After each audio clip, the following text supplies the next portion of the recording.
Always worth it just for that music alone. What's going on, everybody? It is good to see you all. I hope everyone is doing well and is looking forward to a very special session today of Expedition from the Mysterious Peaks.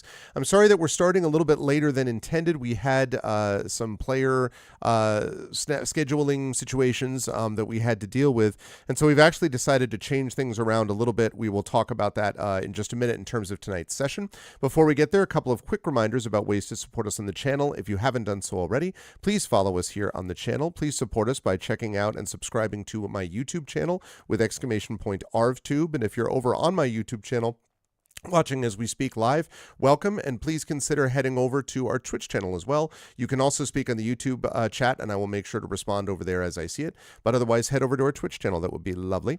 If you have not done so already, please consider as well supporting us by checking out my Twitter and Blue Sky, which is !ArvTweets and !ArvSky.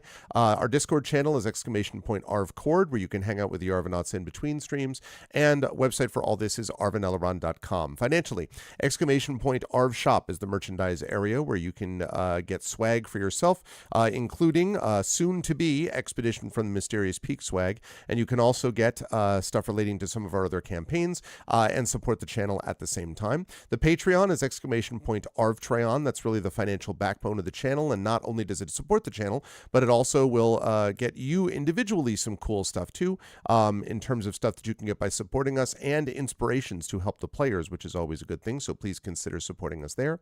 If you haven't already done so, please as well consider subscribing to the channel, where you can get custom sub badges and emotes and also inspirations to help our players too. On the publishing side, !Icarus, my graphic novel from Athos Arts.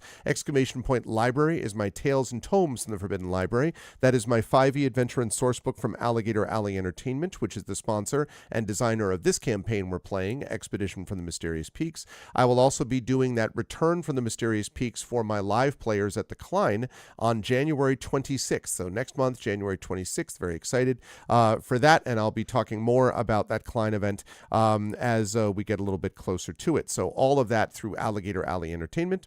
Greyshade, last of all, which is my Grey Assassin trilogy. Greyshade, which is an award-winning book. Renegade, which came out a couple of months ago, has been well received too. You can get both of those books at that !Greyshade link. You can also get the audiobook of Greyshade from our very own Trent Sparks, and you can pre-order the tabletop role-playing game of Greyshade done by Brandon O'Brien and by Alligator Alley Entertainment again, that is going to be coming out soon. You can pre-order that, and you can pre-order the last book in the series of the Grey Assassin trilogy called Heretic, which I'm working on as we speak, and which will be out next year. So I am making good progress on that, and you can pre-order that there. Last but certainly not least, BLM, Black Lives Matter. Very important to affirm and assert the significance and importance of Black lives.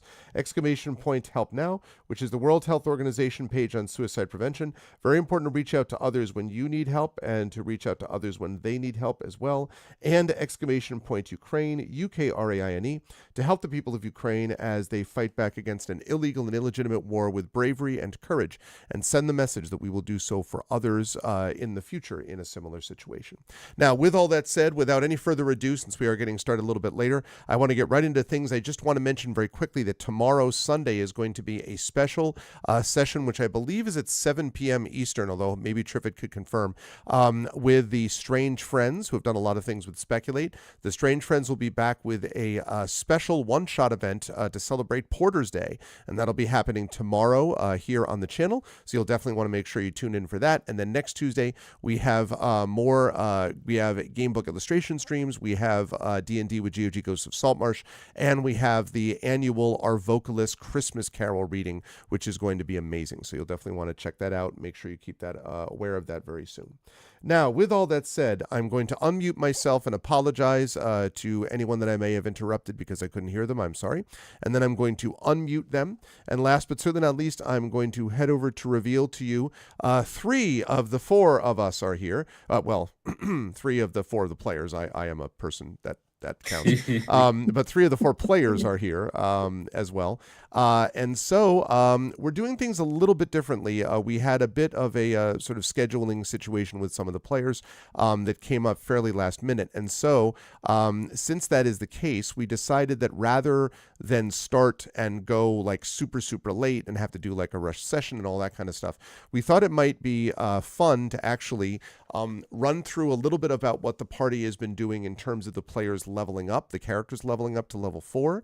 And then the next session, we will be right back into the story. Of course, the characters are in the city of Celis, the great underground city of Celis, and they have got some issues to deal with, including tracking down a number of people that have been disappearing from Celis. If they want the support of Celis's leaders in their own problems, then they're going to need to help Celis first. You know how that works. So, but we'll be talking more about that with our next session. So, Johnny is not with us. May or may not join us later on tonight, but is not with us now. Normally plays Titus Littlefoot but he is of course known as Video Store Cowboy on Twitch. So you should follow him, and we will hopefully see Johnny, as I say, if not today, then we will see him at our next session. I will move right on, therefore, to Toy and Kristen Finley, who is with us despite tornadoes attempting to sweep her away off of the land, but has managed to avoid that apparently so far. So no tornadoes have swept you away. It's good to see you, Toy. I'm very glad you were not swept away by tornadoes. Yeah, I am as well. And how are you? How are you doing otherwise? And then who are you playing as we talk about our characters tonight? Well, I'm good. Otherwise, is a little frazzling day because we also had to wrestle 2 dogs down into the basement who really haven't had to do that before. And as I said before, one of the dogs has anxiety and is a 50-pound half pity who is nothing but pure gristle. So it was actually more of an event getting her back up the stairs and out of the basement. But you asked me another question. What was it?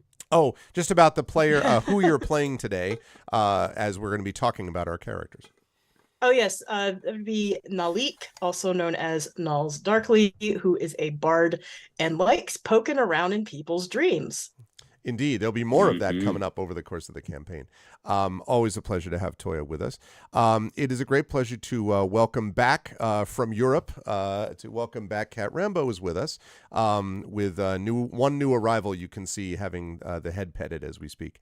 There we go. It's a really gorgeous cat too, by the way. I love the eyes and everything. Oh, really cool. But it's good to see you, Cat. I know you don't want to go into a big thing about it, but just briefly. How was Spain? How was everything there? How was the castle? Did you have fun storming the castle? It was freaking amazing. As you may or may not know, Bob, and everyone else, it was a 10th century castle, and we had 12 students and 4 instructors: Ann Leckie, Sarah Pinsker, Tobias Bickel, and myself. And everybody pitched in. We had most nights were vegetarian, or at least there was always a vegetarian option. And for my birthday, they had a cake, and everybody sang. One of the students bought a guitar, and so we did a lot of sitting around singing. And we had fresh croissants delivered to the castle every few days, Wow. which was amazing. Castle croissants.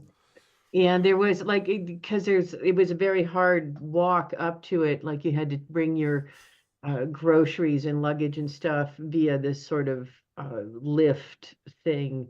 It's a little primitive, but worked fine. And we had amazing food and got a lot of writing done. And it was never a sunset or sunrise that was not frickin' beautiful. So wow. lots of fun, really wonderful. So presumably this is something you're gonna, if you can, do again in future years, theoretically. Well, next year we are planning a U.S. location, so we are gonna do it again because we managed to not make this a financial disaster the first time. We actually did okay. So next time's going to be in the U.S. and we're already thinking about exciting instructors. And yeah, I'm not at liberty to disclose the location, but it will be a nice sunny one because it will be in November again. And this is my way of making sure I spend November somewhere warm and sunny. That sounds awesome. I'm glad that it was so successful. I'm sure it was amazing for the students too. Kat, who are you playing in the session today that we're going to be discussing? I am playing Fob, a lizard folk rogue with a great many knives. Yeah, one knows how to use them, for sure. I am excited to talk more about FOB. But first, I want to say hi to Zach Clay, who is with us and is here in Fine Fettle and is preparing for the epic 6-person Our Vocalist Christmas Carol voiceover extravaganza coming up on Tuesday. Zach, one of the 4 regulars, buddy. Plus the two of our veterans, 2 of our alumni, I guess, Tren and Little Red Dot will both be there. So it's going to be an amazing session and all that. Zach, how have you been? How's life in the universe with you and all that stuff? And who are you playing in our character discussion chat tonight? Life in the universe is good. I have been working with my D&D students that are at my local alma mater with the D&D club there. And then otherwise on a bit of a holiday break from other pro DMing stuff other than a regular group of clients that I have.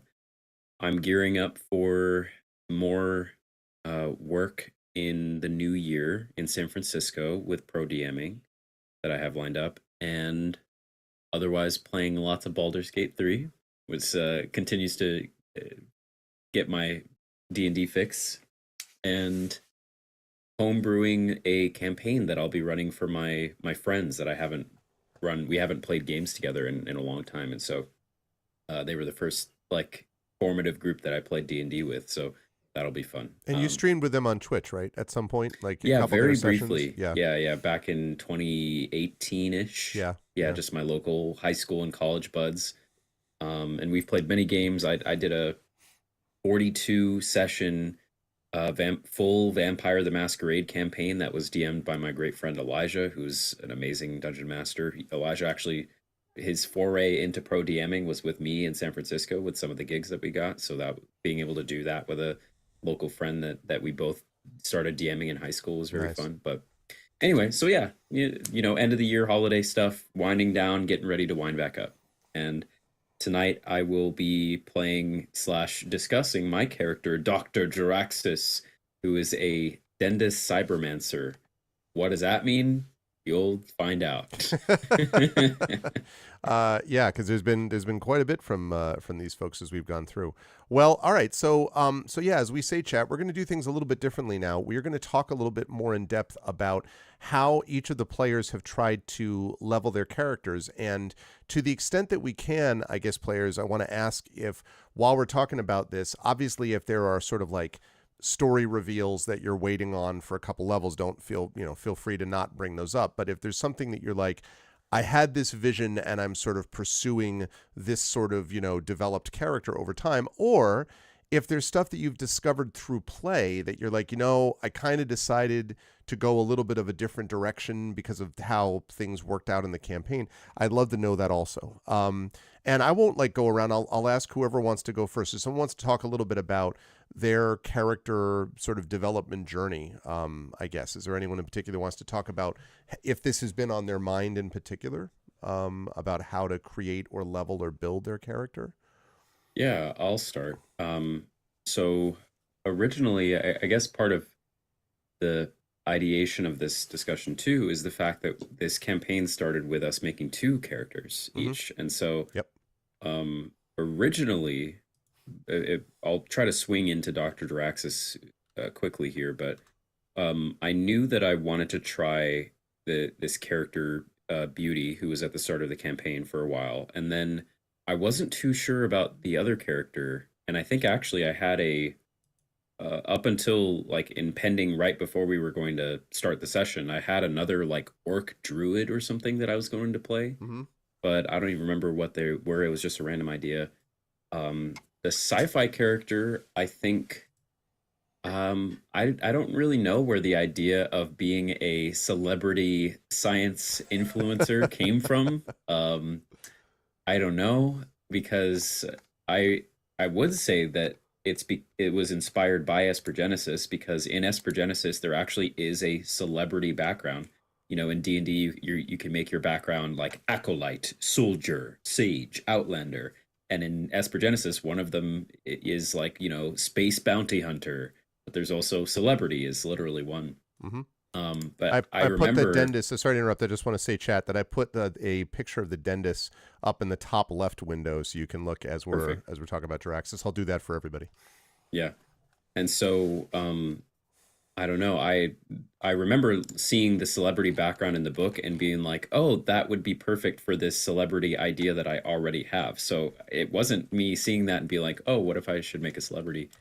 I don't know. I think I was just looking at the different races that come in the Espergenesis book that were sort of, you know, created up by Alligator Alley, and what I wanted to try. And then I guess it's the year of the warlock for me, because Beauty, who was my other character for this campaign, was a warlock. The Cybermancer in Espergenesis is a warlock, like synonym essentially to D&D. And even in the aforementioned Baldur's Gate, the character I'm playing right now is a warlock. Warlock's just a great design and in class, I think. And so it was more just the idea of me taking what is Addendus, this sort of, you know, unique alien race that have tentacles that can communicate telepathically, and the various aspects there of their culture, and then also what it means to be a cybermancer. And then I think the last thing I'll say is the sort of direction with Dr. Jaraxxus is, having come from our previous campaign where I played a character that was really combat oriented, and you know, I definitely still role played with Cos. Took me a second. Cosmeritis, yeah. Cosmeritis. But Cos was, you know, I was as a Bellare, which is basically a star being in a mech suit. I was kind of playing into the idea of being, you know, not really understanding what it meant to be a humanoid. And so Cos was always just a bit aloof when it came to that kind of stuff, and didn't have much in the way of charisma either. And so now with Jaraxxus, one of Jaraxxus's highest stats is all the intellectual stats, and his dexterity is terrible, which is kind of, as with Kat's characters, you know, the opposite of what I did last time. And I think that's really what interested me with Jaraxxus, is just sort of playing something new and sort of opposite of what I already did in a 70 plus session campaign already in this space. And so I'm really enjoying exploring that aspect of a more charismatic character, although intelligence is actually his highest stat. And I'm curious to see where it goes. I mean, the one other thing I'll say is that, you know, being here on an isolated planet, I think one of the things that Jaraxxus has had to face is the fact that, since if we were in space, you know, he could rely on his celebrity to, you know, like get him offers or get him places. But here he's kind of having to acclimate and act, you know, in accordance to what a normal person would. And also being in the company, at least briefly, of another actual doctor was definitely a bit of a culture shock to him. Well, you know, it just struck me. I wonder if Jaraxxus has worries about, like, we've got to get off this planet. Like, I'm losing all the subscribers are going away. Like, I'm losing honestly, clicks. You know, because like they're just like, well, it looks like he doesn't provide any content anymore. You're like, no, but wait, you know, what happened to Drake? What happened to the content? But yeah, I mean, one of the interesting things too for me watching this play out has been how Jaraxxus's sort of interest in influence and like selfies and things like that. I definitely have gotten the sense that, you know, the other characters are sort of like, you know, kind of maybe not Titus, but definitely Fob and Knowles, I think, sort of do a little bit of the side eye, you know, on occasion about what exactly are you doing for this.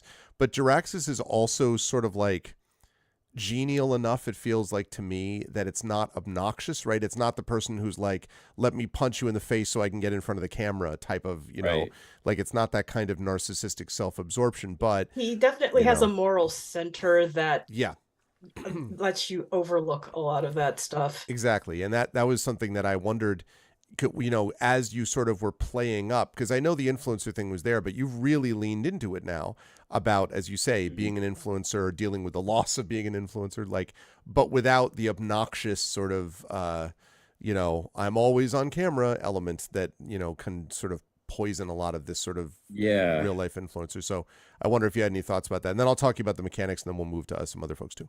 Yeah, that's one of the biggest things that I haven't I mean, I'm glad that we're talking about, because in many of the campaigns that I've played in and watched, I've found that some of the greatest character development and some of the greatest drama, as in like drama of the story, has come from disagreements between characters, like player characters. Mm-hmm. And, I can remember like a home game that I played in. One of my great friends, Jermone tends to play characters that are often like, he played a lawful evil paladin. And we've all known each other for a long time. So when we were playing Curse of Strahd, and I don't even remember what the situation was, but there's so many opportunities in Curse of Strahd for a lawful evil character to interpret something differently than the rest of the party, right? So we had one of those moments, and the role play was just so rich. Like, it was amazing because we trusted Jermone, and he was really playing that evil part, but then was also, we knew we were in for the slow burn of it, because he needed to start lawful evil. And then the idea is that over time and over these really rich role play scenes, he would develop. And so I've wondered, I think in some cases, I do wonder if I'm playing Jaraxxus a little too genial and a little too nice. And I think something that I am interested in trying is pushing, like, I think that is something that I'm less comfortable with, is like pushing those boundaries of things that I would 100% never do in real life. And, we're just talking about an influencer being oblivious or being obnoxious or unempathetic, I guess. But I do wonder if that would lead to some really interesting, like, as long as my other cast members knew what was going on, if that could lead to some good character development moments. But yeah, I don't know. I mean, I'm reminded a little bit of our in with Espergenesis with Aramis, Johnny's Aramis, and Carlos's Sleepwell, who really did not get along with each other at all at first. And Aramis just thought that Sleepwell was kind of this punk kid, and Sleepwell was, sort of a big roll eyes situation towards Aramis. And of course, in real life, Carlos and Johnny know each other and are friends and all that. But that led to some really rich moments towards the end of that campaign, where it had become sort of a very gentle, supportive, thing that was a very different kind of feel, I think. Because a character like, say, Petra, everyone just sort of universally respected. So there was no, like, let's come down. I mean, there was a lot of rich role play, but not in terms of friction. But, Aramis and Sleepwell, there was definite friction that had to be sort of played out. So yeah, that's interesting. And so you can say, Yeah, I am curious to hear, my other castmates' thoughts on my play of Jaraxxus so far, and your read and your character's read, and like if they're how you would feel about a shift, because I could definitely see, especially being isolated down here in a cave. I mean, I think the real trigger for him could possibly be the fact that now he's in a society that doesn't even want to see technology, and I think that may kind of like cause a huge schism in him, or could, if I wanted to go down that path.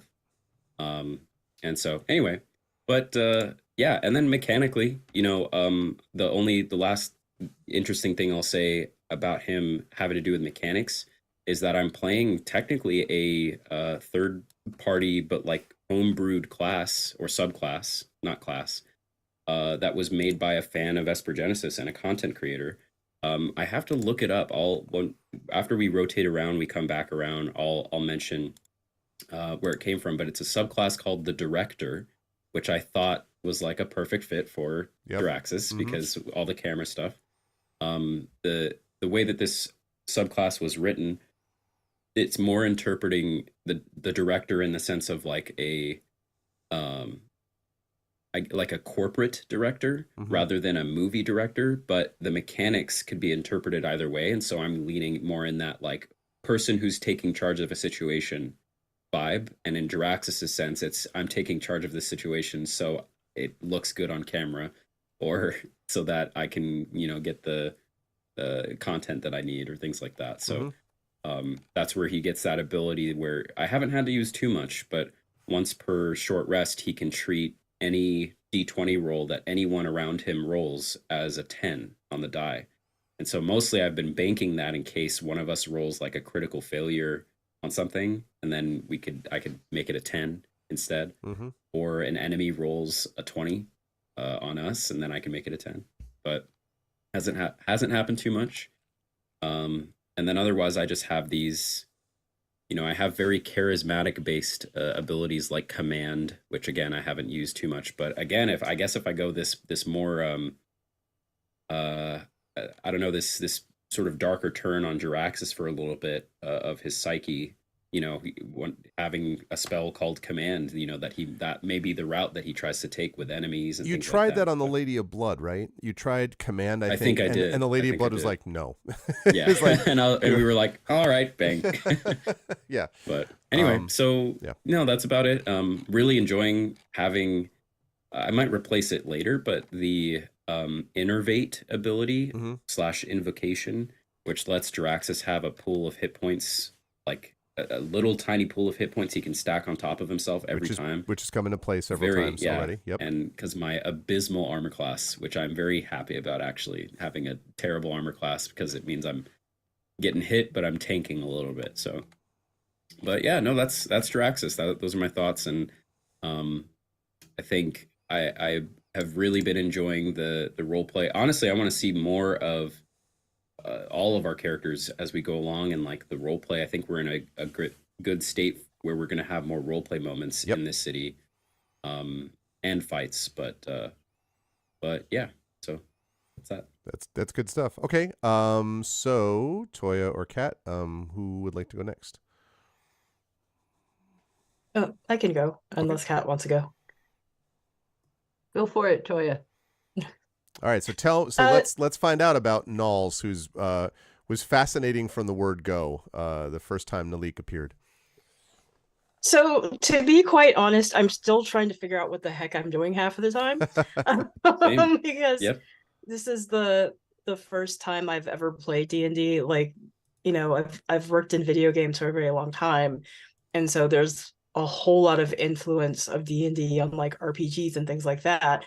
So I have kind of cursory knowledge of things, but there's just so much stuff that goes into D&D that I'm often trying to still figure out what I should be doing at any one time. The character of Nalls, as I first had the idea for her, is that I like playing mages in games, so I knew I wanted to have something that had to do with magic. And so when I was looking at Bard, I also like music and, find music very powerful. So the ability to, or, storytelling, which, music and storytelling go together. I'm like, oh, a Bard would be pretty cool. And, my Espergenesis character was named Dr. Naomi Winterfield. And I was thinking, well, how could I kind of connect these characters? Could they have some connection at some point? And so, Dr. Naomi Winterfield is also very interested in dreams, even though she's much more science focused. So I was thinking a lot about, dreams and their connections, how Nalls could use dreams either to connect to other people or, learn about hidden arcane things.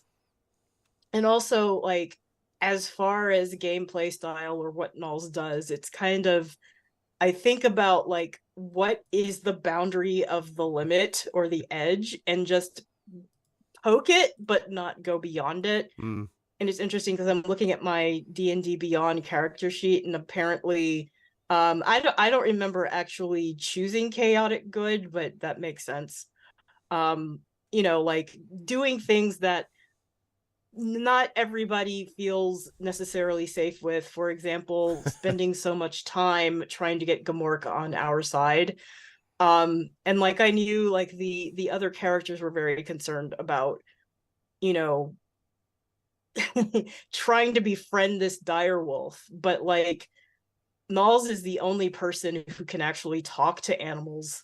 And Yeah. like the opportunity was there, and the way Nalls is like Nalls will see how far something can go before it's time to give up.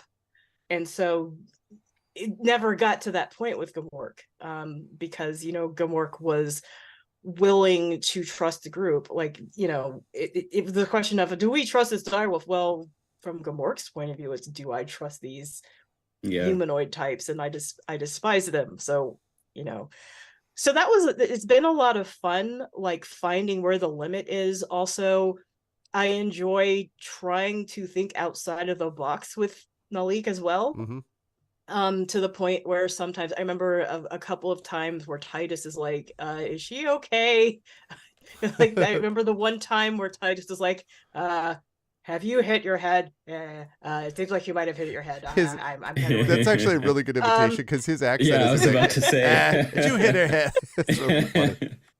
Yeah. So like, but I remember last session with the trees that, you know, can manifest any type of food that you're thinking of. I was like, oh, okay, well, how would Nalls use this to her advantage where it's not necessarily food? Where, you know, it turns out that the trees can also create smells. Like, oh, well, if somebody's lost, can you create the smell of where they are? That sort of thing. So it's been a lot of fun doing that. At the same time, I think in a lot of ways, the fact that I don't know what I'm doing often helps my gameplay, if I that agree. makes any sense.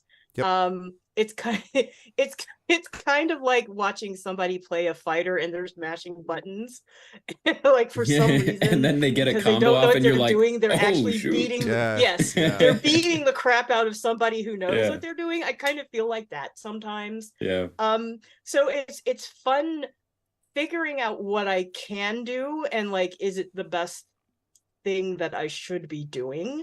And also Nalls is the type who wants to get along with everyone until she realizes that she can't. And, you know, there's a little bit of ruthlessness in her as well. One of the things that I really wanted to do getting to level 4 is make sure that Nalls could do some significant damage, because one of the things that's been kind of deflating for me is that, you know, she wasn't really lethal in a fight, and so I wanted to make sure that she could be lethal. Like, really, I wanted to be able to murder things. And so I've added some spells. Like, I have a nice AoE spell now. I've got vicious mockery now. Let me see what else I added here. So I've got Thunder Wave, which is the nice AoE spell. Cloud of Daggers, which is nasty. Vicious Mockery is nasty. Well, the cloud of and I daggers also- thing, the cloud of daggers thing, by the way, is also like, this is the classic. You're constantly standing next to a certain lizard folk that just destroys things with daggers and all that, and then like Batman style disappears into shadows for extra cool factor. So that's got to be hard. You're just like fine, I also have daggers. Look, I have clouds of daggers. You know, like. But, you know, Malik is always going to have her twist of how she deploys things. Yep. So, you know, I love the fact that Unseen Servant has become a thing with Uncle Bones. Uncle Bones. Yeah. So I do like how the system allows you to create lore with these things at the same time. So they're just not like the same spell or ability that everybody has. You can add twists to them. So that's been a lot of fun. I also now have Dissonant Whispers, because I can Dissonant Whispers, and also to detect thoughts, because I took a trait that pushed my charisma to 16, and I got detect thoughts, which should be interesting too. And the way I'm connecting that with dreams is that Nalls has connection to people's dreams, and their dreams give her the opportunity to explore memories and thoughts as well. So that's going to be fun, I Well, think. I think, and also, the fact that you've had, and I give credit to, first of all, to you, but also to Zach, who's also helped advise you through a little bit of this, especially like the College of Spirits stuff. A lot of that stuff has been fascinating to me because it plays directly into this sort of strangely prophetic kind of and it's not as obvious as like, today your doom will face you. Like it's not something like that. It's more subtle and abstract, but there is this sense that Nals always kind of knows a little more vibe wise about what's going on than other people might. And that's been interesting to me to see, because even if you're not, tearing people up in combat, or haven't been to this point, as I say, because you're surrounded by like a bunch of these combat experts, like, like Fob, who does like super amount of damage. It's been fascinating to me to watch the way in which the party has, while maintaining everyone's individual identities, also been shaped by a little bit of the exploratory nature of Nulls, which I think fits with this world, because this world itself is weird, right? Like the whole this mashup, extraordinary friction I mentioned before. There in characters, there's a friction in the world building as well, about the way in which the science fiction and fantasy match up with each other, and the fact that, as Zach mentioned before, Celis, for example, is very anti-technology, and so it's not going to be as easy as just throwing a bunch of drones overhead, because that's going to have an effect. That is fascinating to me, then, to find someone in you as a player, Toya, but also with Nulls as a character that is pushing the envelope in this unusual, strange, almost, literally sometimes dreamy way, that fits the kind of world building. Because I was thinking about it, like, it all is just kind of odd. Like, you ran into this lady that is like, fed by the blood from these metallic tubes that have bodies in them, and then Yeah, of you course. attack them, and then she went into the throne, and then these blood goblins explode. Like, it's all bizarre, and you just have to kind of roll with it. Very much similar to Monty Cook's not Planescape, the Invisible Sun universe, and and a lot of the sort of the Torment world kind of building that Monty Cook is famous for. That works if you just sort of like throw yourself into it. So I think it's been good that your expertise as a game person, but not necessarily as a D&D person, has come to the fore in a campaign like this, where everyone's kind of feeling out a little bit where everything is, and that makes it a very unique campaign to this group, I think. Yes, and yes, Zach has been tremendously helpful in like explaining things to me. I'll look up stuff as, oh, this sounds kind of cool, and saying why that may or may not make sense for my character. It's really interesting that you describe the world as strange, because for some reason I didn't notice that. Like the world is very slipstreamy. And for people who are not familiar with that genre of speculative fiction, slipstream can be like fantastic, but it's the I forgot who coined the term. Was it Moorcock who said it's feeling very strange? And the way that I think about a good slipstream story is that it feels like the fantastic or the spiritual can break into our world at any moment. It may not necessarily be here, but it's kind of there. And so it's interesting, you just described the world as being very slipstreamy, and that's like slipstream and magical realism are my jams anyway, so that everything seems normal to me. But, this is perfectly online. yeah, I'll see a Spider Woman show up, and but it's interesting that you mentioned, dreams being prophetic, and Null's kind of leaning into the vibe and kind of knowing about things, because in a lot of cultures, dreams are considered prophetic. Sure. In a lot of cultures, you don't ignore dreams. Dreams can tell you, something about yourself, your loved ones, complete strangers, something that's about to happen in the world at large. So you don't ignore them. Right. Even you break down the symbols, you interpret them, because your dreams are trying to tell you something very important. So that's very interesting, I think. Because I hadn't thought of it that way. The dreaminess, or the dreaminess / slipstreaminess of the world, and how that's kind of the reality that Nulls lives in, kind of this dimension that's not necessarily the physical or the dream world, but like living kind of straddled between those two worlds, and that's the way the world itself is. Yeah, and I think the other thing I want to say about that quickly, two things. First of all, the Final Fantasy VII is dead on for this. I mean, they use versions of what is essentially Magitech and is both fantasy and science fiction combined together. And there is a kind of almost anime-ish weirdness about Final Fantasy. But I love that world building because there's something very emotionally true about that world also, which I feel a little bit in this. The other thing is that I was just thinking about this when you were talking about Nulls being straddling worlds, because the other thing that strikes me here, and I said this about Jiraxis with the sort of geniality thing. I don't want to overdo that, Zach, for geniality, but just being like that there's an access point to Jiraxis, I guess. The thing I wanted to say about Nulls is I think we all have met certain people who feel like this as if they've sort of got this insight into other things a little bit beyond our world. But I've met two different versions of that person.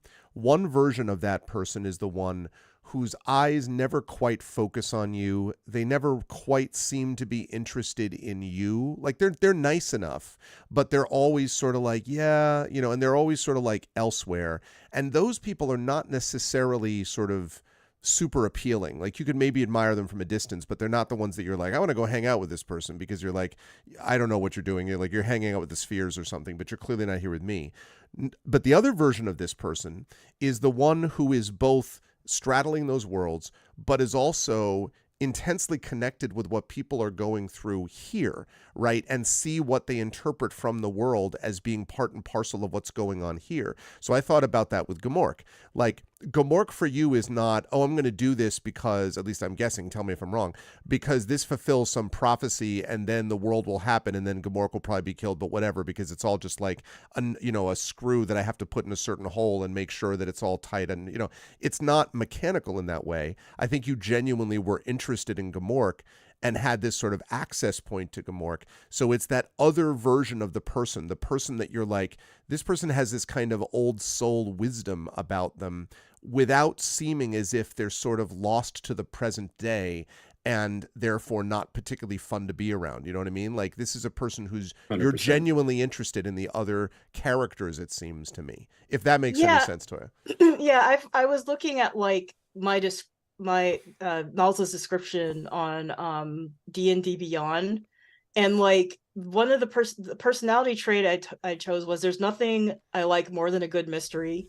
And then like flaws, most people scream and run when they see a demon. I stop and take notes on its anatomy, and that's kind of like the actual a being version of that is talking to Gamork, because me as the player, I was fascinated by Gamork, right? And as a character, Nulls would be fascinated with Gamork, but also at the same time of wanting like an ally, being generally concerned about what was done to him and his pack. Mm-hmm. And it's like, okay, so I'm concerned about you, but also we should team up because we're concerned about the world. You may not be, but you don't realize that what's going on in the world is also affecting you. Yeah. And, I think Gamork is still very much about Gamork, but we've seen Gamork be selfless and help others too. So that is within him. And that's been a really cool twist actually to see on that character. We weren't necessarily talking about how Gamork has developed as a character, but that's been a really nice twist. He's been a blast to play because the four of you have played off of him and have sort of been like, I fully expected that you could very well have all been like, okay, that's enough of this modified direwolf. But the fact that you've all sort of wanted to sort of see where this goes means that I'm like, I mean, listen, I am more than happy to sort of trace out that storytelling. So sorry. Yeah, Gamork is amazing and like one of my favorite things about this campaign, to be honest. It's fun to interact with him and to watch him work in battle and that sort of thing. But yeah, to go back to your question, yes, Nulls is going to be interested in beings. I won't say people because, it goes beyond people. She's interested in beings. She's interested in seeing how they tick and what makes them work, but she's genuinely also concerned about their well-being as well. Yeah, it's good. It's really cool stuff. Anything mechanical you want to highlight about Nalik, and about any of the cool stuff? I was thinking again about like the way you interpret like the lore stuff and how you sort of like render that with stories that you tell and that sort of thing. Oh, I think just, just generally I've wanted to be stabbier and more brutal. And I'm able to do that now. I haven't got like lore for everything yet. Mhm. Like, I haven't completely worked out like the Uncle Bones story, but I would like to do that. And I think the more that I'm able to use these new spells that I've got, I'll be able to kind of feel out like lore from them, and put like a null spin on them. Yeah. So I'm looking forward to that. No, that's cool stuff. I'm really glad that you chose to play a bard. Separate note, by the way, chat. Anyone who watched my Tyranny of Dragons campaign on here, or who has expertise in D&D, will know that people who vaguely know D&D make fun of bards. People who really know D&D are like, oh, wait till bards get to be higher level. Oh yeah. High level bards are unbelievably powerful for multiple reasons, because they are enormously charismatic, because they are very influential, and mechanically what they do can have huge influence points. The guy Don Cairo, who played the bard in the Tyranny of Dragons campaign, in the last couple of battles was arguably the most valuable character in the entire thing, because he set up this like phantom fortress that like confused a bunch of people and all this like just wild stuff that was really, really cool. And that was way beyond the just sort of like, I'm just going to sit back here and play a lute and laugh a lot. Like it's like way more involved than that. Exactly. Dragonspear bards are cool. So anyway, yeah, I'm beginning to see the vision of how nasty they can be. Oh God, yeah. Like then they I'm get looking higher. forward to more of that. Even like even when you get into stuff like Dissonant Whispers, no joke, like well role played Dissonant Whispers are creepy as hell. Oh, it's very, very cool. So I am just excited at a to see lower the level, just at a lower level with like Unseen Servant, like all the things that one could do, Yeah. and like I haven't I've had some opportunities, but like being able to lead for Uncle Bones to lead the lost ghost boy away. Like that's a great we scene. were talking Yeah. in chat, we were saying we don't know how badly that could have gone, but we have a feeling that could have been really, really awful. So Yeah. yeah, that moment. I'm looking for more of that sort of thing, and I know I have not scratched the surface. Yeah, well, and in Celis, you may get the opportunity as well, just here to be able to do some of that. Very, very cool. I'm very, very happy with how that character is developed. All right, well, let us move on to talk a little bit about our lizard folk fob. And yeah, I want to ask Kat about what drew you. So you had been playing, obviously, a not super high dexterity, as we say, to be fair, Petra, and you want to do something different. But also, I mean, like fob, I don't know what the rest of you think, just briefly from the perspective of the game master here running this, watching fob like be an absolute killing machine, but then also sort of not just disappear in the shadows like I'm Batman, but also always observing and watching and sort of looking for the moments, I think is very neat. There's like a very still waters vibe for me running deep with fob. And so I find that very interesting. So you tell me, Kat, like what was your thought and how do you feel fob is sort of built up as you've played them? Well, I figure fob is just sort of silently competent in that way where it would be easy for some types to underestimate fob, but fob is actually insightful, or what is it, inquisitive is the archetype. Mm-hmm. And then I added with the stat increase to dexterity and strength, and fob is genuinely pretty buff, as in a 19, I believe. That is true. I'm looking for the picture to put up. I just came across Eddie Lizard Someone did a version of a lizard folk rogue whose name was Eddie Lizard. I'm sorry. That just sort of came out of nowhere and I found funny.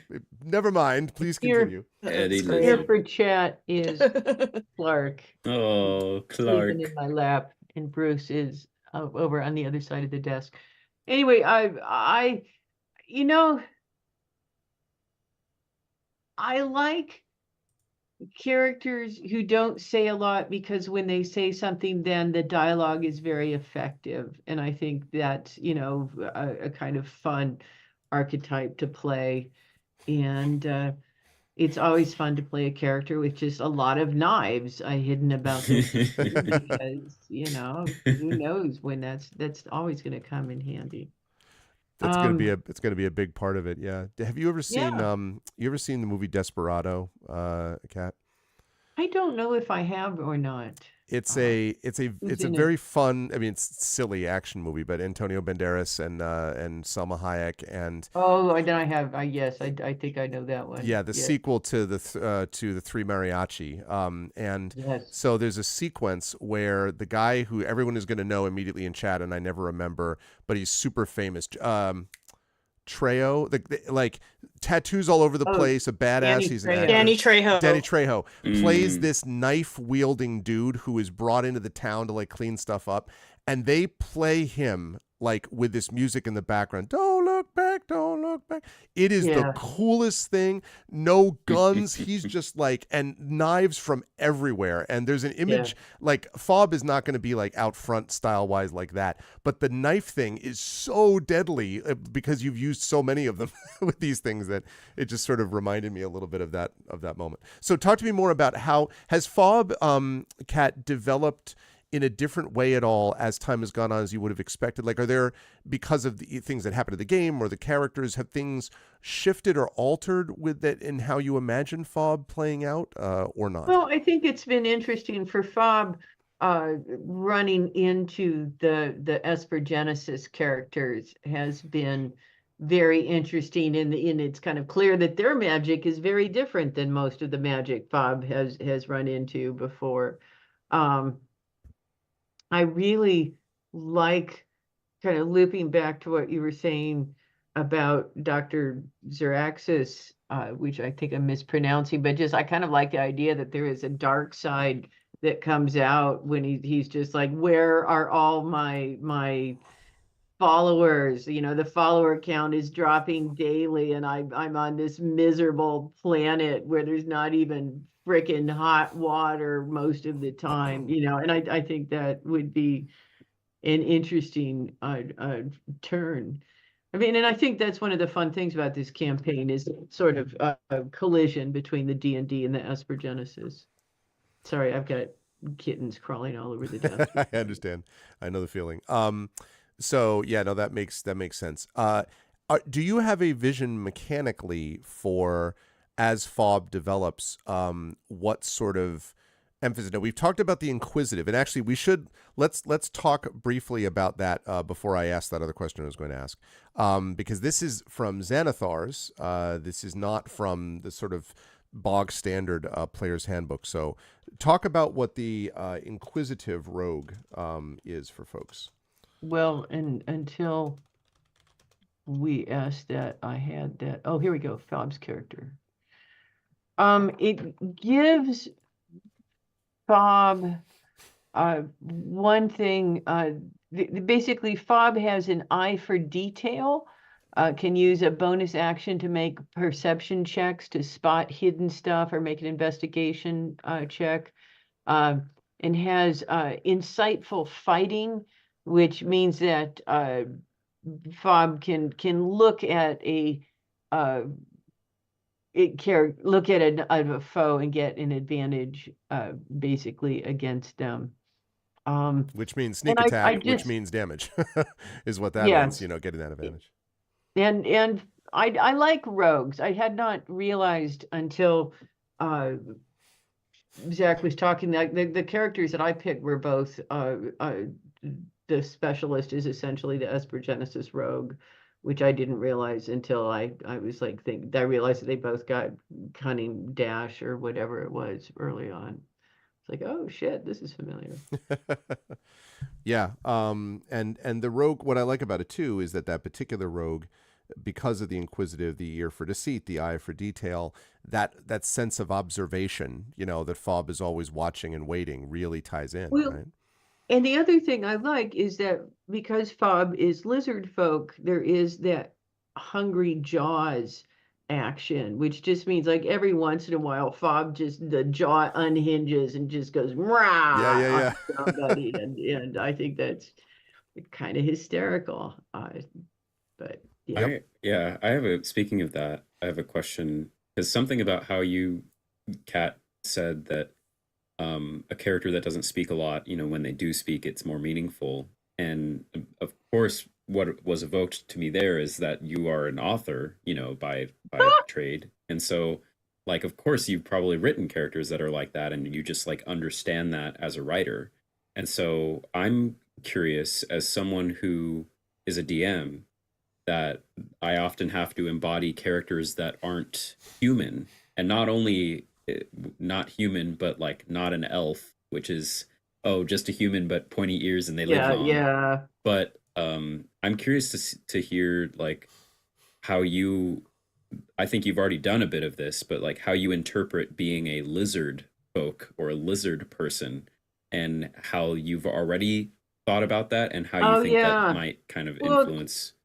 I really like lizards, as my friends know. I like lizards and snakes and spiders and all the creepy crawly stuff. And lizards stay very still. Lizards blend in to their surroundings, and I think Fob is definitely socially that sort of person who just kind of fades. I always love, there's that Homer Simpson gif of him disappearing into the head. Yeah, the bush. And that's just, to me, that's Fob. Just every once in a while just goes whoop and it's gone. And maybe it is camouflage. Maybe there is a little bit of chameleon stuff action going on there. But yeah, I like Fob. I try to make each D&D character fairly distinct, and I have plenty to play with Fob, I think, still. And you think you have a vision, I assume, of where you imagine Fob, if all goes well, ending up at the end of this whole thing. Like you have a vision for where Fob might end up. Yeah. Because I'm curious to see that play out too. It's the head of a space pirate ship is where Fob's headed. Called the scimitar, or called the knife, right? Like called the knife's edge, the blade, or something. Yeah, the space blade, the sharpest blade. That's it. But it's very cool, and I'm actually excited to see that play out also. I guess one of the things we should do too before we, maybe we can ask a couple questions from chat, and then we could start winding down. But I'm curious what all three of you think about our fourth and missing member today, but the character of Titus, and what the impression has been of this. I've got to get Johnny a better puppet, but the version of Titus, and the fact that everyone immediately knew the accent and all that, and the sort of tenor of the voice.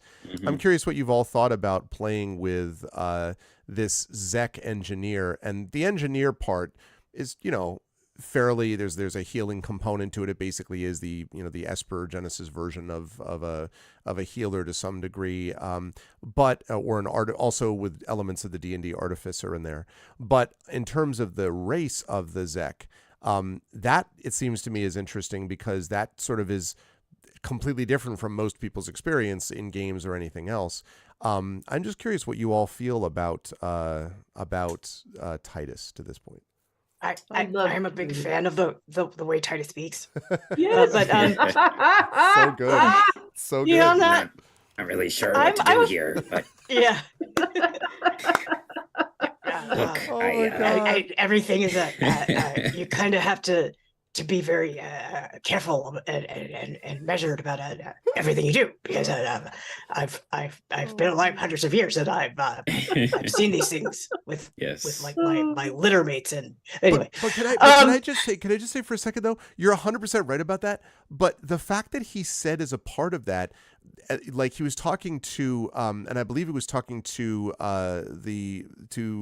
Elu's mother about this, Lady Whisperwind, about the loss of this person, and you know, in his halting way, this thing about like, and you know, I've lost lots, you know, with the foundlings, and you're like, I think you're actually getting to a really moving moment, right? Like you have to kind of trace through it, but you're like, this thing he's been around for a long time and he's lost all these people that you can really, you could feel it in him, but it's just rendered in this sort of, it's not a silly thing, but it just feels like this kind of, oh my God, really? He's not just a goofball and like oh, funny little Titus. Like he really is able to express loss. Anyway, that just struck me last time. What I really appreciate about the character is that he does not lord his wisdom over anyone. Yes, he has an opinion and it can be a very strong one, and you can tell that there are times that he really disagrees with something, you know, someone, or you know, what the group wants to do, but he allows people to come to their own conclusion about things. He's not saying like, listen here, I know how this is going to go down and blah blah blah blah blah blah blah, and not throwing his considerable not weight around. But you know, like he's very endearing also, because in a way there's a childlikeness about him, and I'm not talking about the puppet, which I think is awesome, by the way. I just want him to have like a high level version of that puppet. That's all. Not written. Two sheets of paper. I don't know. Yeah. There is a childlikeness about him, and it's interesting because I have known men who are like in their 70s and 80s who have a childlikeness about them as well, that kind of comes out of nowhere, where they can still have wonder, they can still be surprised by things and enjoy them while they know everything. So yeah, no, that's cool. It's been interesting to see that develop, and also in the last fight that you were not here for, Kat, but during the month you were away, you know, there were some, like, everyone contributed a lot, but there was some serious stuff going down with some of the things that he used, that Titus used, in terms of stuff he was able to bring to bear in a combat sense. So there was that. Also, one of the most memorable moments for me, two of them. One of them is Titus trying to like connect with Gamork, right, even though he doesn't speak the language. So being like, I'm gonna like, and all of that role play has been very cool. The other moment was he was the first one, you may remember, who, when Darmuth was running, the wizard that you found, who was pursued by those strikers, who was like trying to shoot him down, like he ended up at some point like facing down one of those strikers. He was just like, and he wasn't being like, oh, I'm a hero, and he was still doing this. This is really bad, but he's standing there, and this thing is like, how big is a Zek? Like, 3 feet. This thing is like towering over him. So there's Zek something, are like the halflings of space. Yeah, Genesis. yeah, but like there's some kind of courage and wisdom that I have appreciated seeing kind of tied in. And again, very bizarre, like Zek, and then we've talked about the sort of strangeness of Null's approach to dreams and prophecy, Fob with the vanishing into the shadows and observing and watching everything all the time, and then occasionally Jawbite, when not shooting with knives, and then with Jaraxxus, this influencer who maybe seems more genial on the surface, but is sort of struggling below or whatever.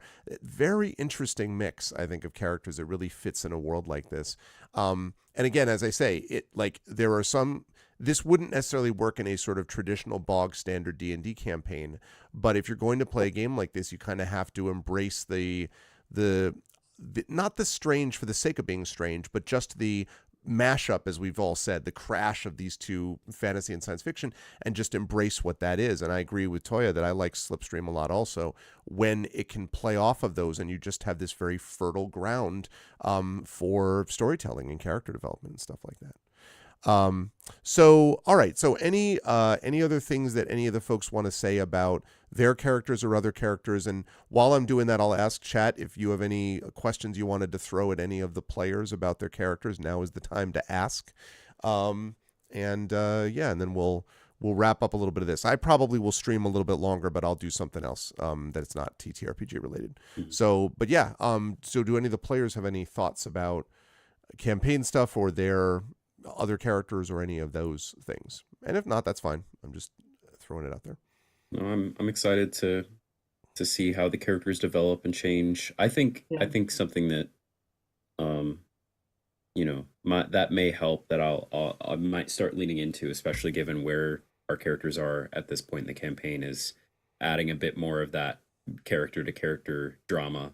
Because generally, I think even in the last campaign between Sleepwell and Aramis, there was always a tension there. But then in combat, in missions and stuff like that, other than a few like moral dilemmas that we had, it always just served to develop the characters even more. I mean, I think I remember near the end, when we never really got to see this out, but Aramis did something taboo to the Madakai, or no, oh yeah, it was the fact that like in a previous life that wasn't his own, he had like slaughtered some Madakai people, right? And so he in his current life at the time felt responsible for that. And I remember that whole moral argument between himself and Sleepwell was that Sleepwell and the rest of us honestly were like, you're not that. I mean, sure, maybe you do something, but you shouldn't have to die for that.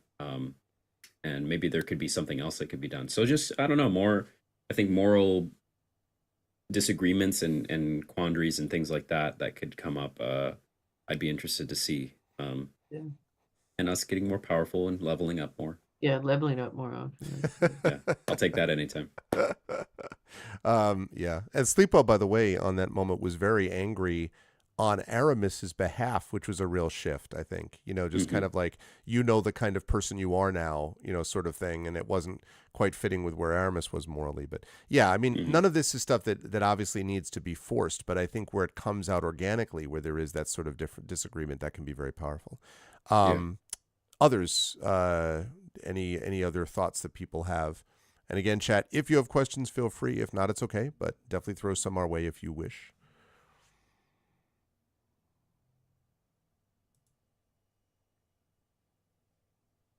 I'm intrigued by the thought that we have a honk emote. Yeah, we have now. Yes, there's been a Arcanus bot has had a honk thing, which has been added to it to bring people forward. Well, I am very, very excited about where the campaign is going, and I'm very excited that we're now in Celis. I think this is going to be a very role play oriented section here, and we've had a decent amount of time to do some elements of that. So completely non-serious. What would each character think about pineapple on pizza and about raisins and cinnamon buns? Now, that second question is a very serious, theoretically game. If you answer that improperly, there may be serious, dire consequences in game if you get the raisins and cinnamon buns question wrong. So just make sure that we're clear about that. I love pineapple on pizza. I don't care what people say. That's fine. I'm all about that. Sure. I've never heard about raisins in cinnamon buns. Good. So that's a new one to me. That's good. Thanks for testing the waters there for us, Toya. I mean, fascinating. I'll make a note of that. Yeah, I've also never entreated much into raisins and cinnamon buns, or raisins on pizza. But pineapples on pizza, I'm one of those people. Oh, well, we're supposed to answer as our characters. Jaraxxus is... I think Jaraxxus likes pineapple on pizza, but says that he doesn't like it so that it creates more drama and therefore more attraction to his social media platform. Well, what would happen is Jaraxxus would have a video of him trying pineapple on pizza. Oh, there we go. Even though he already knows what it tastes like. Yep. How does He'd anyone be like eat the this? kombucha girl. Yeah. He'd be totally the kombucha girl. Yeah. Wait. What do you mean totally the kombucha girl? As in, like, you think that wasn't her first time trying kombucha? Oh, no. I mean the reaction. Oh, okay. Okay. Yeah. He that makes would sense. create a meme 100%. out of his Yes. trying the pineapple on pizza. Raisins and cinnamon buns. I'd have to try it. I'm not opposed, but it sounds like someone here I'm at this not table either. has some raisin and cinnamon buns trauma that they're looking to maybe speak on. If you believed in the raisins, if you believed in them as a legitimate food, you wouldn't need to dump them hidden like turds into the food that you then sneak onto an unsuspecting populace, which is why those of us who have Oh ever my gotten a chocolate God. chip cookie and found, oh no, it's an oatmeal raisin cookie, why do you have to hide your food if it's so good? That's all I have to say. Are raisins really hidden in oatmeal cookies? No. They look like well, they can be. How many times people like, can I get a chocolate chip cookie? Sure. They pick it up and you're like, wait a minute, is that oatmeal? Is that raisin? Oh yeah, sorry. You know, I don't know. Mhm. Aged grapes, it didn't make the cut. All right. I That's thought all you I gotta were say. talking about something where like people put raisins in their potato salad, and that's why they don't get invited to the picnic. There's that That's too, what I though, thought you were talking right? about. Like, there's that too. I mean, there's also that. I just feel like raisins get hidden a lot for something that everyone's like, oh, they're great, you know, and then we conceal them in buns. Anyway, but pineapple and pizza that's fine. I get to answer as the DM in this case as a GM, so that's how that works. I wonder how Titus would feel about either of those things. I mean, probably Titus like picks any of these things. You and have thinks to it's answer fine, right? as Titus. You must I answer I as mean, Titus. I would assume I like pineapple on pizza to the extent that like, yeah, you know, I've had a lot of it and it's good. A lot of planets, pineapples, very important. It really got to be careful with who you say pineapple to. Very offensive to some people. But good for the ecosystem. Good for the ecosystem. Yes. So there's your very non-serious answer, Shadow, to that type of stuff. That's funny. I'm just very very excited about this world, though. As I say, there's a lot to it, and beyond Celis, of course. I mean, again, what I love is, I mean, Celis is not a side quest area. Let's be clear. What you learn here will also help further things overall. But there is the sense that you're like, and when we deal with this, we still have to figure out what the hell is going on in Camria, and then like Jaraxxus and Titus are like, what the hell's going on with the beacon? How do we, all that? How do we get sources of Sorium? Like, all of that stuff is sort of still simmering in the background, which is great because it gives us lots of things to play off of. So it's gonna be good stuff. All right, well then I'm going to. I think I'm glad we had a chance to do this. I'm going to bid our players a fond farewell then, and I guess I'll just ask. Zach, where is anything you want to highlight about where folks will see you next before we have you back as Dr. Jaraxxus later this month? Oh, just me? Great. Sure, I'll plug myself for the rest of the time. Yeah. I'm just kidding. No, everyone will find me here for the next session of Expedition from the Mysterious Peaks. Almost said Esper Genesis. Esper from the Mysterious Peaks, yeah. Esper from the Mysterious Peaks. And also, of course, again, for next Tuesday's Our Vocalist Christmas special. Super excited for that. That's always a lot of fun. Biggest one we're ever going to have. So, tune in. It's a short reading of the Christmas Carol. Not the 5-hour long version, although that's been done before. That's true. This one is the one Dickens himself did for readings, which was abridged by himself. So yes. And so looking forward to that. Also on my own Twitch channel and other contents, I'm playing through Divinity Original Sin 1 with my friend Maddie every Thursday. So you'll see me there. And otherwise, other things that you'll hear about in the new year. But yeah, that's me. that is true. Can confirm. Mm-hmm. Moving right over to Kat. Kat, it's lovely to have you back. I'm glad that you're back stateside. Again, anything you want to particularly highlight about books, information, Rambo Academy, things like that before we see you with this campaign? Jen Brozek, who I think some members of this channel also know, and I have a book out this month, The Reinvented Detective, which is an anthology of science fictional stories of detectives and crimes and punishment, and was a ton of fun. So if you like short stories, pick that up. And otherwise, next weekend I am teaching. It's the last round of classes for the Academy for this year. So you can find details there in the chat link. And otherwise, I am taking December to write and play with my lovely new kittens. All good reasons, all good things. That's awesome. And we will have you back here for next session later this month. And Johnny, of course, will be rejoining us. I'm going to end with a person who's with us, so I'll end with Toy in a second. But Johnny, hopefully we'll have back with us very soon. Should be back at our next session. So you should check out everything involving Video Store Cowboy. I believe he's going to be making a return to streaming soon, as I recall him mentioning. So you should be on the lookout for that. He is Video Store Cowboy on Twitch. Toya, last but certainly not least, anything you want to highlight about where folks will see you or your work or things like that before you're back with us? Well, I'm pretty quiet on the internets by design. I will just say that, I've got several books out for people who are interested in writing and doing narrative design for video games. One of them just got a second edition. That is the Game Narrative Toolbox, which I co-wrote with Anne LeMay, Jennifer Brandis-Hepler, and Tobias Hosner. And so if you've ever wanted to get into games, the whole design of that book is you will have a portfolio by the time you are done with it. I also have a book on writing and designing visual novels. And I also have one about being a freelance writer in video games. So if you are interested in any of those things, those books are available online wherever you purchase books.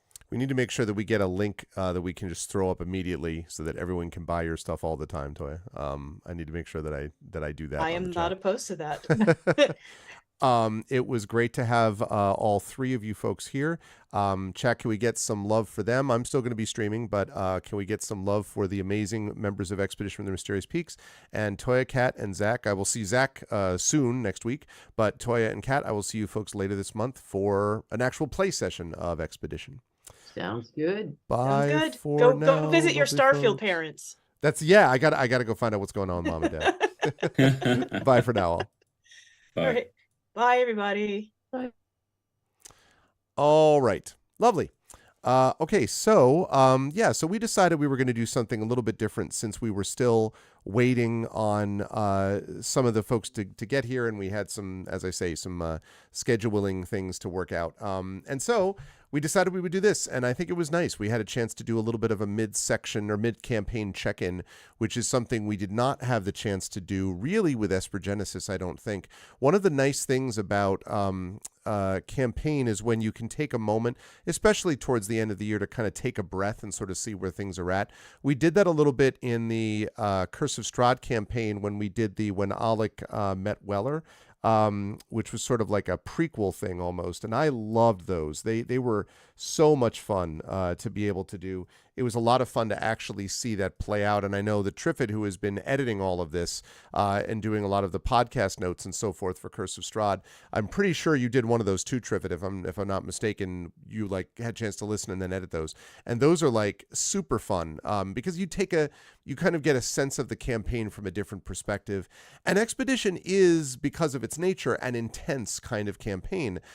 It's not intense in the sort of Strahd sort of way, but it's intense in terms of it is this sort of deliberate mashup, and it's got that Final Fantasy-ish, deliberately Final Fantasy-ish or Phantasy Star-ish type of feel, which creates this kind of depth and richness to it that I think is a lot of fun. So it's been awesome doing this, and I'm thankful to Alligator Alley for sponsoring us in this as well, and we will have more Expedition coming up later this month.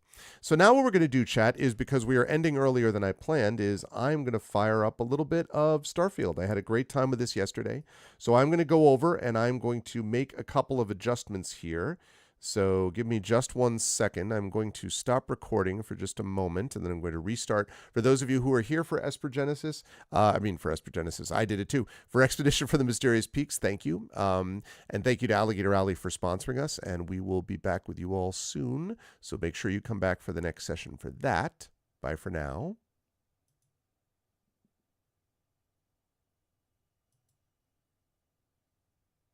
Okay, and now we're back on with this. So let me just get the stream fixed here so I can make sure that people are not coming in under false pretenses. Let's see. We'll go to Stream Manager. We will go to Edit Stream Info. We will Arv Streams. What is this? Arv Streams day. What day was it? I'm going to find out. I think this might be day 14 of. Let's find out. Yep, this is going to be day 14 of Starfield. Okay, so we're going to do that. Yes, thank you. Thank you. Thank you for the truly useful, in that situation, Dragon. Right, okay. So we've got that, and then we've got that, and then we've got... All right, we've got that. Lovely.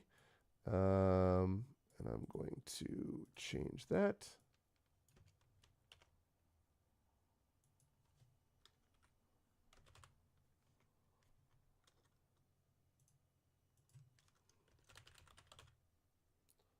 All right. We do that. We're going to get rid of this, of this, of this, of this, of this, of that, and of that. We're going to do that. It'd be nice to be able to have like just a sort of set where you just click a button and then you like do all of these things that sort of like it would add in all of your like tags and everything on the stream manager and everything. That would be useful for a situation like this.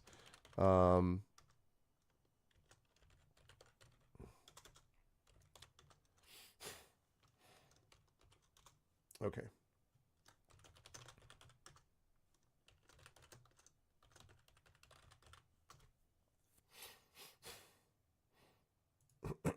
Okay, that has changed. Now I have to change my YouTube.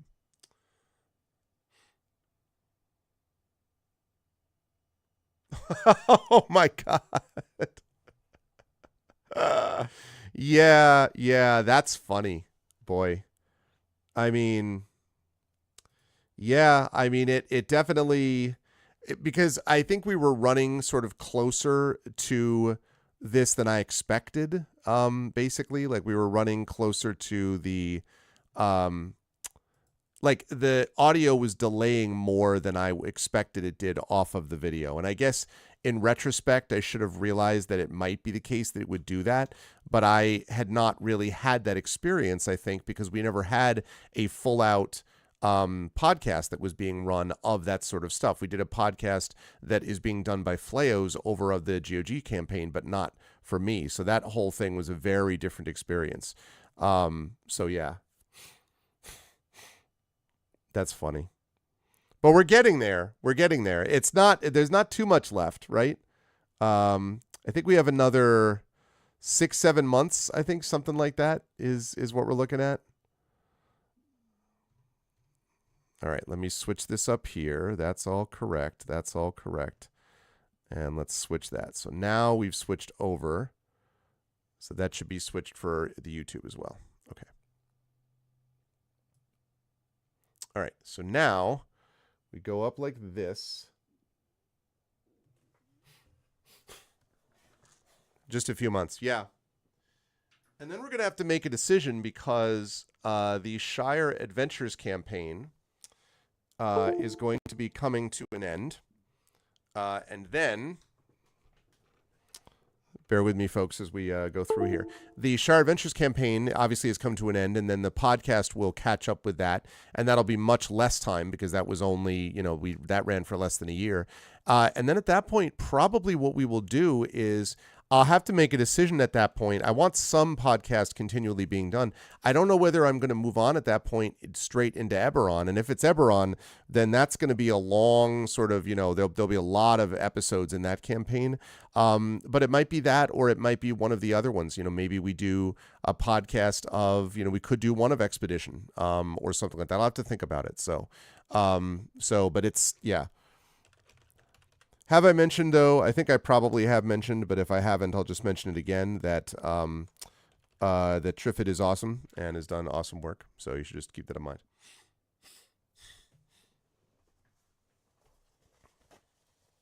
Yep.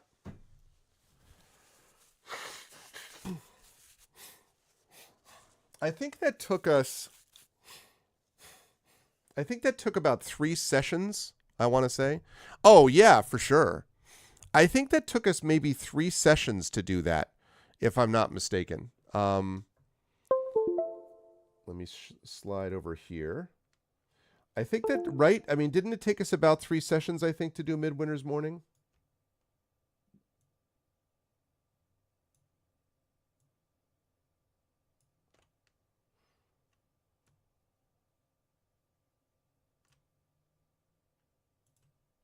Okay, there we go.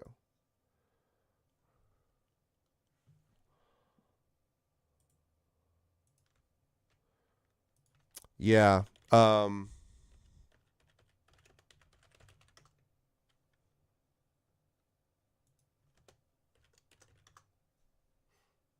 Yep. And our good friends over at Critical Crafting. Yeah, the Octoberish one. Yep. That was our good friends at Critical Crafting who did both of those. And that's something that at some point I'd like to see, actually, to go back to. They're still keeping ahead. I don't understand how they do it. Dylan Olney is the one who's the sort of brain trust behind that. And his, like, the amount of work that he does is, like, nuts. So, yeah. So down the line, I might see a scenario where we might do some more stuff with him and with those campaigns. Because those, I mean, that was good stuff. It was interesting and unusual and even a little bit creepy, one might actually say. So, okay, good. So that's all ready to go.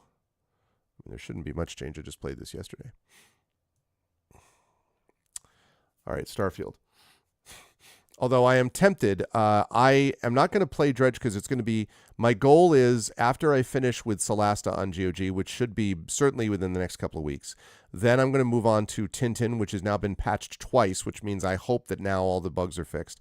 I'm going to play that, and when that's done, I'm going to be playing Dredge because I had such a great time with it over on GOG.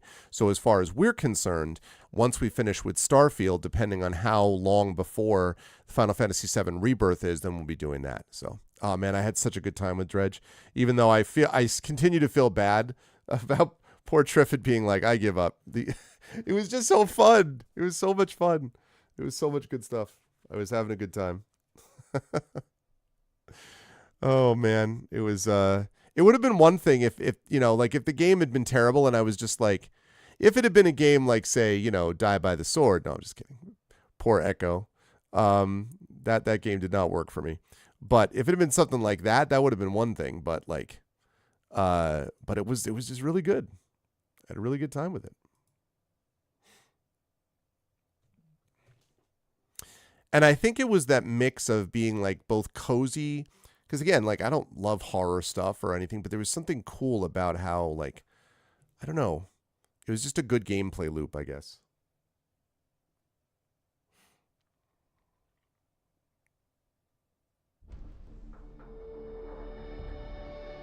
Okay.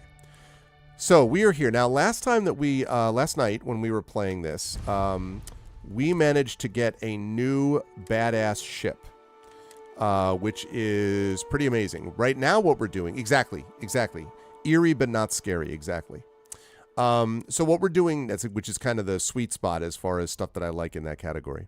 So we are doing a side mission, but it's basically almost like a loyalty mission from the Mass Effect 2 game, if any of you are familiar with that. And it's this divided loyalties thing. So right now, what I'm doing is I'm trying to help out Andreja, and several reasons to do that. But one of the main ones is once I finish with that, then I'm going to be in a good spot, I think, to be able to do what I need to do in terms of things like the burden of proof stuff, and there's other like little things that I want to do, like this legendary ship, the Varun Shroudbearer. Maybe I can figure out how that's not broken and everything. Eventually, I'm going to have to go back to this. This is the find the Terramorph thing, which I'm not very excited about because that is a jump scare, big monster thing, which is not my favorite. But, you know, I do want to sort of see it through. But hey, Prince Justin. So that's going to be my plan. I have a bunch of these little activities here. Some of these are not going to do. Sergeant Yumi is broken. Location of the ECS constant may be broken. I couldn't find that before. And tell May you want to run the Red Mile is basically because that's a repeatable quest, which is too bad that's not another category. These other ones, Sarah Morgan, that's back at the lodge. I don't know who the hell Borealis is. The Tevin Anastas, I don't know. Like, all of these I don't remember. So I'm going to have to, like, find them again and see who these people are and then, like, track them down. But, and then there's another one that's a go to this interview at Ryujin Tower for this sort of company stuff. So there's a bunch of different things. But, and also this, too. These ranger missions for Aquila City. But right now what we're doing is we're traveling to the den. We need to find Jada Huang and find out more about this Varun agent named Tomasar. So that is that is our goal.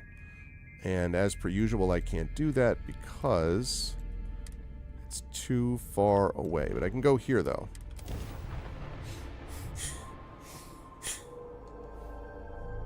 Welcome to Freestar Space. We're going to do a quick scan for contraband. You could be on your way. Look at my awesome ship. Scan complete. Go ahead and land. Right.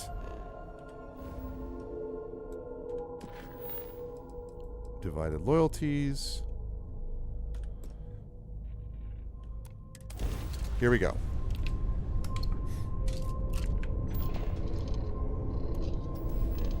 Love this new ship. It's just too bad that I put all this money and effort into the Razor Leaf, and then it was like, now have this one.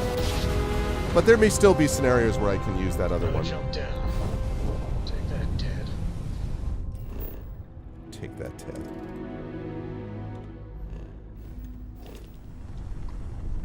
Ah, the den. This is UC Space. You are cleared to dock with the den. All right, that's where we're going. We have not been to the den yet. Looks pretty cool.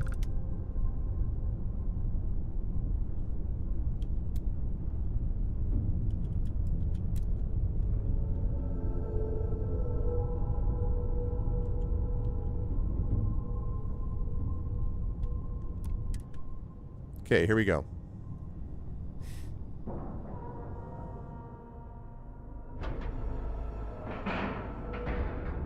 Ship is now docked. Perfect. Didn't even smudge. Either she is here, or someone will know where we can find her. Let's ask around about Jada. She is still alive. I know it. Ship Got services guy. anything you need to offload? Why does the ship I services guy understand look this exactly station the was same once on every quite planet? the luxurious place for UC military commanders. Based on what I see, I find that very hard to believe. All right, let's talk about Jada. Up your ass, newsboy. That a big enough scoop for you? Damn. I really don't think that's appropriate talk coming from a Vanguard pilot. That's exactly your problem. You don't think. If you weren't such a lousy reporter, you wouldn't be stuck all the way out here. I mean, I guess maybe that's true, but if so, you're just as stuck out here as I am. So what does that say? Oh, wow. You really do want me to kick your ass, don't ya? Yo. All right, that's enough. Bastion, go cool off. Get a drink. Whatever. Fine. Holden, I appreciate that you have a job to do. I really do. But you need to consider that you don't operate in a vacuum. If you're stationed here long term, that means you're around these people all day, every day. And they're not Maybe they're gonna all like it twins. if you're making them look bad. Lieutenant Commander Marquez, I appreciate your concern, but I have an obligation to SSNN to report on what I see. I'm sure they do know that, Holden. I'm just saying, maybe use a little more discretion in your reporting. Maybe a lot. Don't worry. When the next big story breaks out here, I'll be sure to help you get the scoop, okay? I will think on that. Thank you. Right. If you see anything unusual or illegal, make sure you report it. Mm-hmm. Vanguard's here for a reason. We'll take care of it. I need to ask you something. Haven't seen you around here before. What's up? Welcome to the den. No one Rita operates in a Marquez. vacuum, even in I head up the space. Vanguard station here. Good to see another Vanguard pilot. You assigned here, or just passing through? None of your concern. I'm just taking a look around. Right. Okay. Good. Was afraid I'd gotten another transfer without any warning. Nothing against you personally, of course. Of course. I'd just like to know who I'm responsible for before they show up on my doorstep. You need anything? Say the word. We're short on luxuries here, but for a fellow Vanguard, I'll do what I can to help. I'm looking for Jada Huang. Huang? Really? There are at least 3 other pilots based out of here I'd expect to receive complaints about first. Before we get started, I have to inform you there's a formal review process for the Vanguard. What? So don't expect any action for a while. A true lack of Okay? luxuries. That's true, Now, Prince Justin. What is the nature of your complaint? I'm not here to complain. I just need to talk to her. Oh. Oh. Okay. Sorry. Force of habit, I suppose. Jada isn't here. Hasn't been here in a while. In fact, she's following up on some sensitive information. I'm not sure I should disclose any more than that. Come on, you can tell me. I know what she's after. I have information that could help her. It's not something I can just blurt out. Really? I'm sure we can work something out. Yeah, I hope so. This is important. Lives depend on it. Yeah. What? Sure they do. I'm going to pretend I didn't hear that. The safety of my pilots has to come before anything else. I can't help you. Vanguard's here if you need us.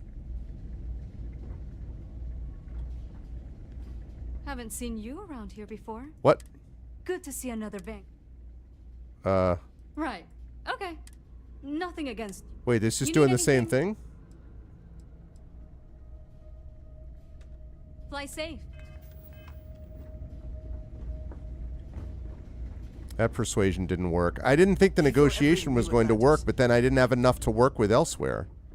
I don't think my messages to SSN are getting... Hey there. Ain't seen you before. What's up? What brings you to the den? I'm on a mission. Ah, man with a purpose. Good, I like that. Don't worry, I won't ask questions. I know well as anyone that secrets ought to stay secret. Well, you're welcome here, so long as I don't hear you disrespecting the United Colonies military. You got a problem with our history or our heroes? And you can find somewhere else to get yourself a drink. Clear? I'd like to locate Jada Wang. That's so. Vanguard pilot. A pretty good one from what I hear. Got a real attitude, though. You could always ask the other Vanguard pilots. Or, since you're already here, I do happen to offer services in exchange for payment. Oh, One of man, those I should have gone to this services can't dude. Be information. You get what I'm saying here? Then I will tell you that I happen to overhear she's out in the Groombridge system. And from what I hear, Reyna ain't happy about it. And our little transaction here is concluded. Pleasure doing business. Long live the UC. Okay. So she's in Groombridge, for whatever the hell that means. Right? In space? Just... It would seem more prudent that the UC simply shut down this entire station, rather than allow it to endure in this state. Interesting. Yeah, I don't... Whoa! Whoops. I still don't love the persuasion system. I don't think it works the way that they mean it to. I understand the logic behind... Oh, wait. I was going the right spot. I understand the logic behind doing it the way that they do a little bit, but it ends up meaning sort of a little ham-handed, and it's sort of playing off of the persuasion systems from others, but not quite in the same way, so...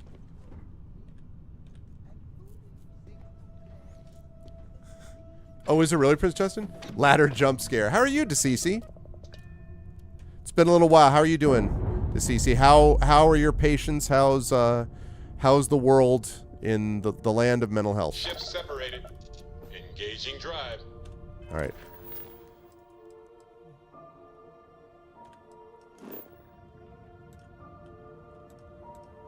All right, so we have to go... Oh, we have to go here first.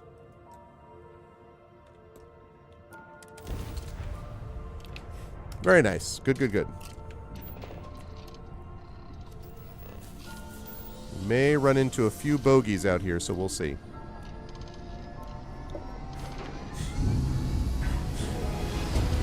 Groombridge 34, huh? I did not know that. In one instant, the stars are rearranged.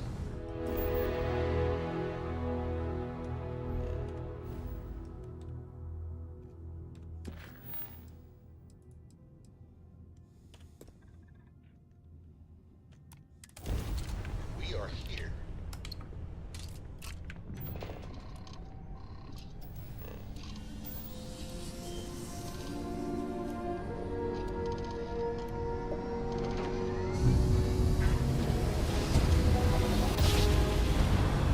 It's wild that you go through a rift in Yes, space in front right of the here. planet.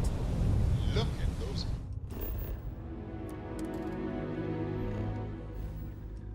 Stop. Okay, wait, I'm saving this, and then we'll go on with this. Unidentified ship. You are not authorized to be here. State your business. Who the hell are you? And what are you doing here? I'm here with Andreja. We've been looking for you. You're what? You've got to be kidding me.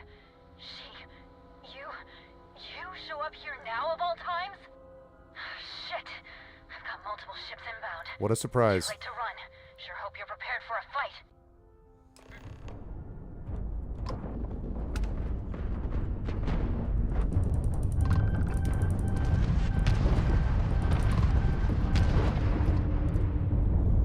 Okay.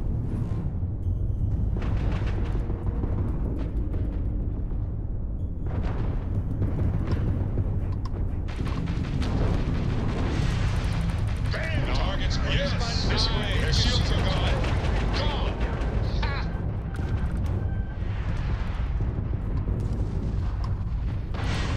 Target's jump drive is down. Okay.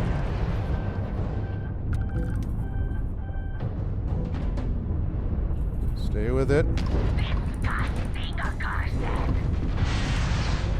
got your shields. Go get them.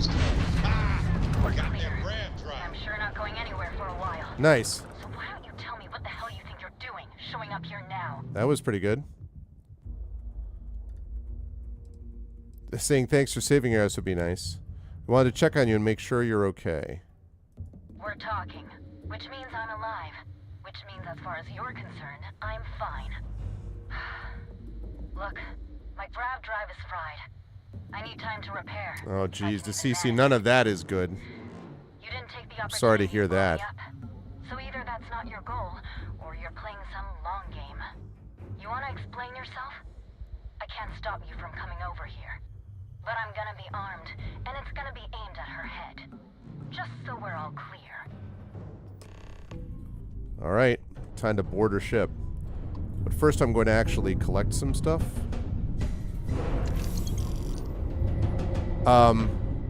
DeCeCe, are there any, like, positives in terms of, like, acknowledgement of what it is that you're dealing with?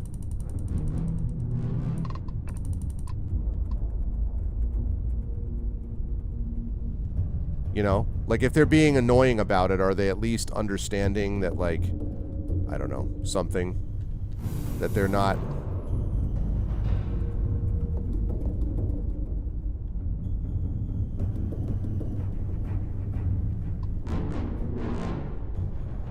Writer notes, some patients are specifically requested to be attended by yours truly in our clinic. I'm doing something right. That doesn't surprise me at all. I mean, just based on what I've heard from, as you've talked to us about this over the years, it does not surprise me. So that's got to make you feel good, despite the frustration. Okay. Now we're going to go dock.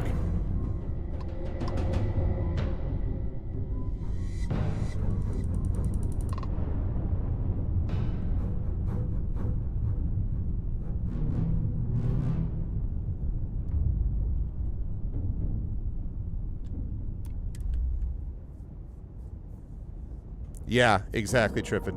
Exactly. All right, time to go find this friend. Air pressure, good. And we're docked. Whew. Always a satisfying moment to return to your ship. She wasn't lying. Hey. How? How can you possibly show your face? I am glad to see that you are safe, Jada. I am sorry if this is difficult for you. Difficult? Are you serious right now? You set us up, killed my friends, and then a decade later you show up like nothing happened? Have you lost your mind? Set you up? I was not behind that. It was zealots, you know that. We were all attacked. Don't bullshit me. Not now. And who the hell are you? Her backup dancer? Listen, this backup dancer is going to tell you what for if you don't get that gun out of my face. Okay. Clearly I'm fine, relatively speaking. You've got some explaining to do, though. What are you doing here with her? You don't look like Varun to me. We've been looking for anyone who survived the ambush years ago. Why? So you can finish the job she started? Jada, you are my friend. I was not part of that attack. You know, for a while I told myself it was a coincidence that you disappeared once the shooting started. That you were long gone when the dust settled. Told myself, no, it couldn't possibly be her. Not after all those years we spent working together. We're friends. So I went after the zealots. And then I found out the truth. Your damned High Council. They knew. Told the zealots where to find us. That's not true. That cannot be true. Oh, it is. How? How do you know this? If you have proof, I need to see it right now. You don't get to demand anything of me, Andreja. I know what I've seen. If you're so sure of this, then let's see the proof. Convince us. I don't have... It doesn't work like that. I've put things together over the years. Slates, communications, interrogations. A name, Jada. Give me a name. You must have heard one by now. Tomasar Kadik. That's the bastard from the High Council who's been helping the zealots. And did you hear this from Aaron? Aaron? What? Ugh. No. All of that sucks to Cece. What do you know about Ugh. it? Jada, I swear on the serpent himself, I would never betray you. I need time to make this right. Can we go somewhere and talk? I am not giving up on this. I've tracked them this far, and I'm going to see this through. You want your proof? Well, they have it. So, you think you've won, do you? That's him! That's the bastard responsible for That's bad. the ambush! If you're not lying to me, then you better help me take him down. Otherwise, I'll just have to destroy you both. Get back to your ship! Okay.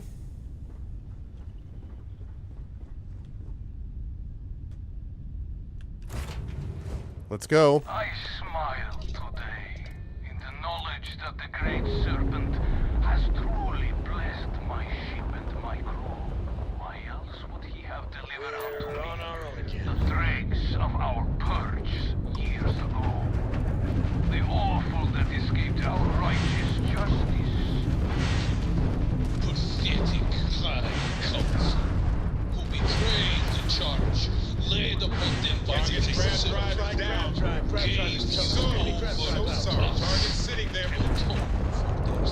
Sorry you couldn't finish your monologue, bro. That you escaped the fate you deserved. But now, the serpent sets my mind at ease. He's like, And in his name, I will cleanse your filth from this universe. also now I'm dead. I actually was already dead.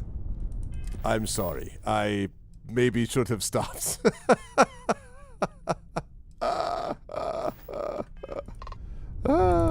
Good times, good times.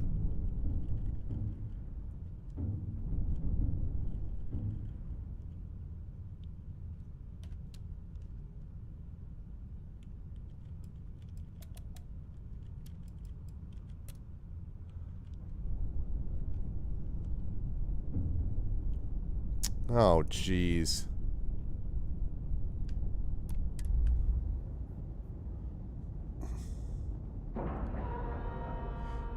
I mean, do a lot of the rest of the people get the idea that she's like she's Time to cycle the airlock and move. that she's not? Does everyone else get the idea that she's not doing what she should be doing? DeCeCe?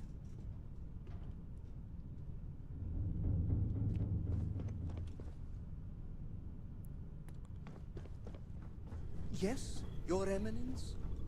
I don't know about you.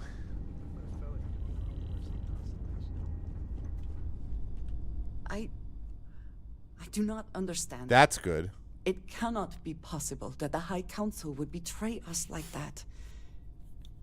He must have been lying. Seemed pretty sure of himself. Zealots have interpreted the teachings of Jinan Varun in the most hostile way possible, and are convinced they are the only true followers of the Great Serpent. They have always been certain in their beliefs and actions. Does not make them correct. Something about this does not feel right. This message. The code at the bottom. I have seen this before. I know where we... Well, it's not like it's sort of important, I must right, explain. DeCeCe? House Barun values secrecy above nearly all else. Those of us sent out into the settled systems, we cannot return. Maybe not forever, but certainly until our mission has been accomplished. When we are assigned a mission, we are taken to a point outside of House Barun's domain. We do not jump ourselves. We are never given the coordinates for Varun Kai, our homeworld. We literally cannot return. Only a Jeez. select few are ever trusted with that knowledge.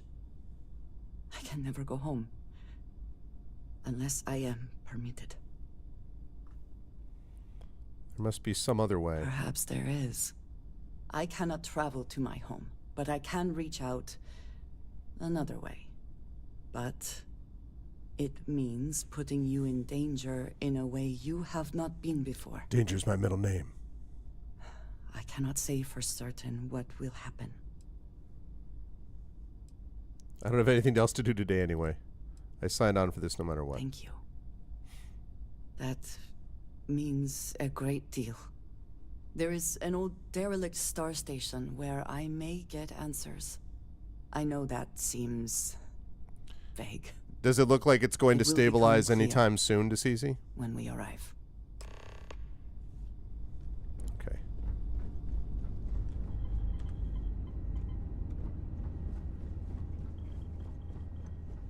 I'm working hard, Captain. Yeah, you keep that up.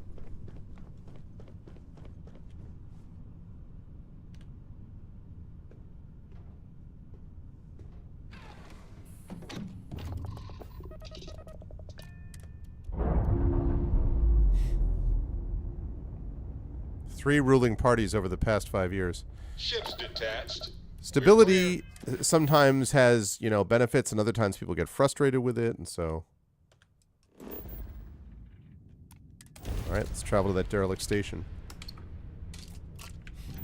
Yes, I did see that, and I mean, it does... I don't think you look that much, like a little bit.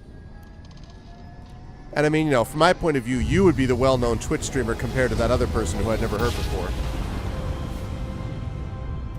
You're the celebrity in my eyes.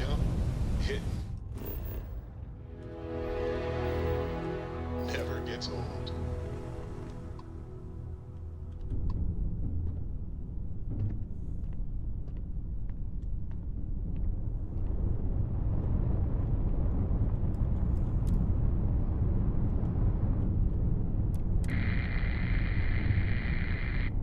Yep, that's what I would have thought. Nobody home. At least no one wants to answer the radio.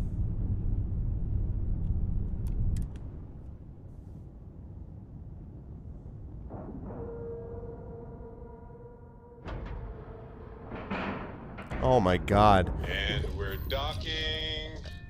Can I ask what the deal is with the freaking oh, I have to go get ammo. Any adventure you can fly away from. Is that how the saying goes? I have to remember to get ammo. I need to be better about that because I realize that I have a bunch of ammo that I need to replace. So what was I going to say? What was I going to say? Oh, yeah. It feels like because a big part of the COVID inquiry going on in the UK right now also centers around WhatsApp messages. Like, I've used a little bit of WhatsApp here and there, but like, what's wrong with the good old traditional, your basic garden variety text message? Like, why is everybody, including government officials, using WhatsApp stuff these days? You know, like.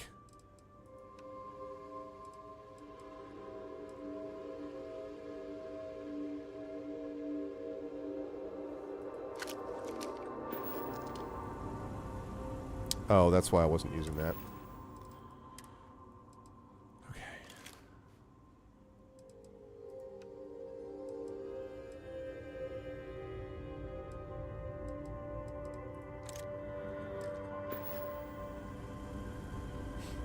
WhatsApp is to texting. What short version? It's encrypted.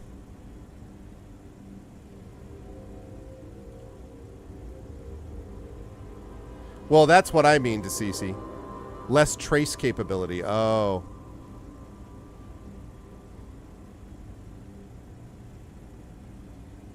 Yeah, I mean, I guess, but it still feels like you'd use more government official apps, you know?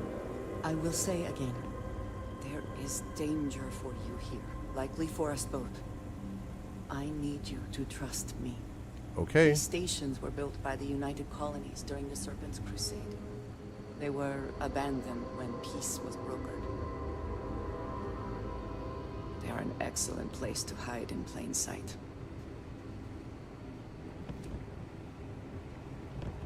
And it's encrypted. Okay. Also, hi, Jimbo.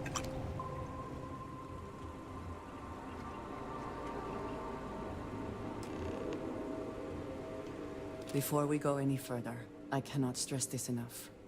Keep your weapons at your side. Do not make any sudden moves. Do nothing to appear hostile. What are we walking into here? This is the only place I can get answers. The only connection I have to House Varun. Please give me a moment.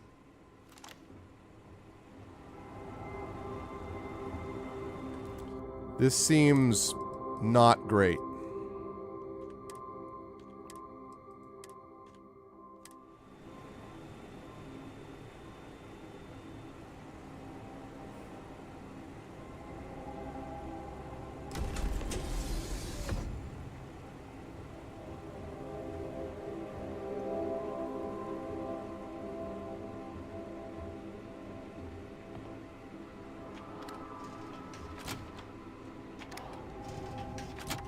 Signal, yes. I do know about Signal. I have heard about Signal. Oh, you've been looking for a while? Oh, okay, welcome, welcome.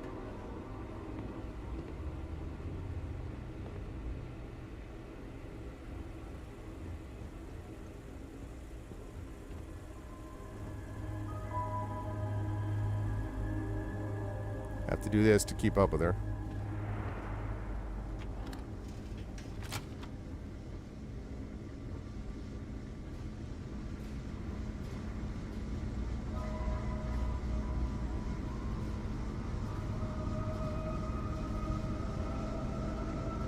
Yeah, I can hear that.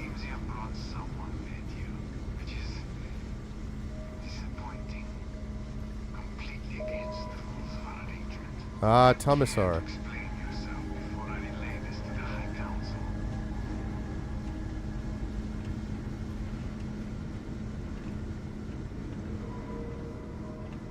Tomisar, the guy that she's been getting her info from.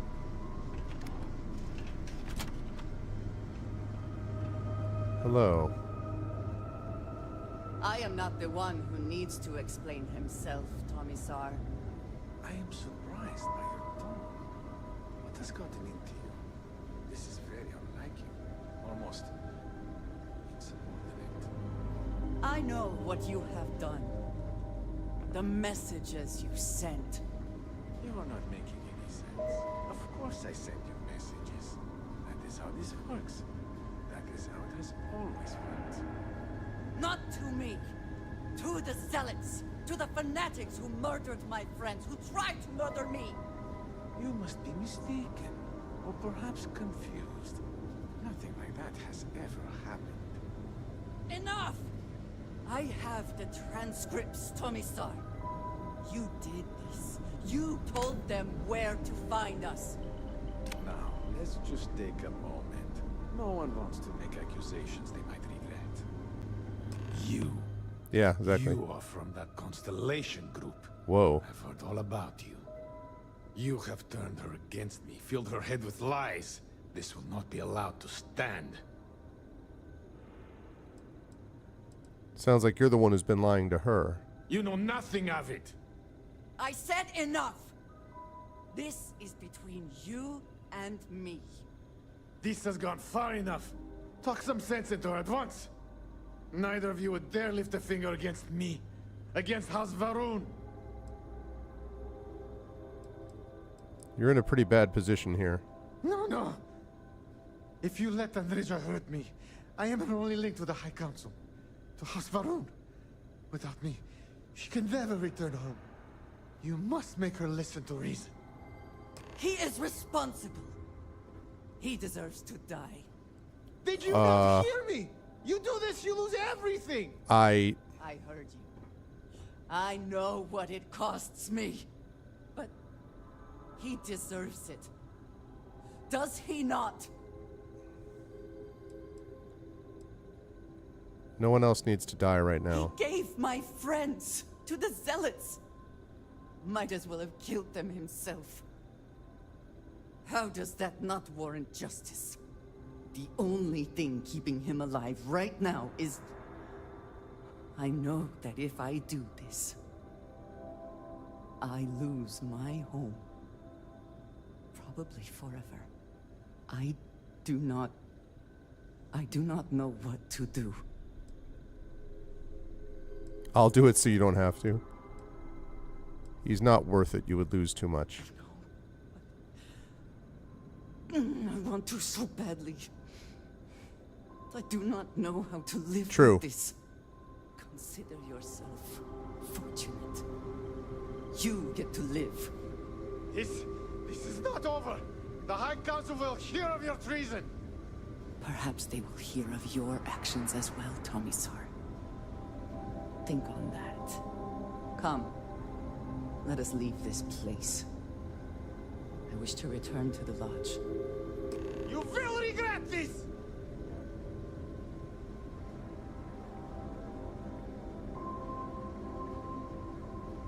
I'm like, So I just walk up to the dude. There will be consequences for your actions here. I assure you. You know what my response to that is? Suck it.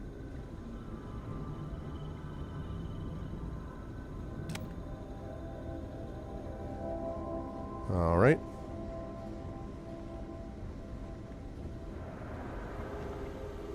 Ooh, okay, let me just save it here. Shoot his ankles. Yeah. Mostly because I want her to be able to get back home if she wants to.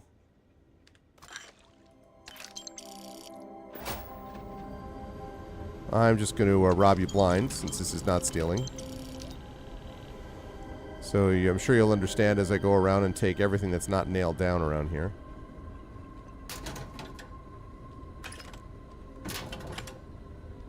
Ooh.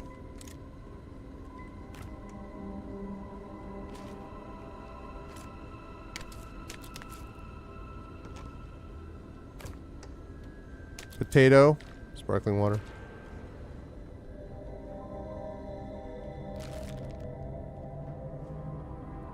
There we go. The Great Serpent will see you punished for your impudence. Yeah. Just as soon as I'm done taking everything out of here, you can let the Great Serpent know that I came to regulate. All right.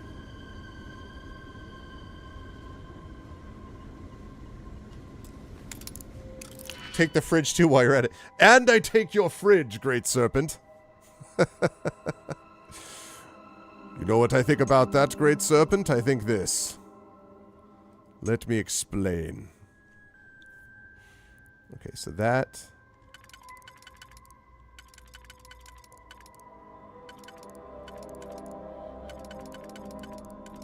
All right, so that means there's another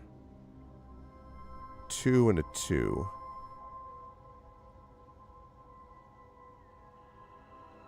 Okay, which means if I got this right, I think it's this.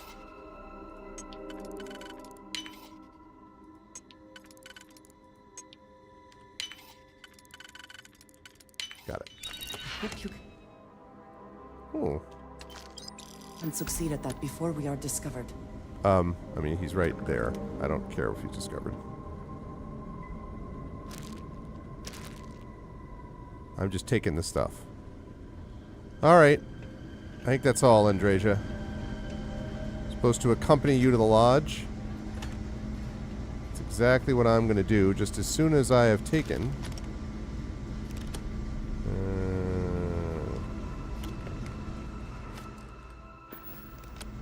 taken all the ammo on my way out.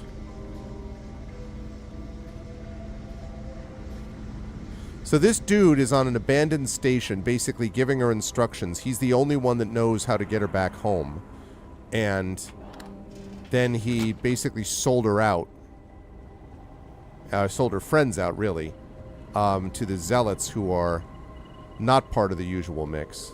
Yeah, I'm not going to carry any contraband, thank you.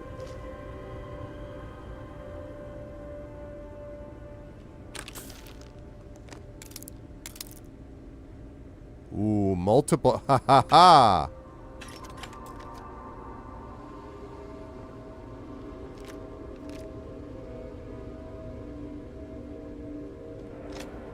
Need to check this. This may be too much for these weapons.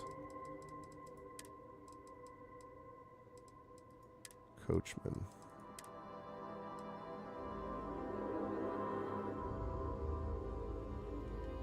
Not worth it.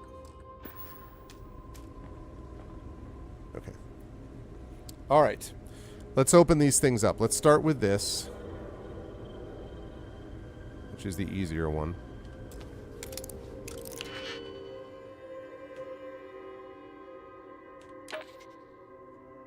Okay.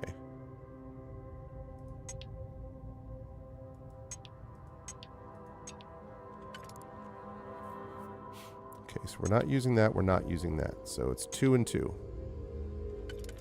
Well, that's easy enough.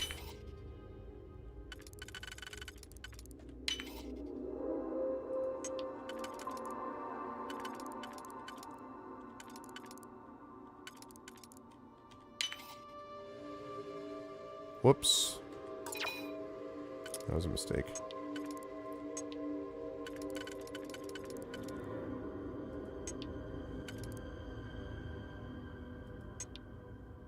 Yeah, that was just bad pick use by me.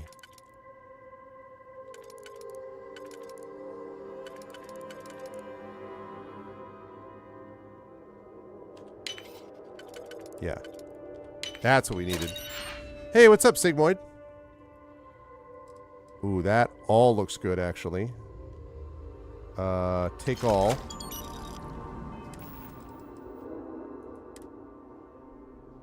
Solstice. That, ooh, holographic sight. Wait a minute, wait a minute, wait a minute, wait a minute. I have a Solstice already. Is this any better? This has no mods.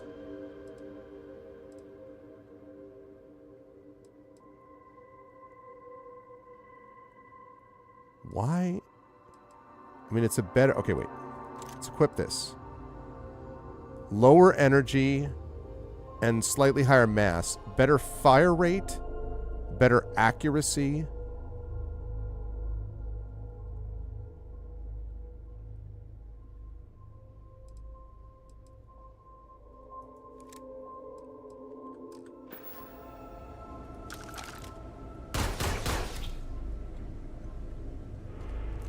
Interesting. So it's a better Solstice.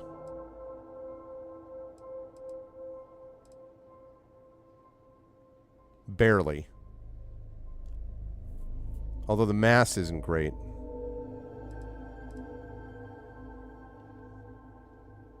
Alright, let's drop this. We're going to favorite that as 4. And then I got a side star. which is just like that one. Yeah, it's not as... That is not as good.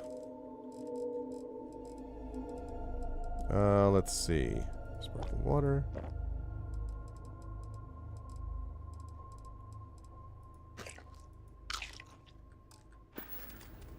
Okay, lovely. Alright, that is, however, not... Nope. That's the one I want. Okay. So that was that, and then I got a safe down there.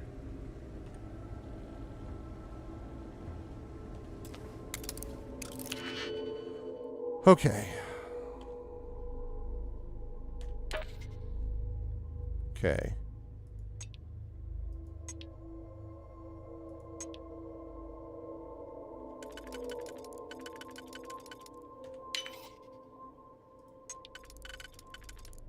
Makes that easier.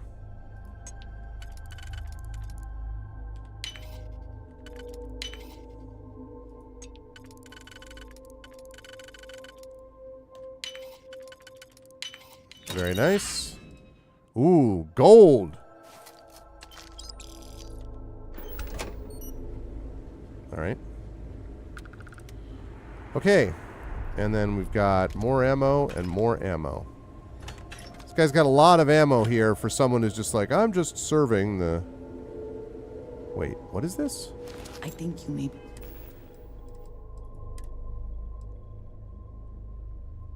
Wow, that's a little brazen.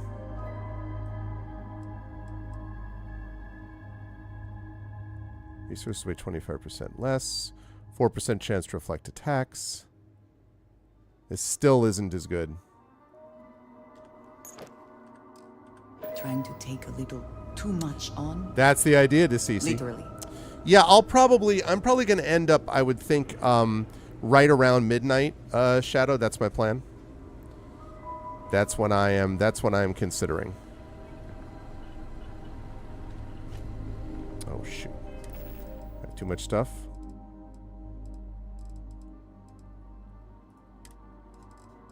Can I eat my way out of this problem?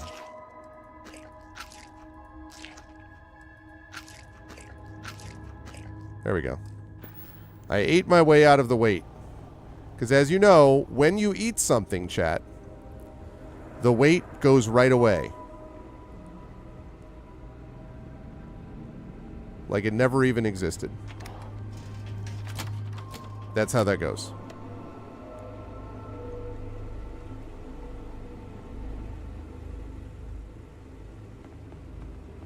I don't know if you're aware, but that's how it works.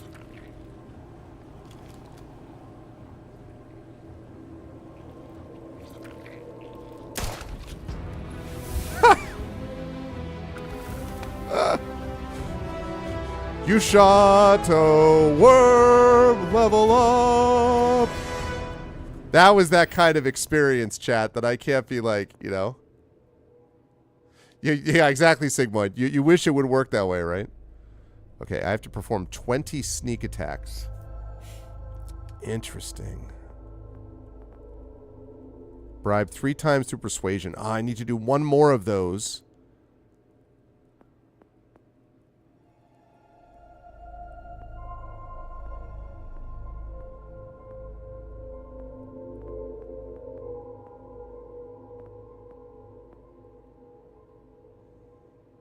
I need to do one more of those negotiation things, and then I'll be able to level that up. That's maxed out. I don't have enough of that yet. I will be able to do more of that.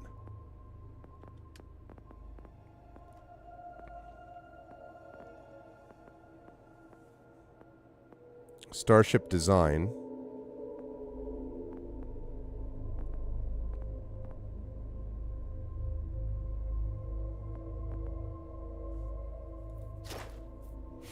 I could unlock the ability to pilot Class C ships.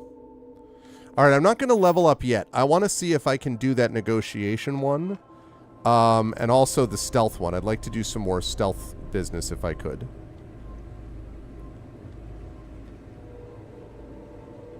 That was so funny. I just shot one worm and just like, yep, there it is. That was the extra information that I needed.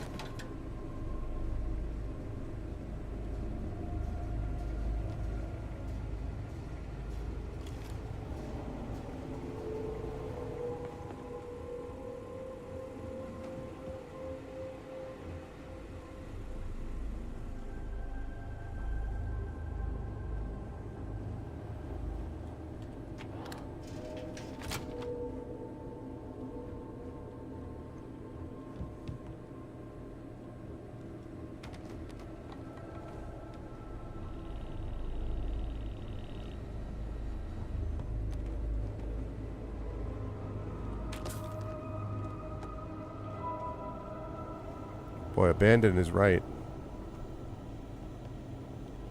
See? Here's another safe. And 2 more digipicks on top of it. Conveniently located right near the safe. Oop, hold on.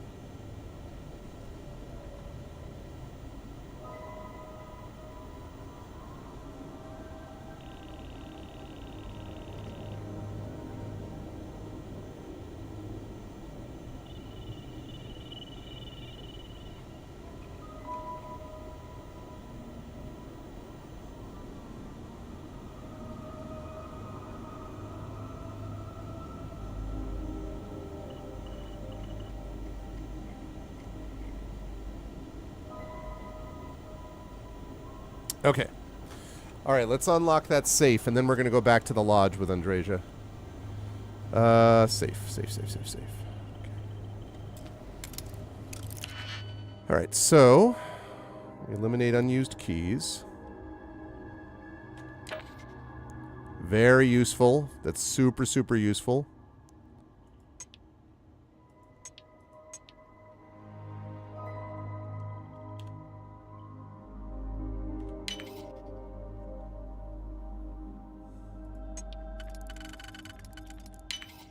Okay.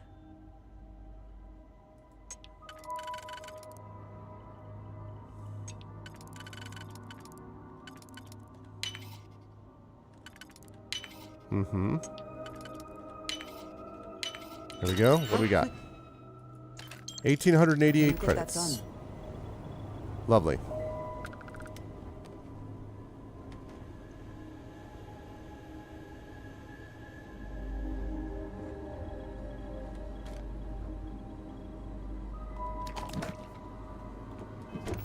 Okay, gotta eat a little bit more.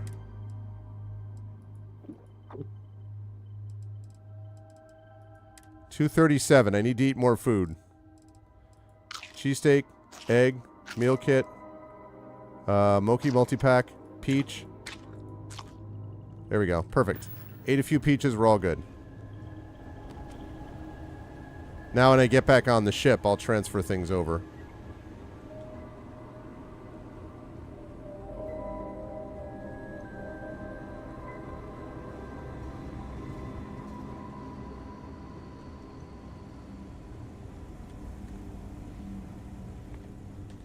Okay. Is it secret? Is it safe?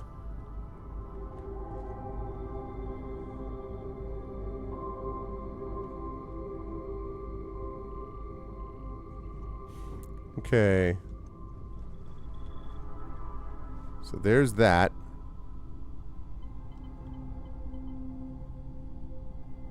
Right. Where was I going? Oh. I was like, what am I doing? Right. So I have to go down here. From there, then I go through here. I go up there to the cargo. I put everything in the cargo.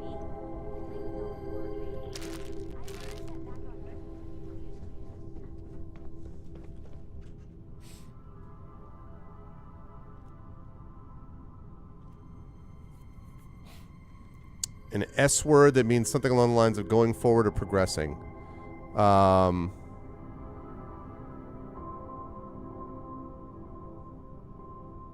Succeeding? It's not quite there, but...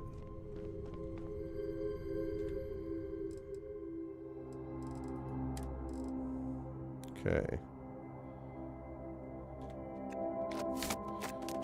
Oh god. Okay, that's exactly the opposite of what I wanted to do. I'm now going to do exactly the opposite of what I just did. There we go. That's more like it. I was like, I will put absolutely everything on my body. And I'm like, that's not how this works.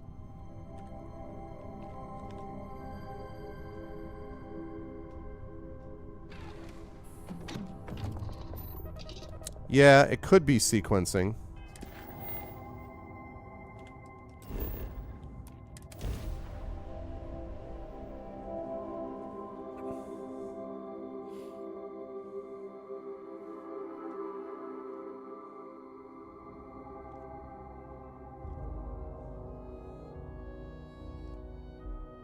Will we be stopping for food? I would not mind trying something, and there are plenty of options. As I thought we were doing this, I thought that you wanted to come back to the lodge. Pretty sure that's what you said, Andreja. It sometimes amuses me to think about what goes on here, right under the United Colony's collective nose. Would be more useful to you aboard your ship than idling here, awaiting tasks.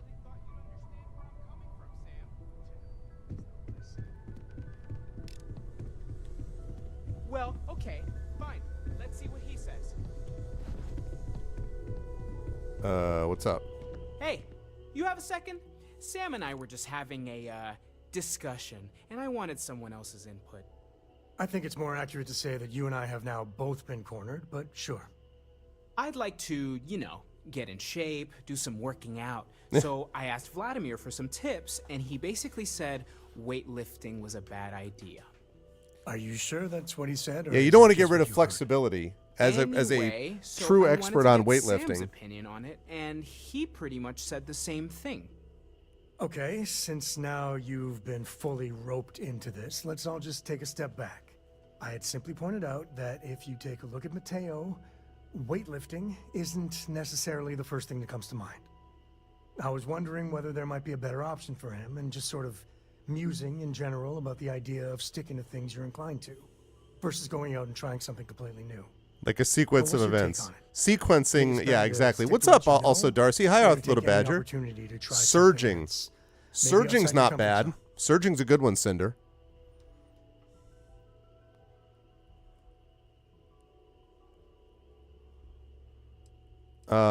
Let's see. Well, now I'm just talking more generally, philosophically, if you will. Superseding? Well, there you have it. That's what I've been saying! Anyway, thanks. I think I'm gonna try it. And don't worry, I'll be sure and ask Vladimir for pointers. Hey, we'll support you no matter what. Just don't want to see you get hurt is all. Yeah, I know. Thanks. All right, And let's- maybe, if I need a spotter. Yeah, we'll talk about that. Okay, let's see what my missions are. Company Andreja the Lodge. How can I assist? We will speak again, I am sure. Okay, so we're at the lodge, Andreja. Do I have to, like... Maybe I have to go actually, like, meet her somewhere? Like in here? Nope. In here? Okay. Now I can talk to Andreja. Hey, what's up? Something on your mind? We will speak again. Maybe I need to meet you in your room to talk. Is that the idea? You're chilling in Texas for the month watching Starfield streams. Good stuff, good stuff. It's good to see you, Darcy. I hope all's well. As you chill in Texas. There are some crazy quests. The quest that I did for the Rangers, the Freestar Rangers, that was about the first. If you get a I don't know if you've done that quest. I thought it was pretty cool. Thank you for coming back here with me. I fear that after all that has happened, I am unsure of my place in House Baroon. This room. may now be the only place I have left to call home.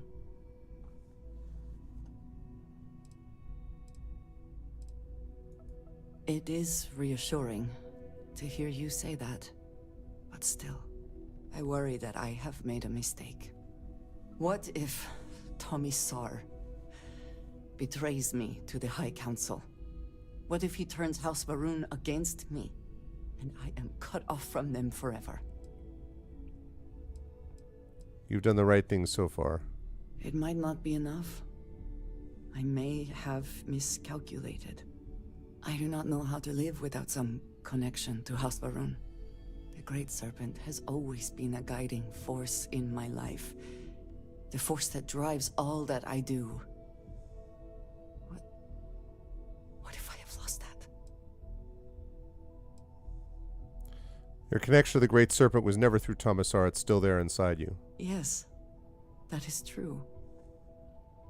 Whatever else has happened or will happen, the Great Serpent still holds a purpose for me. You have been by my side through all of this. The most turbulent time in my life. Hey, listen, you know. And you have supported me faithfully. It's what I could do. I have never been able to count on any single person the way I have with you. If I am summoning, repeating that's a good one. myself, you will have to forgive me. I cannot overstate what it means to me. Oh, here we go, chat. I'll always be here for you. I love you. Well, that is... She's like, I'm sorry. I need a moment. I admit this is a surprise. What?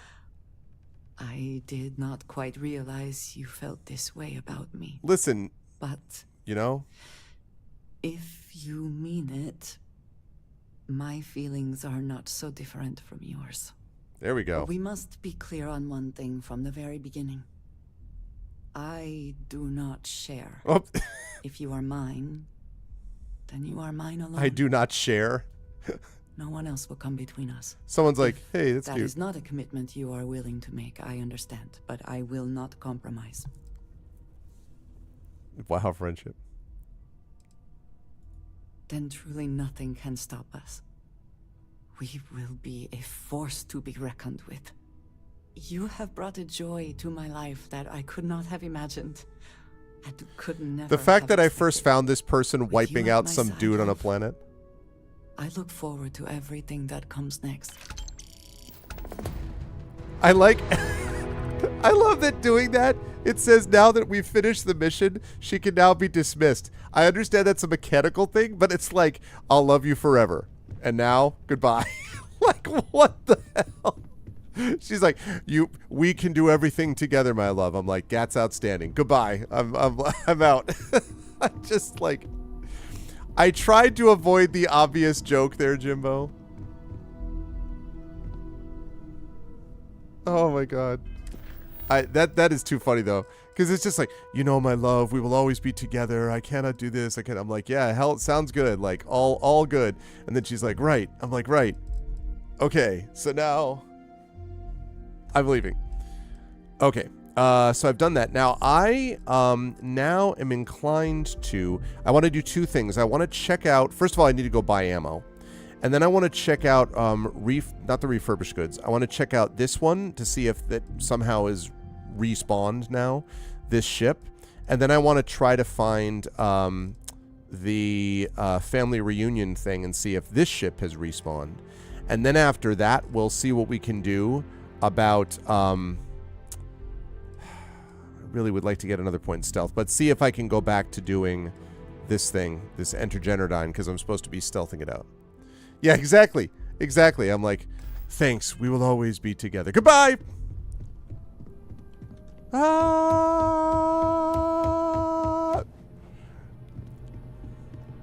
Oh, no! No, I mean, like, obviously, Andreja, I think, is interesting, and like, I was like, yeah, I'm interested in the romance situation here.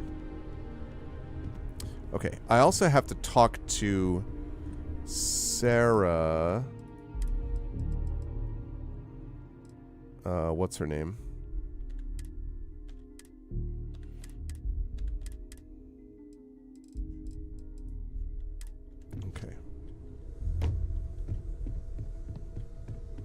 thought I saw... I see you in the bar?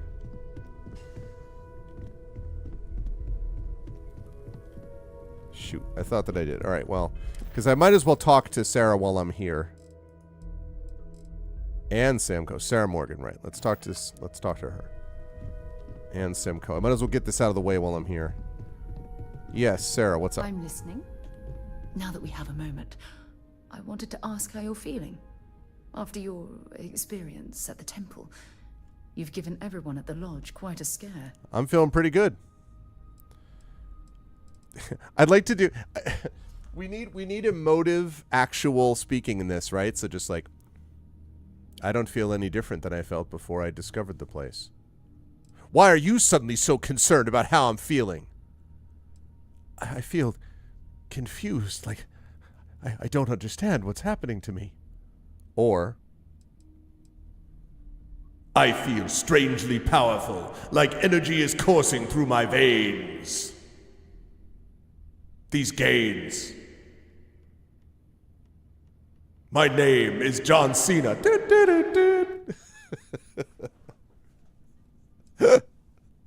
This silence is getting That's distressing, but to be expected, I suppose. Mm-hmm.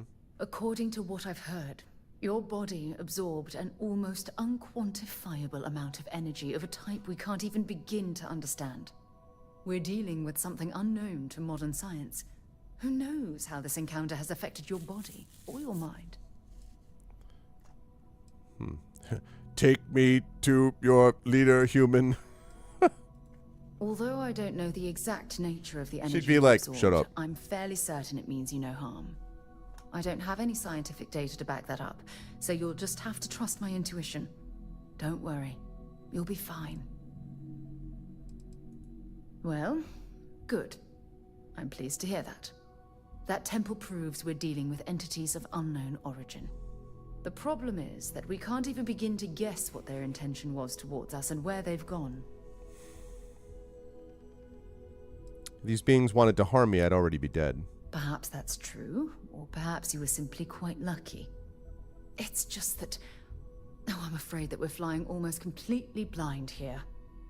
All we know for certain at this point is that whoever created the artifacts are the same beings that built the temple. Anything else is just guesswork. I might as well put on a blindfold and toss darts at theories written on the wall. I would have thought this would be exciting for you. Oh, believe me, this is positively exhilarating. Think about the significance of this research. The questions it raises alone are mind-boggling. Who was this wondrous structure built to accommodate? How long ago did these entities inhabit our universe? I thought I had her assigned Are on they my still ship, out Sarah there Morgan, already, actually. somewhere? Maybe these temples is one of the reasons for Constellation's existence. Yes, exactly. Now you understand why it's imperative that we solve this puzzle. Mm-hmm. It's funny. I used to think the artifacts were the end-all be-all of scientific discovery, the pinnacle mystery of our time. Never in my wildest dreams did I imagine it would lead to something of this magnitude. I just hope that you'll come through this, whatever it is, unharmed. So I flirt with her now, and all of a sudden, like, I'm clocked to the end of next week by Andreja. However, I had never had any... Sarah spends way too much time being like, no, that's not the way that works. No, you need to pick up these things. You're overweighed down. You need to... Sarah, shut up. Oh, my God. Oh. Well, thank you. Look, I've already taken up too much of your time. All I can do is promise that I'm not going to make you deal with this mystery alone. Whatever might be happening, I'll be right here to help you every step of the way. Okay. Well, while we're on that subject, can I assign you...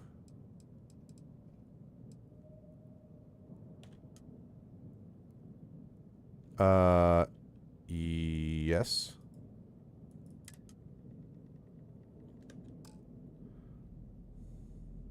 Okay, so she's assigned, she's assigned. Vasco should also be assigned, actually.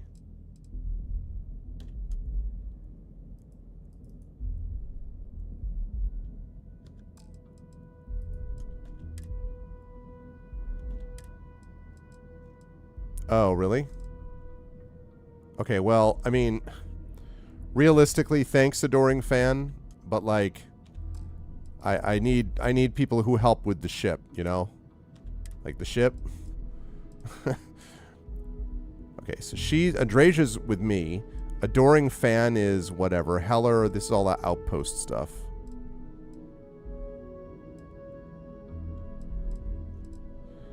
Okay, why am I not able to assign others again? Current ship command level. Oh, alright, well, hang on a second.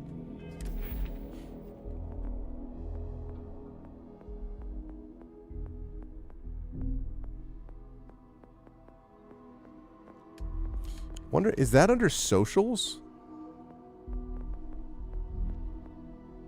Oh, I need seven more points in social. Jeez Louise. Wow.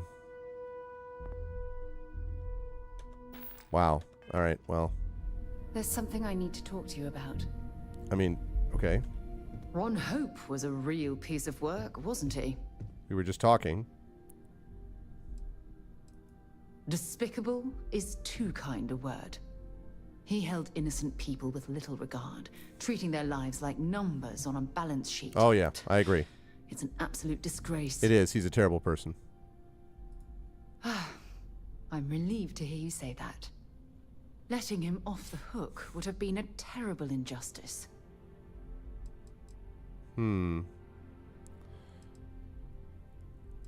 Let's see. It's a shame that taking a bribe to overlook his crimes would have been a horrible thing to do. Had you taken the money, this would have been a very different conversation. No doubt. I'm proud of you.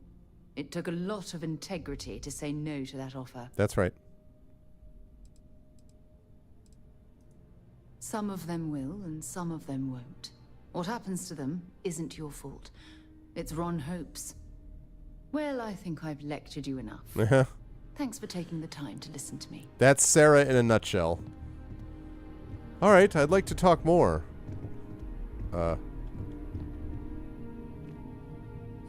Sarah, are you okay? Are you okay? Sarah, listen, I know we're not together at all, and like, Andreja and all. Okay, good. Are you all okay?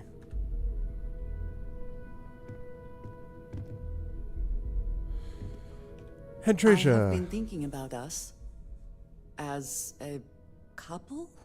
I am not sure of the terminology. Our relationship, let us say.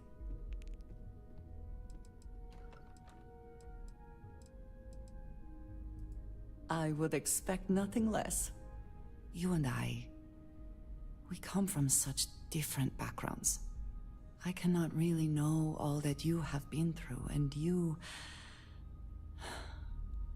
are not House Varun. Definitely not.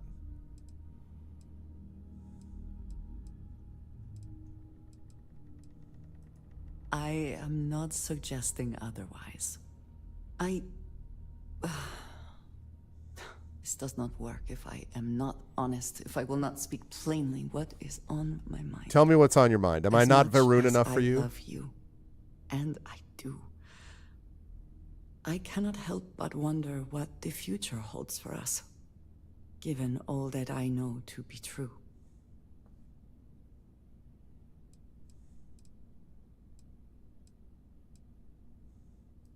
I would very much like to believe that, and yet, when the Great Serpent returns, I know I will be by his side as one of the promised.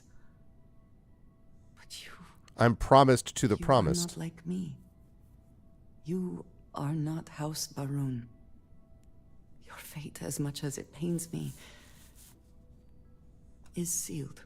I have tried to not worry myself over it, but I cannot stop thinking about it. What future can we have if That is the inevitable end.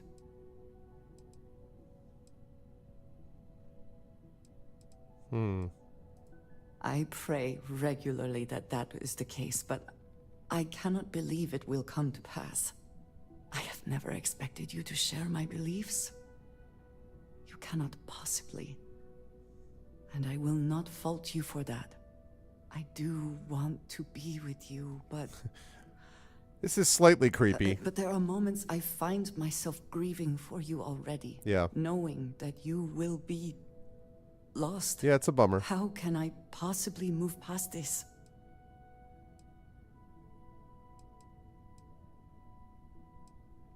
Been through so much. Need to enjoy the time we have together. Can have you for eternity. For now, you're mine. Nothing lasts forever. Doesn't mean it isn't worth it. What's the alternative? We pretend we don't feel this way about each other? It would be foolish to do anything else, I suppose. You are so good at putting things into perspective. I just hate to think of anything coming between us, whether now or in the future. Like a great serpent? But you are right. That is doing this? I need to focus on what is in front of me now. Not something I have no control over. Thank you for talking me through this. It only serves to remind me how much you mean to me. How deeply I care about you. There's always something there to remind me. Ooh, wow. I think it's time we make this official. Really? You continue to surprise and amaze me. I think I mostly did that because I wanted to see how fast we could jump from the love to commitment stage. Of course, yes. Yes, I want that too. My culture deals with this so... This is the part where she's like, it begins with me wrapping a live serpent around your neck. If you survive it choking you... time to consider what would be an appropriate, equivalent gesture. But do not mistake that for hesitation. You are the best thing that has ever happened to me. And I will not let you go for a moment. All right. And just what is on your mind at this moment? Okay, I just have to. I know that tone. Very well. What is it? Let's see. Every day I'm so grateful to have you in my life. Best thing that's ever happened to me. The most beautiful eyes. I get so lost in them. Can't stop thinking about you even when you're right here next to me. That's creepy. Love you more than ever I thought was possible. Okay, wait. Let's take it one step. Snake handling. Never let you go. How about this? Thank you, dearest. You are not so bad yourself. I am incredibly grateful that the Great Serpent has brought us together, even if only for now. Then I shall be sure to say it more often. Okay. I look forward to our next discussion. My dearest love, you are everything I've ever wanted. Then I'm like, I want to end the conversation. She's like, I look forward to our next conversation. Like, really? That's oh baby, you know nothing gets me going like that. When you use that, I'm happy to be done. I look forward to the next time we speak.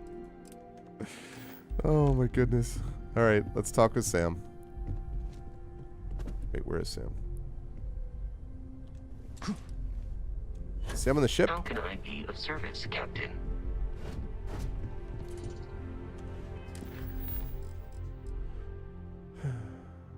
A few years ago, it was just another snake cult. That's funny. Okay, right. So I've done that. So I want to do these other things. So I want to talk to Sam, but I also want to get ammo. So we're going to do that. So I want to get ammo next.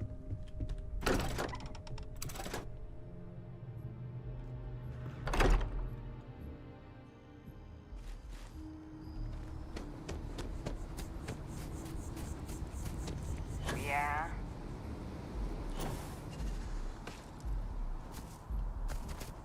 Okay. I need to remember where I can buy ammo.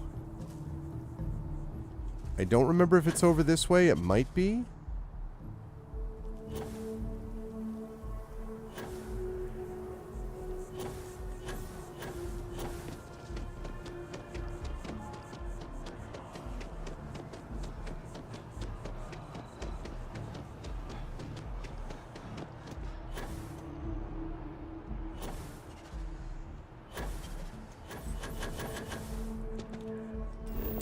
Reliant Medical, but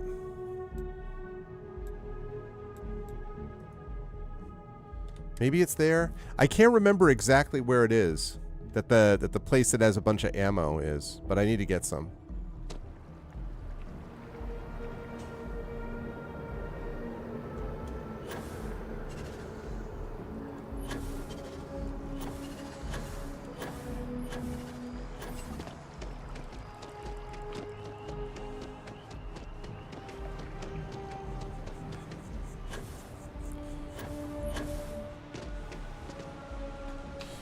I don't suppose this guy in here has been unbroken. I'm afraid, due to recent legislative action, I'm no longer able to allocate ships. I can, however, deal... Be quiet. I don't care about that. I want ammo. I need ammo. Give to me ammo. Might be Outland? Mercury Tower in the residential district. Thank you. So... You're only a saint. I would never dream of selling substandard gear. Yes, by all means, have a look.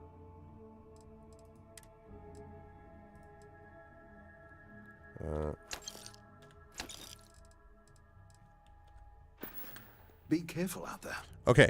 Mercury Tower in the residential district. Okay, thank you very much.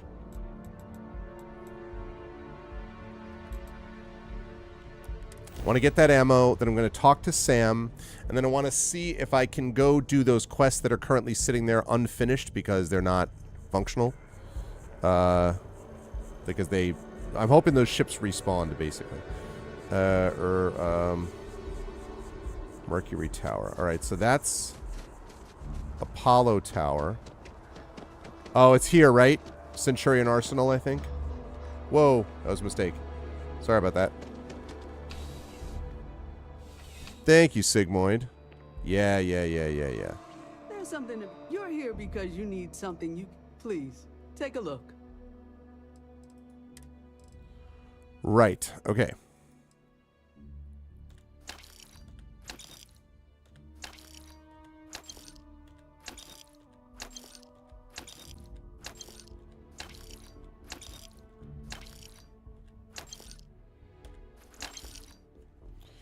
All right.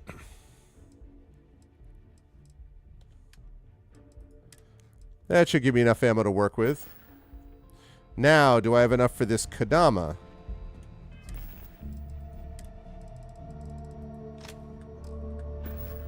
Yep, that's up to 458.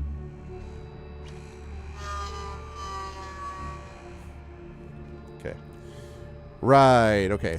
Thank you, Sigmund. All right, so we're going to talk to Sam Coe, which is back on the ships. That's convenient.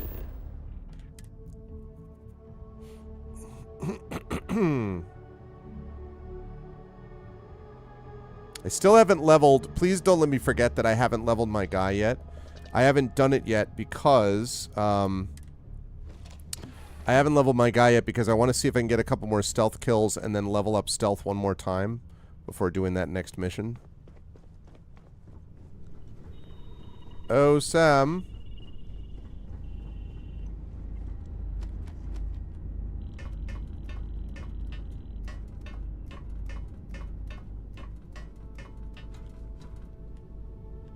Man, the galaxy's too big to be stuck in the same place.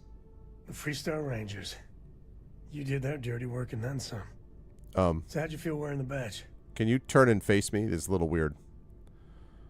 All the kids I grew up with fantasized about this moment. Doesn't seem real. The reality of the job is dirtier than cops and robbers on the playground. Can you face me? Me, I never cared much for being a ranger.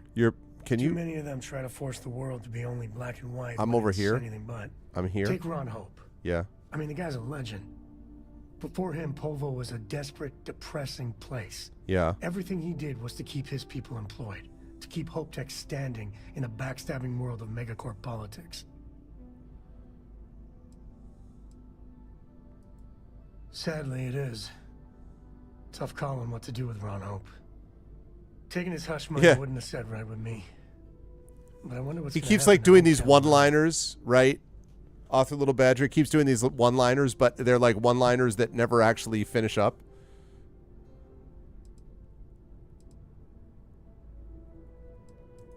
I think Paxton Hall went out of control. But no doubt Ron Hope bears some responsibility.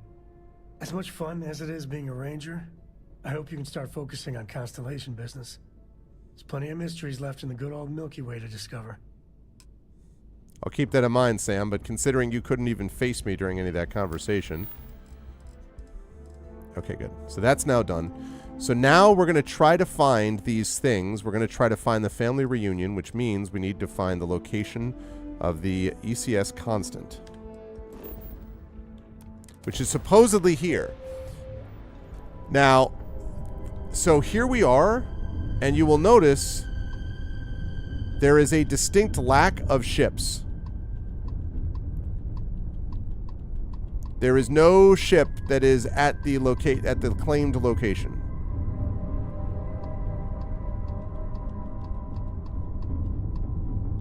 Wait, what is that? No, it's another planet. It's not here. And because that's not here, it means that this thing, this family reunion, which I'm ready to go, I can't do anything about.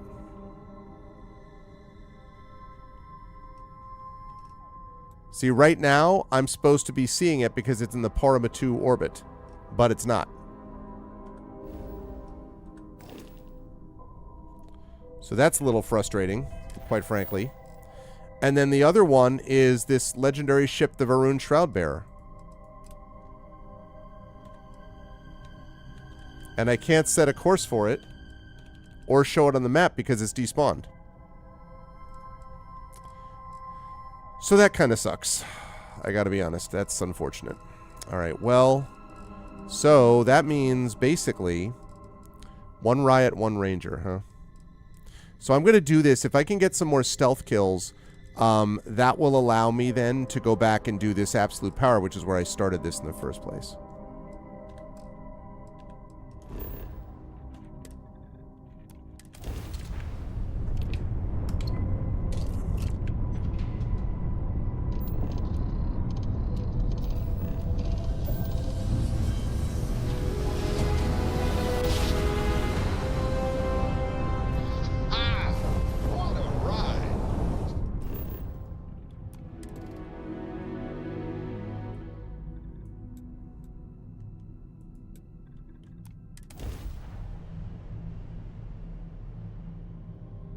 Okay.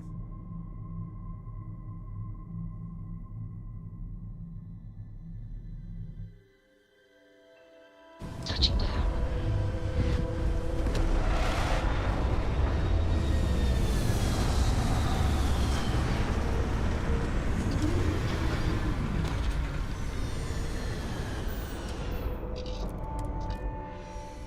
Even without life, there is the potential for beauty.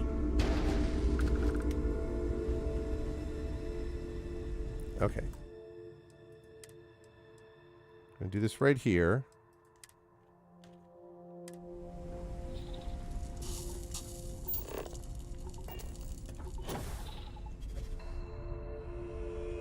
Ooh, there's like no gravity here.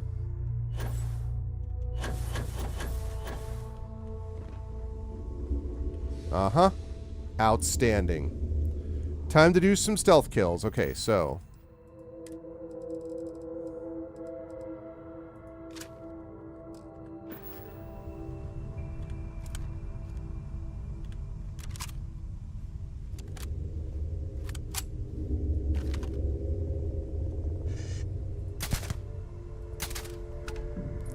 Woo! Sneak attack.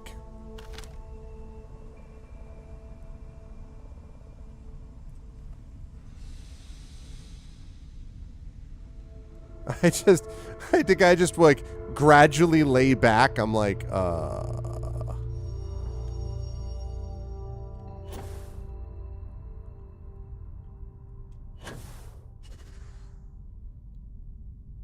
my God, I love this lack of gravity thing.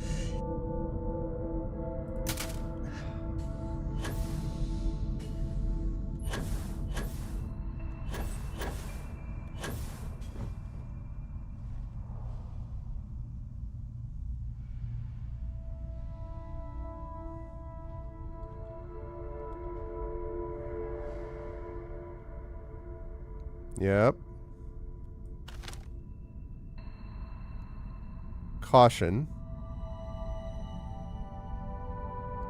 Wow, he just bent back and that was it.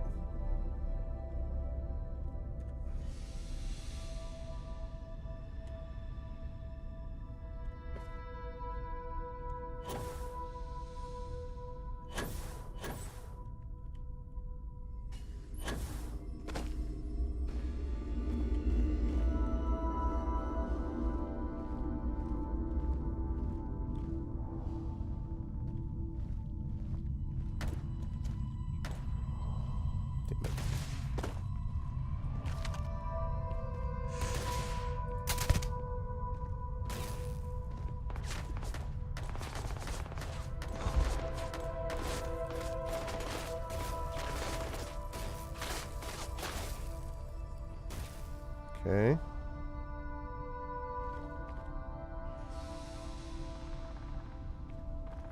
Still want to get more stealth kills.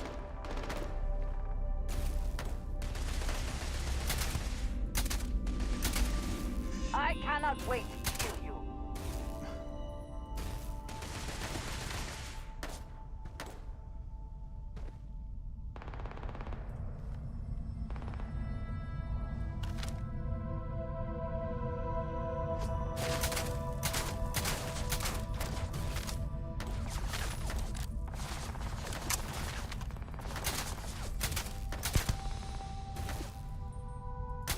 You can't hope to win.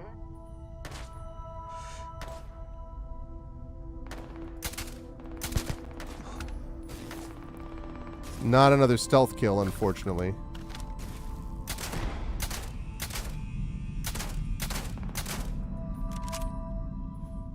That worked out, though. Okay. Take your best shot. Okay. So rude.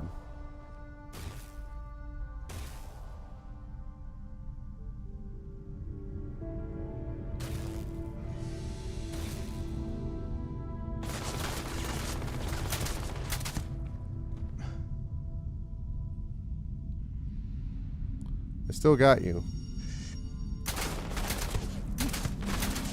Not the best you can do. Come on, bring it.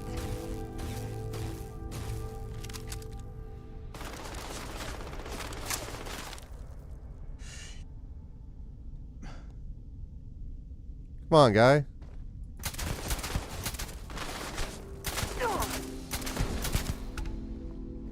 Oh. Don't, please, yeah, please don't walk in front of me.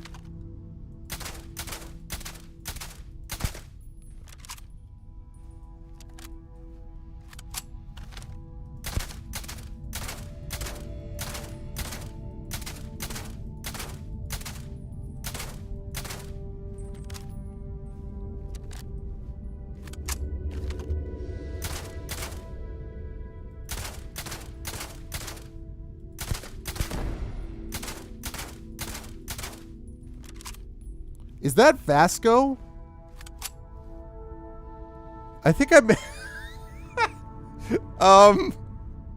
I'm really sorry, Vasco, about all of this.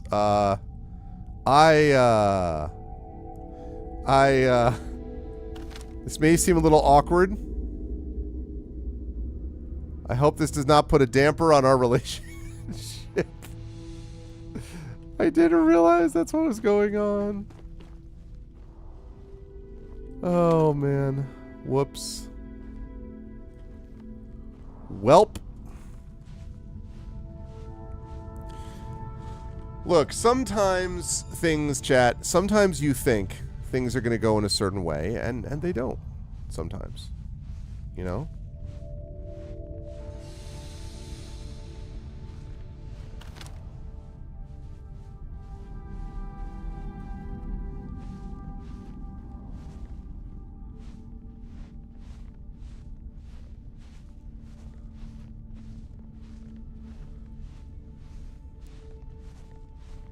I'm trying to... Whoop. I'm trying to get stealth kills because I need how many more stealth kills before I can... I need another 13... Oh, 20 sneak attacks. Okay. So I don't actually need kills, I just need attacks.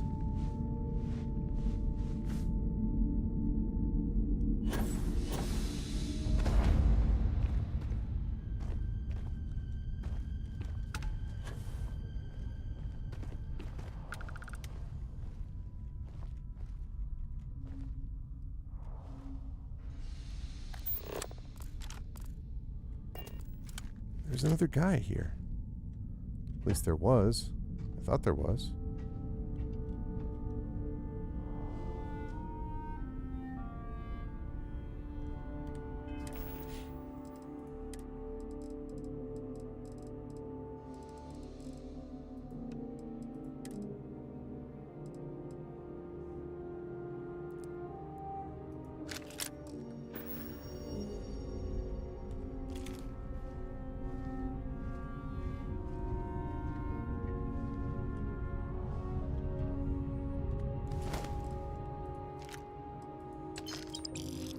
Always worth checking. Never know what you might find in their pockets.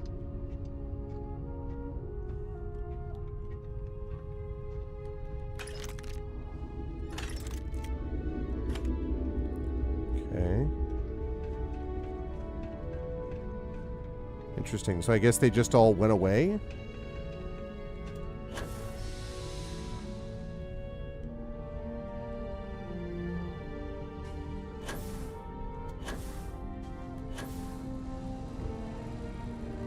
It's really too bad I can't just blow through the window here.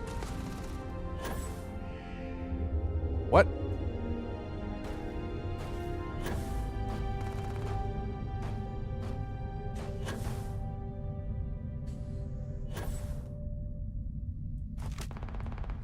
Oh.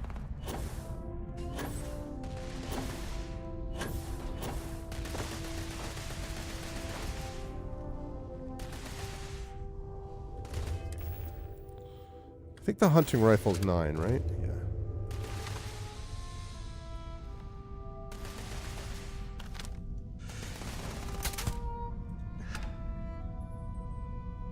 That had to count as a sneak attack.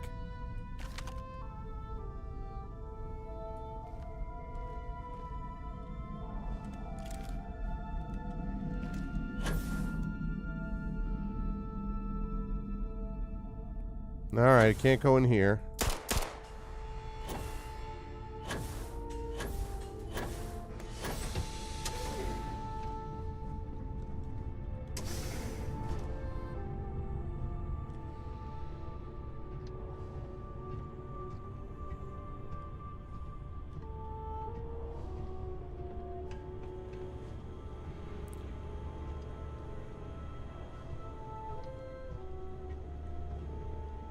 Crew quarters. She's up there.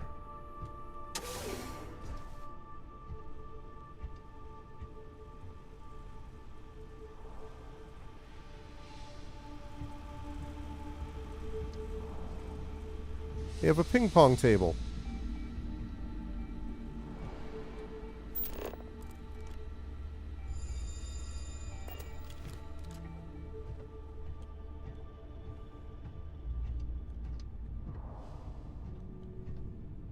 Okay.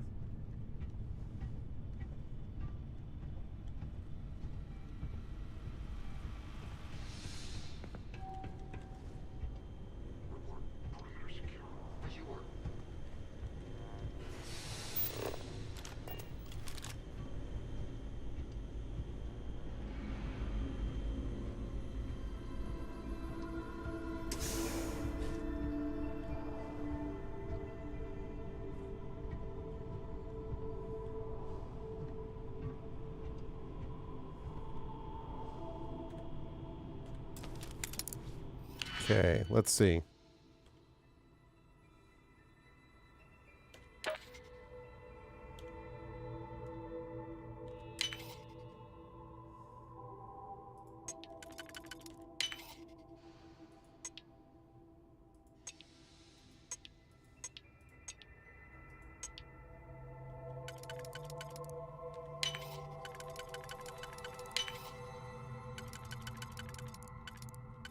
Mm-hmm.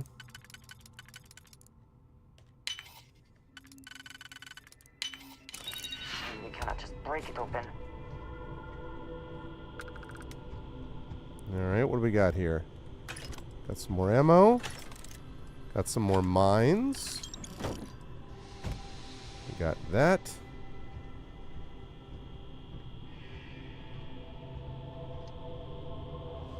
Ground crew, it's not as good as what I already have.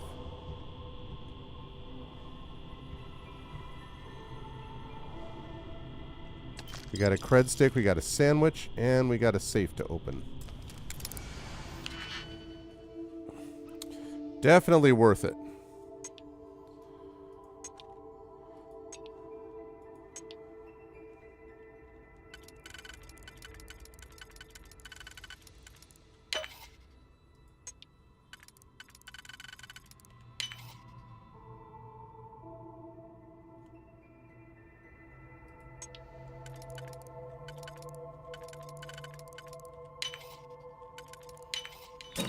Is that worth it?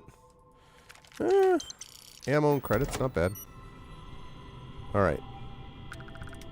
The reason I'm sneaking around like this, by the way, is because I want to try to build up my, I want to get a couple more stealth attacks. I don't fully understand why the ones that I made that clearly were in stealth were not there. So I have to perform 13 more of these sneak attacks, and then I'll be able to level up my stealth rank.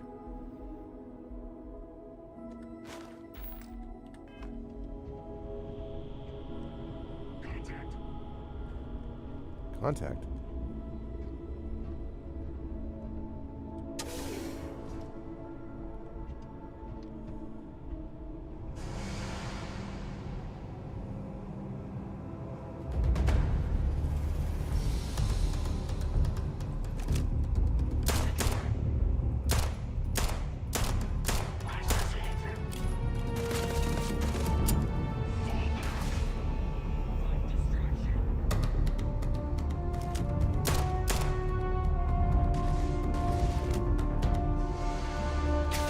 Ow.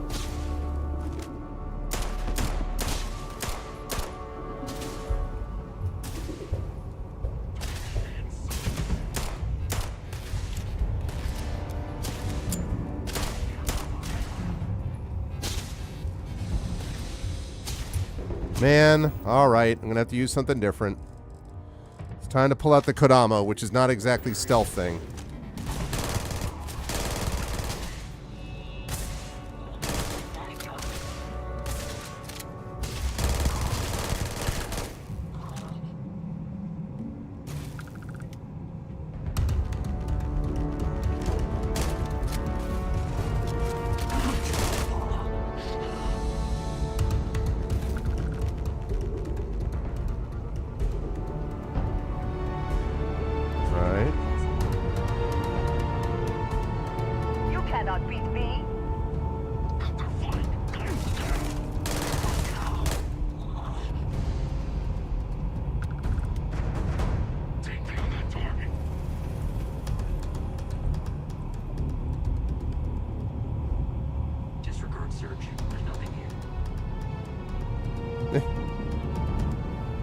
Okay, I'm definitely not stealth hidden.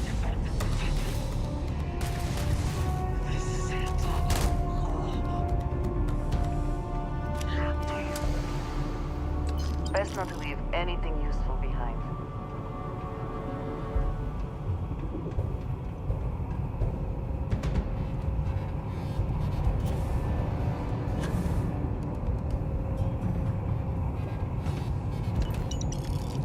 Okay.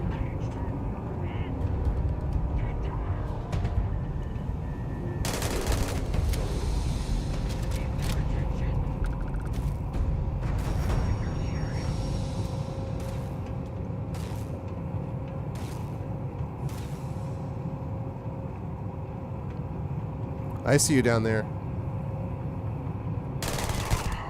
Goodbye. Ah, Kodama, how I've missed you.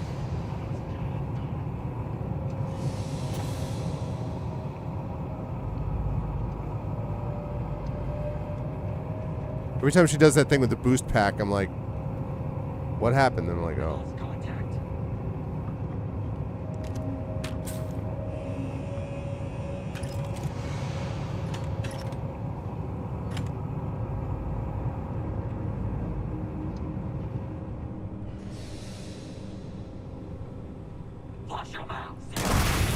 Oh, crap. Whoopsie! Okay, that didn't work out the way I planned. I thought I could shoot around that.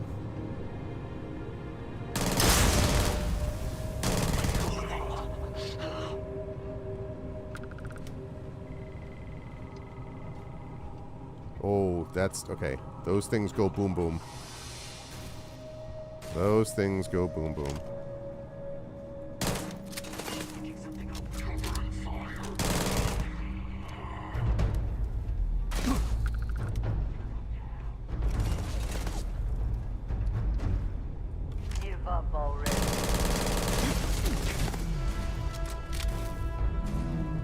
Oh, hi.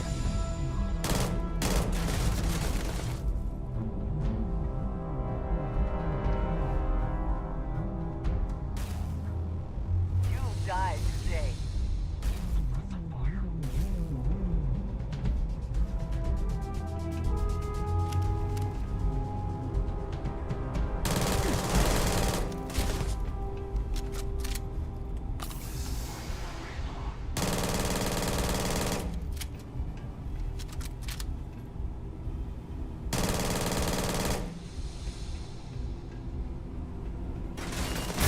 Ow, ow, ow. Whoa, whoa, whoa, whoa, whoa. Back off from the blow up stuff. Not walking out of here.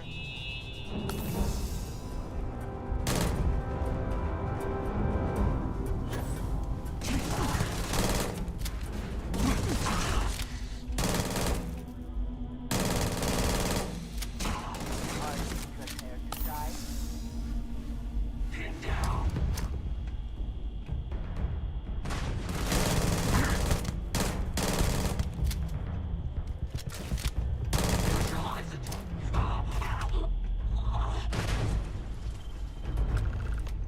Target neutralized. Ooh, look at that. What the hell is this?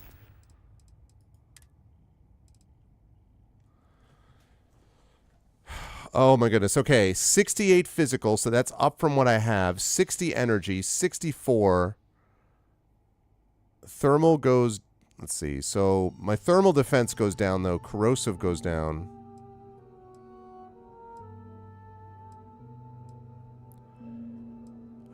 Cuts way down on oxygen consumption, but it looks dumb. Come on and get physical, physical. It doesn't do the chameleon thing.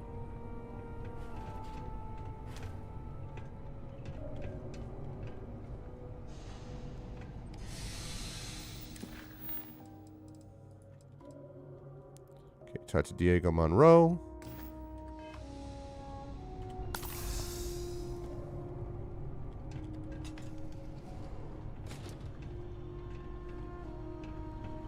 Ah, here we are. This is what I saw on the other side.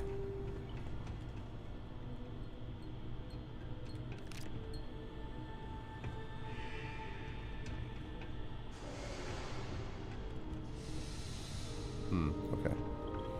Alright, well, we have a safe in there we'll have to open, and then we'll go back and get our reward. It's too bad, though. I was hoping for, like, more of a stealth kill thing, and I still only got, I only got the one stealth attack. I got one more, so I got 8 out of 20. I need 12 more of those. I'm only trying to do that to level up my stealth, honestly, because in this game, stealth is not, to me, doesn't work as well, I don't think.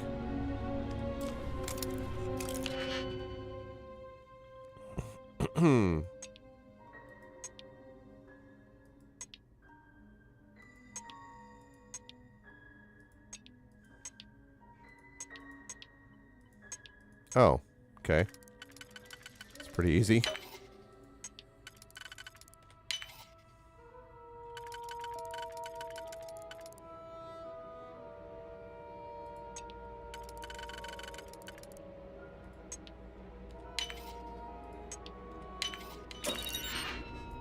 Comm relay.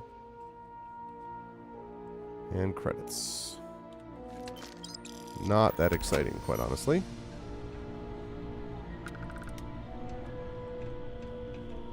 Okay.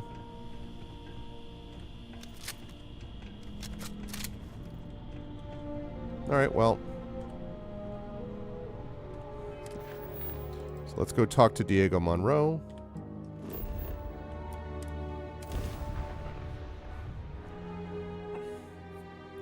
Get a reward from him. Man, if there was even like a simulator, there's like a flying simulator, but I don't think there's any kind of like actual like walking around combat simulator, I don't believe. So that is unfortunate.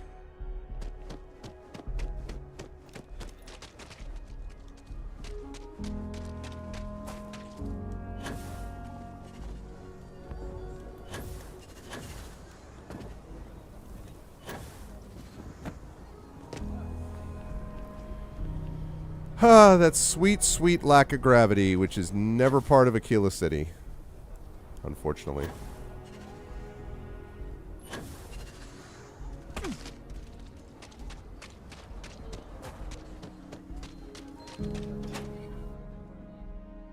All right, Diego Monroe, give me my award.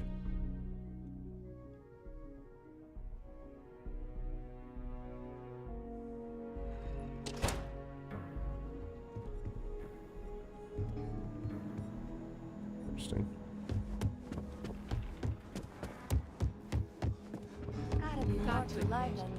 Welcome to the Rock. You went somewhere new. Tawny Adams has been dealt with. Justice never smells so sweet as when it's followed by a lot of credits. Listen, you keep chipping away at criminal activities and we are sure to pick up some more leads like this. So keep it up. Thank you. I'll take that. Okay. So, yeah, I wish the mission was updated. All right. Let's see. We have to rescue a hostage. Okay, so let's go there.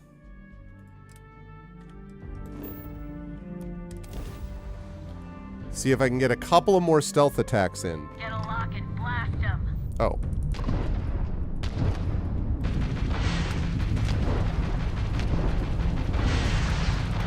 Nailed their grab drive. Where now? They didn't grab drive that grab drive.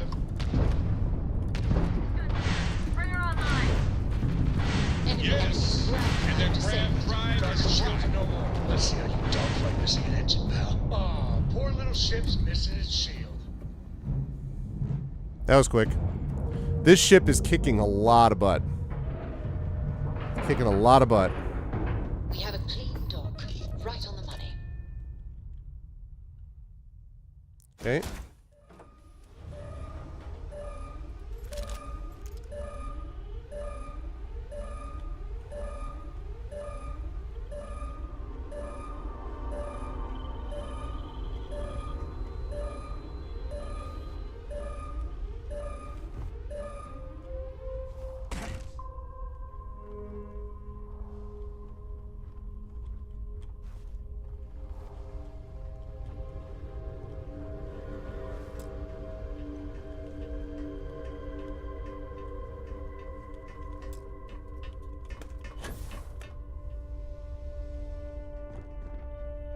Okay, it was a little confusing. I don't totally know... What? Totally know where I'm going here. Ow.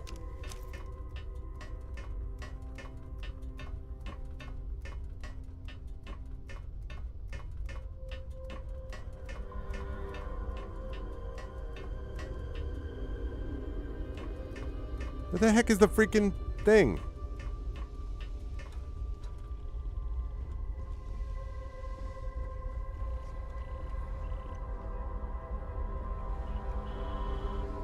Okay, so it's not here.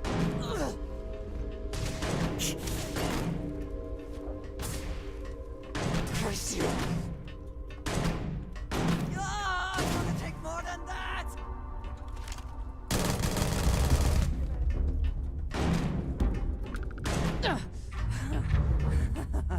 Good one. You can't hope to win.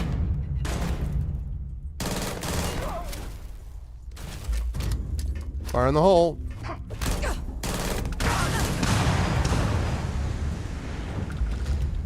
Kaboom.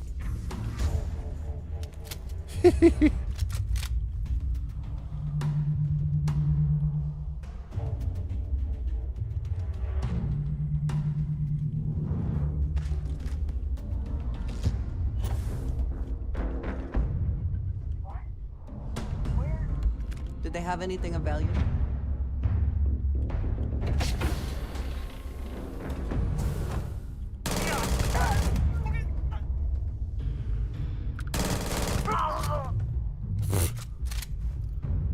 Gotta give the guy credit for guts. If I run right at you.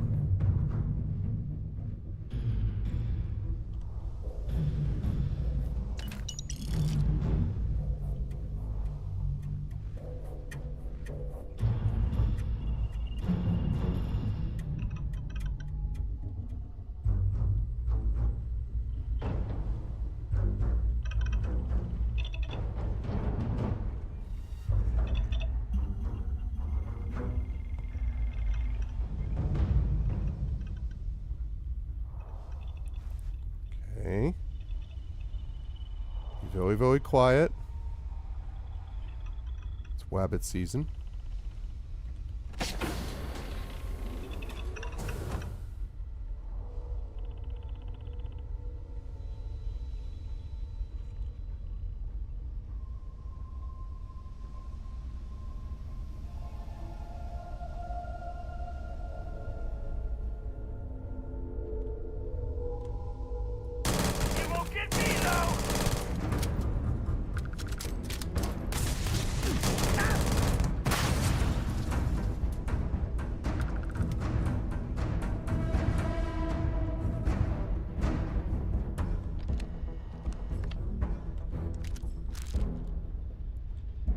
Okay. All right, let's see what we got. Please open the door. Thank you. Synth meat turkey. Oh, shoot. No, I gotta drop it. I don't want any contraband. Even though it's sort of silly that that's called contraband, but whatever.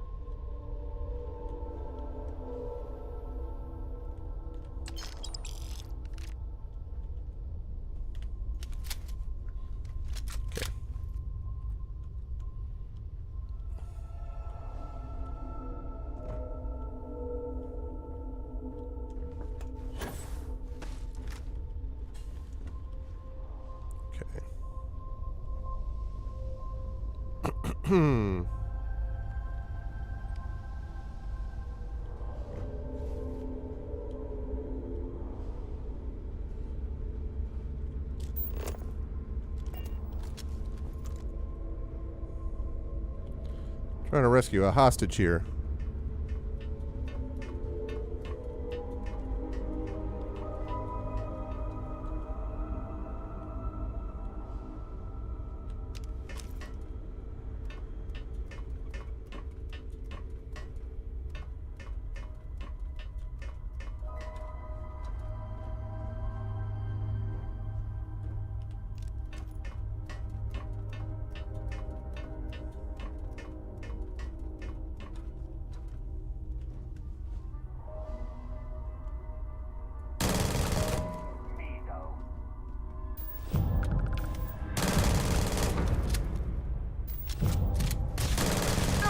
Hey, be careful not to point that thing at me. Well, well. That worked fairly effectively, actually.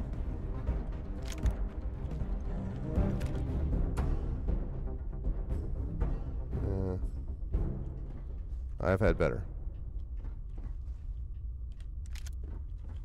You're a genuine lifesaver. I just knew the Rangers would come through. I never lost faith. Never lose faith. I'll do my best. Now, if you don't mind, I need to get back to my route. Okay. Good job. And we actually did some of what I wanted to do there. We have now... Oh, we did it! We performed it. Let's go. Rank 3 ought to be enough. I ought to be able to do enough now, I think. Rank 4, 40 sneak attacks. I think rank 3 should be enough to do what I need to do with that mission. So that's awesome. Okay, so now I just have 2 more.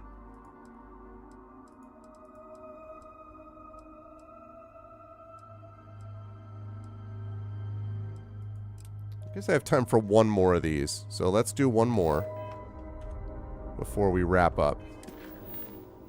But that's good. And then once that's done, once those 3 are done, then because this is broken and because this is broken, that means that I'm going to go back with this and do this Generdyne thing, which will make it possible for me to do more with Burden of Proof. That should be closing in on the end of that mission. And when that whole stuff is done, then I will finally go back to do this All That Money Can Buy, which is the sort of main quest kind of push.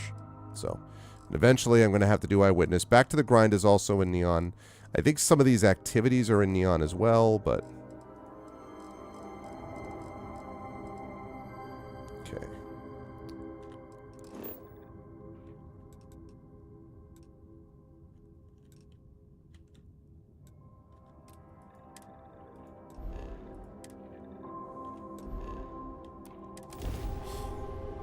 That went pretty well.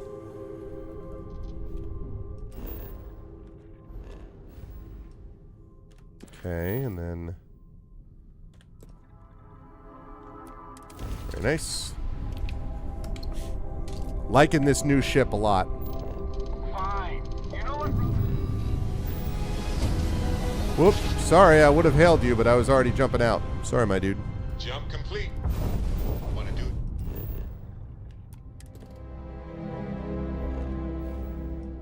it again, just for fun?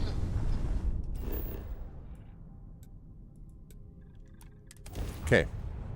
Time to take out the captain at the deserted relay station. And also that means I don't have to worry about, like, wait, I needed to remember that I was going to level up something when I had it. Won't have to worry about that now. What a beautiful looking ship. Screenshot.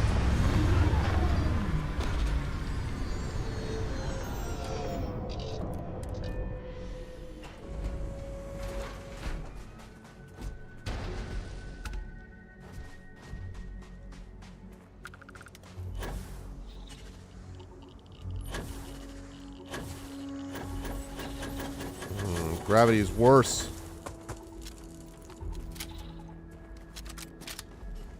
That's unfortunate.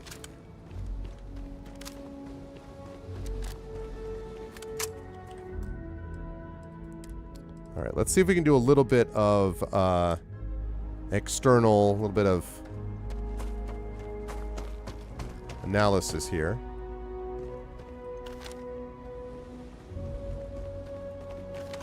That's where we're going. Man, it's going to be awesome when they're able to either patch in or mod in vehicles into this game. Something like the Mako would be pretty awesome.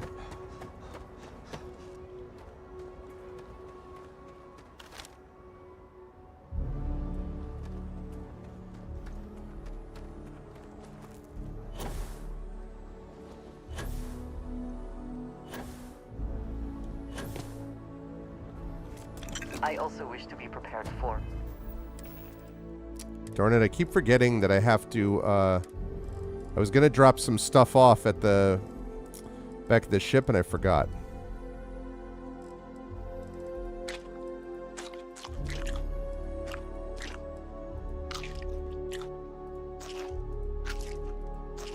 Okay.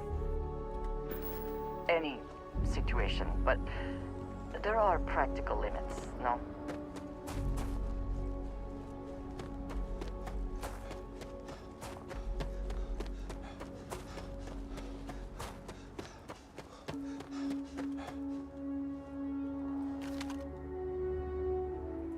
Okay.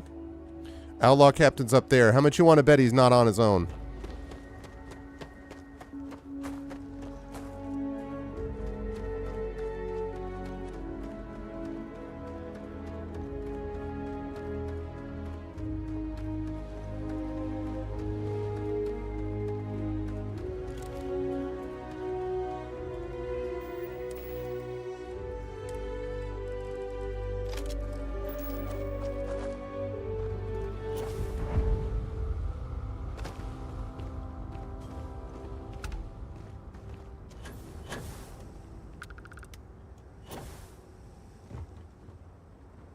Okay.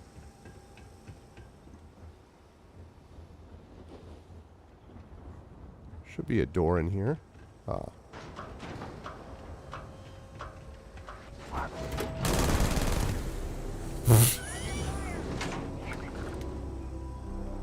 Whoopsie! He's like, what? Okay, that was...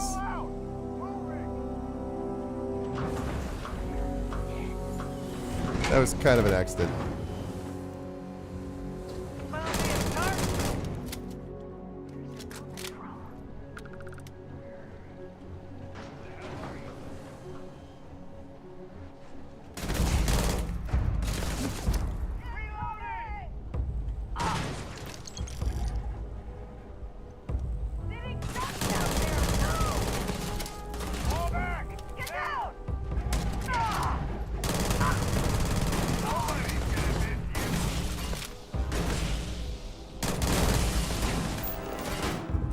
Whoops.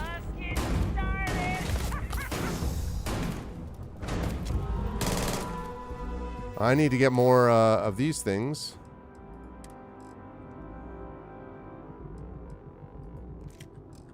No. Am I really out of grenades? Except for that one? You're not walking out of here.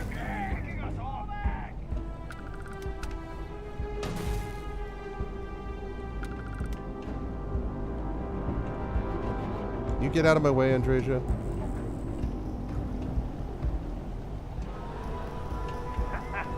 Easy, Mark.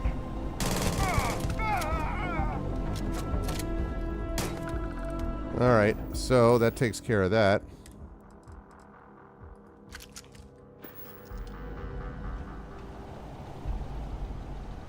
Get some cover now.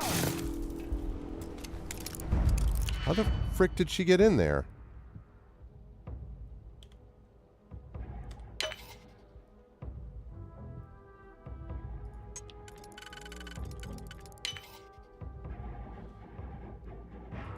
That would have been interesting.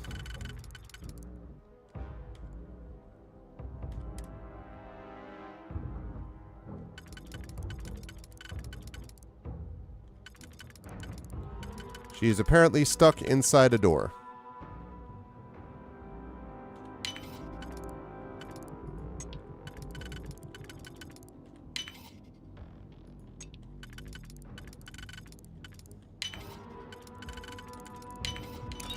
This is what the effort.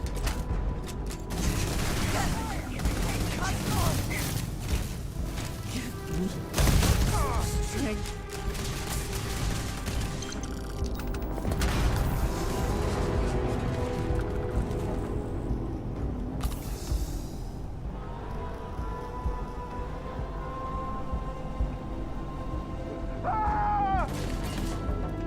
You're going down. Dead. Finish us off. You're dead.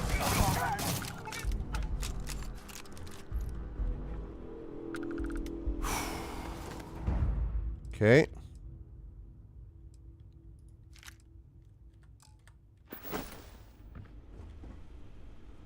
That was a little silly.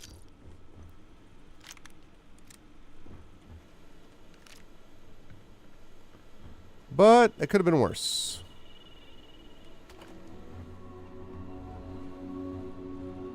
Alright, now let me go check this person who hid herself inside a room that I had to freaking unlock first with a freaking digipick.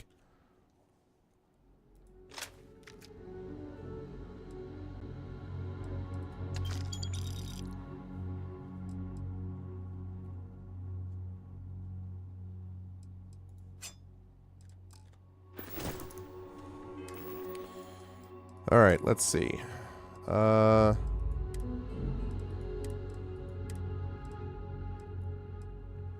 That osmium dagger, I have a better one than that. How about that Kodama? Which was this amazing Kodama that I had, and that's not going to be as good.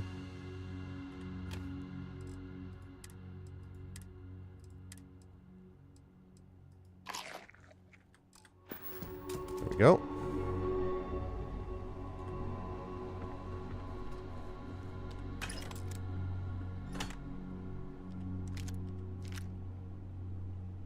She decided to lock herself inside this room with all of these weapons, which would have been a good idea if I was not holding a weapon when she came in.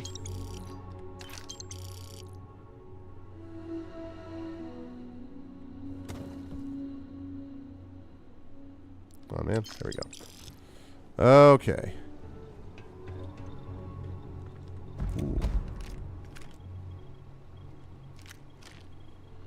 That shotgun looks promising.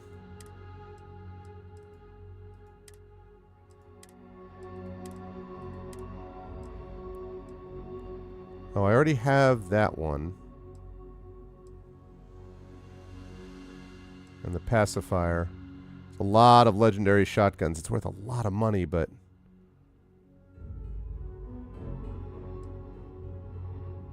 It's because I didn't put this stuff back in the ship. That's the problem, chat. Did not put that stuff back in the ship.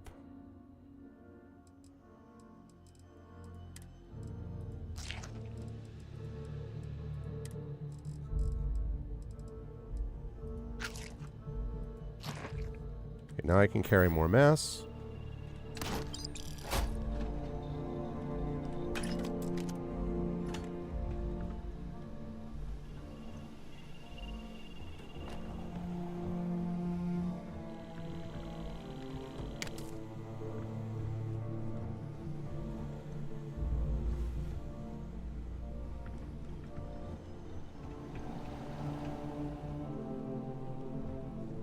Okay.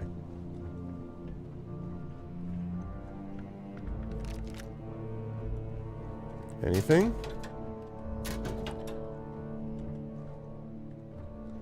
Anything? Anything?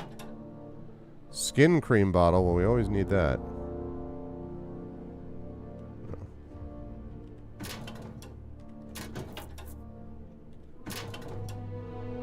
Ah, we got some toast and butter. Like I said, we always need to have that in there.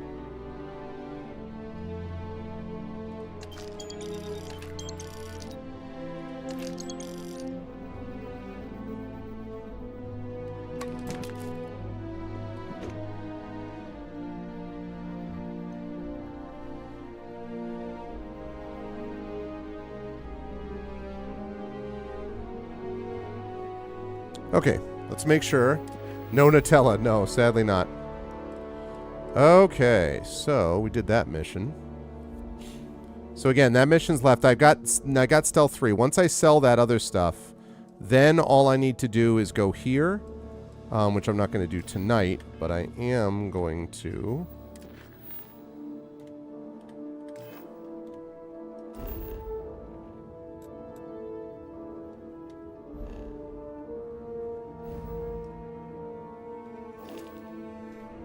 Let's see. Can I go to...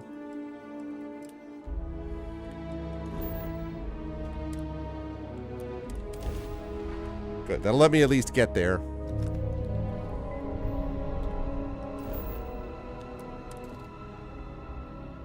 Forgotten Mech Graveyard.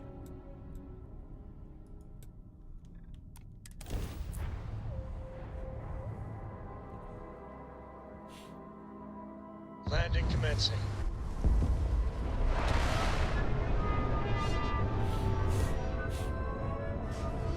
Okay.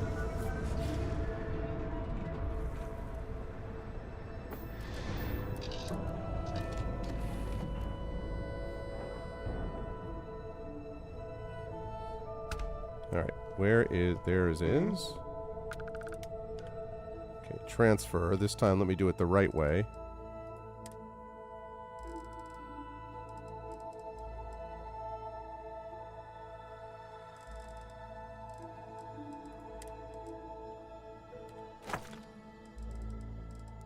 It's 232.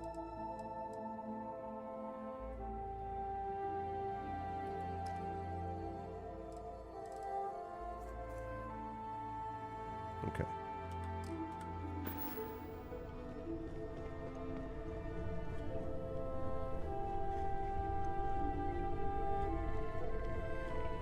Actually, it might end up being faster to do sit down in this and then get off the ship.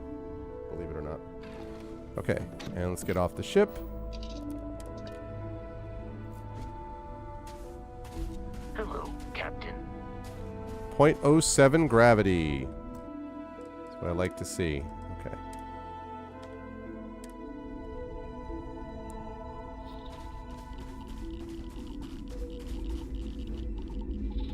Right, so that means there's going to be this guy.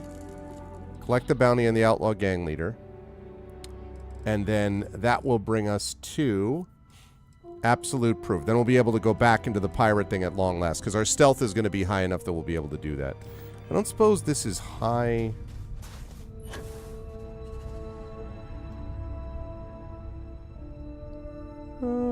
Defying gravity.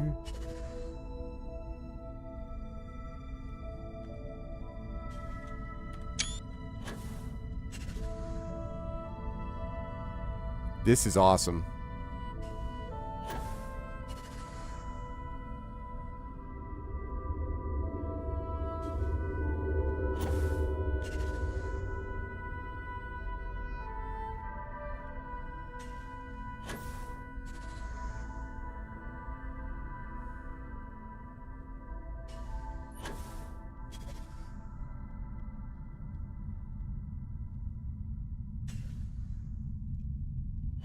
I love low grav planets.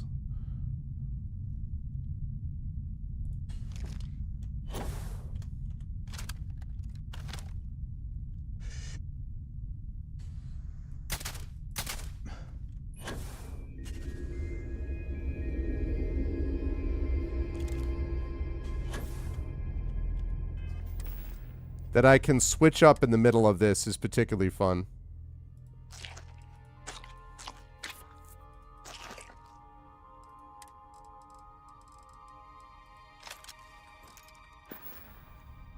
Nope, I need more than that.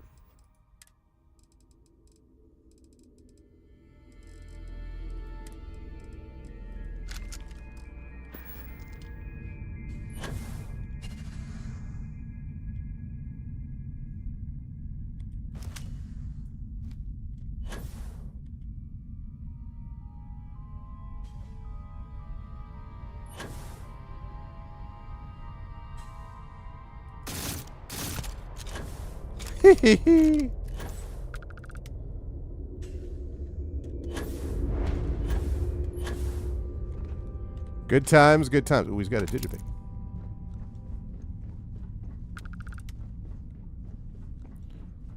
Why walk when you can jump?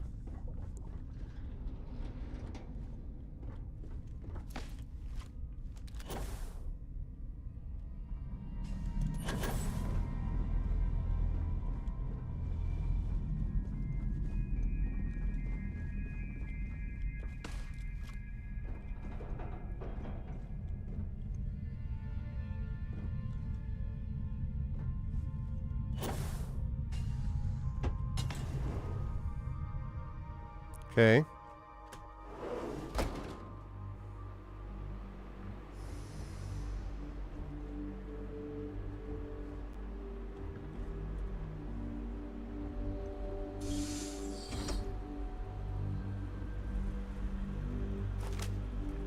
As long as the credits keep rolling in, life's good. Oh. You're not hostile? Really?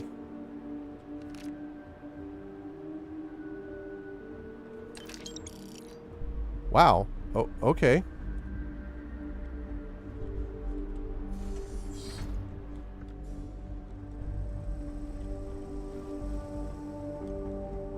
They were like, oh yeah. Life's good. I'm like, okay. Life is good. Hey, Critchwitch. So this happened with the help of chat. Thank you, Critchwitch.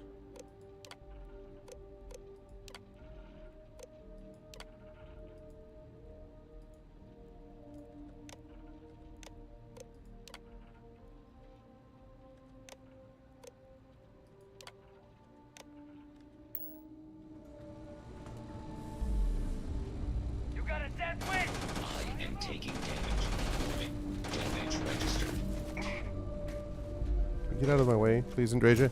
Good to see you, Critchwich. Fields of Stars are excellent tonight.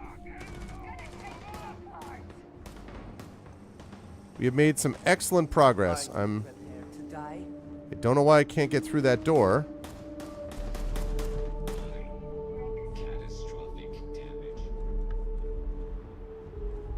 Next bout gotta be my last. Then it's off to you to retire. I freaking...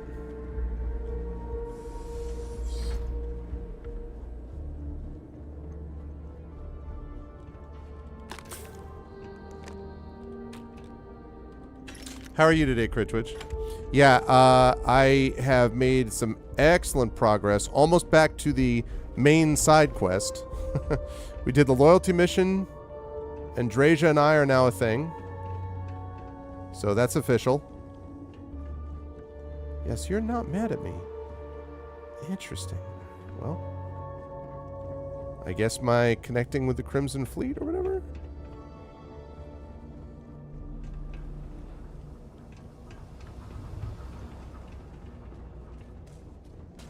Supposed to bring this dude in, though.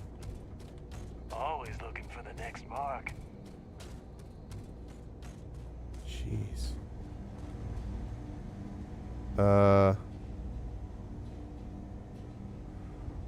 Well, this is going to be interesting. So I have a quest to kill this guy. The problem is that I'm in the Crimson Fleet.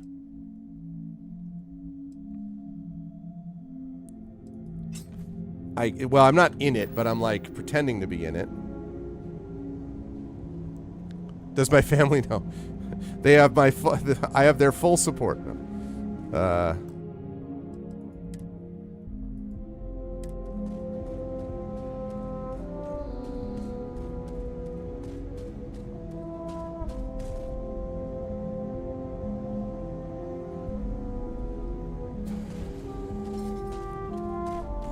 I wonder if I can hack these guys.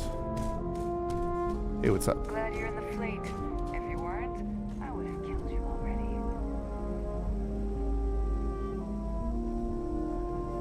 I see. Okay. Let me get that door open.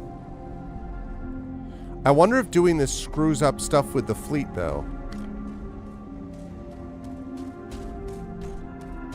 Because I need to take that dude out somehow.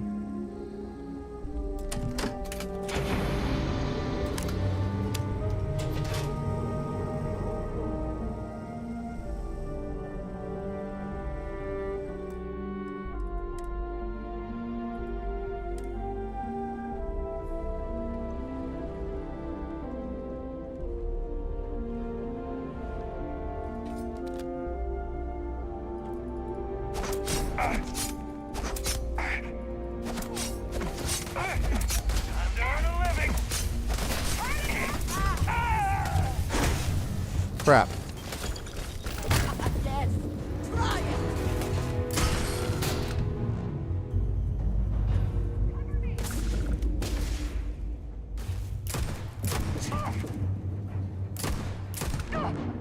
Yeah, see, this isn't going to work.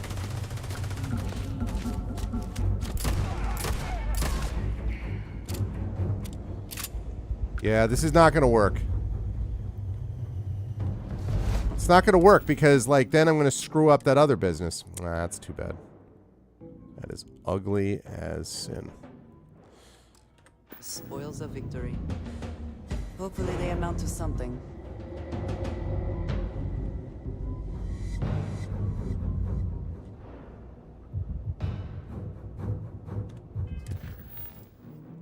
Nah, it's not going to work. I am not going to be able to do that. If I was able to shoot from a distance so that I had plausible deniability, maybe, but...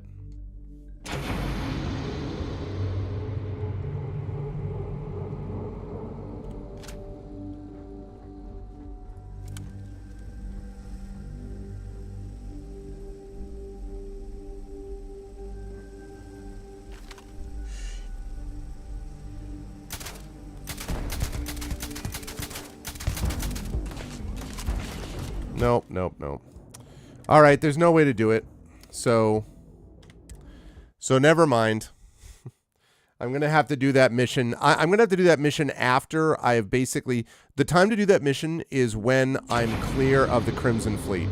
So once I'm done doing all my, you know, stuff for the UC, all my, like, you know, double agent business. Nobody can... The UC really thinks this stuff scares us? Yeah. All right. Okay, that's fine. So I will be back at some later point. Until then, praise the fleet. Hey, what's up? Nobody can stop the Crimson Fleet. The Crimson Fleet. Well, guess we'll find out if that's true.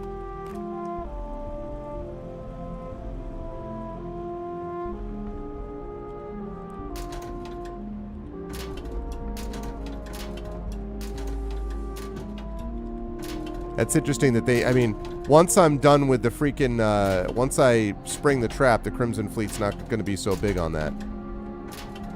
They're going to be like, you punk. And I'm going to be like, yeah. From your point of view, that is the case.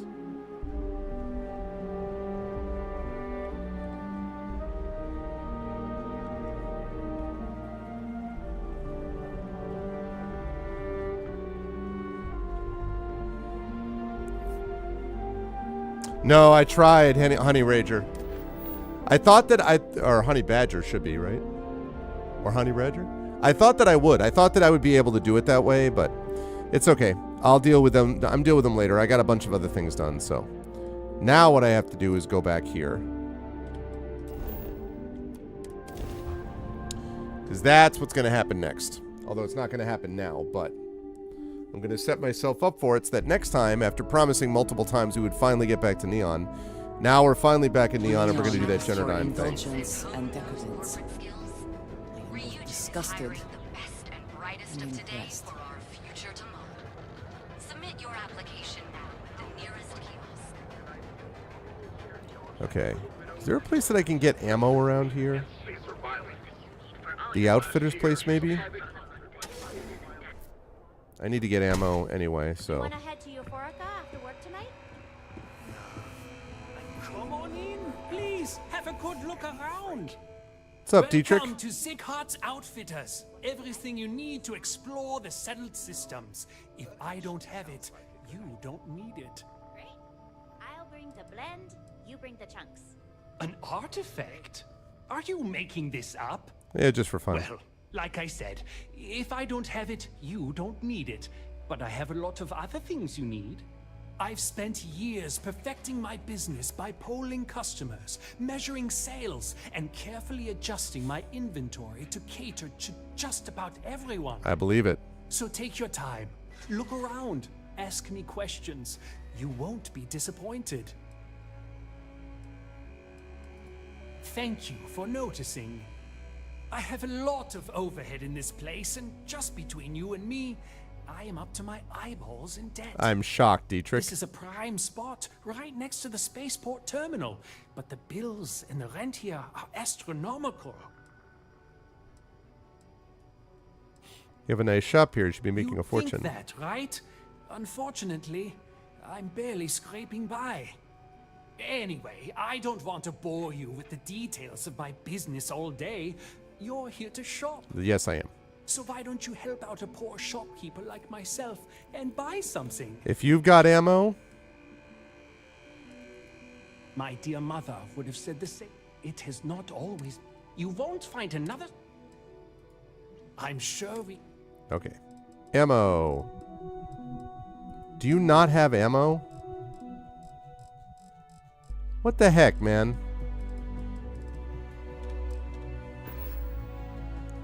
I'm looking for ammo.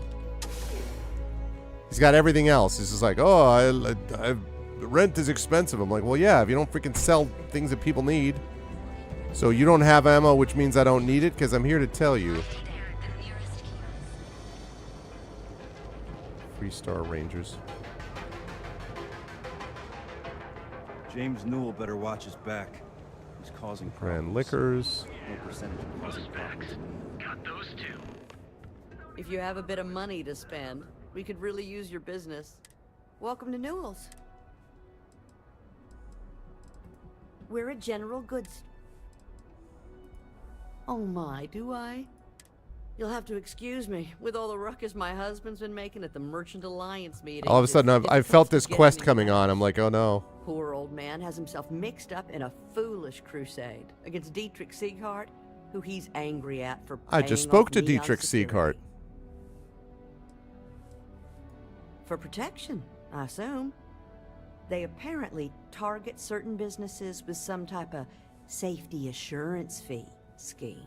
We've been spared that indignity so far, but it's absolutely disgraceful this kind of thing is happening. I'm not taking anyone's side. I just want all this infighting among Neon store owners to end. And I want a store with I ammo. think my husband has Dietrich all wrong. He's probably doing what he has to do to survive. Just, please don't tell James I said that. I don't want him to think his own wife is doubting him.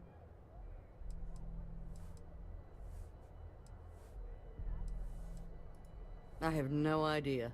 Anytime the subject comes up, it turns into an argument. Frankly, he's so obsessed with this Dietrich situation, I don't think he's listening to me at all. Oh no. I'd hate for you. It would be so lovely to see my James happy. I suppose you can speak with him about it if you like. But perhaps you'd like to browse our store a bit before you do?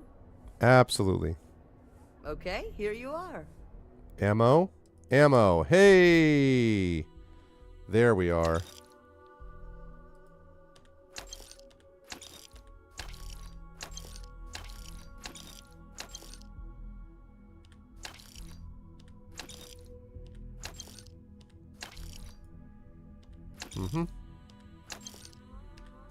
Lovely.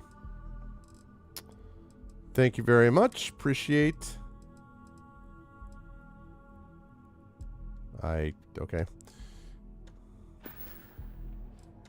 Thank you for stopping by. Thank you for having ammo.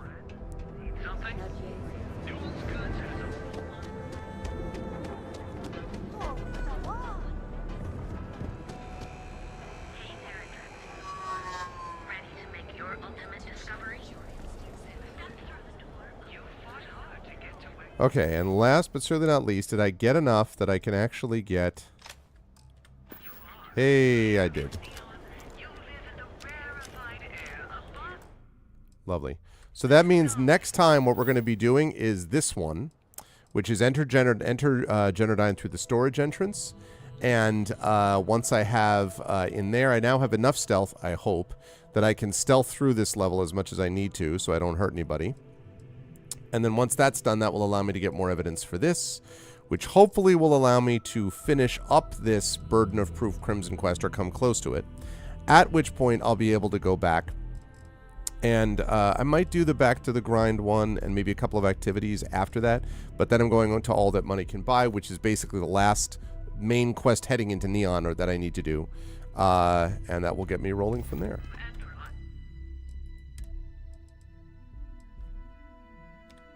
Let's delete that.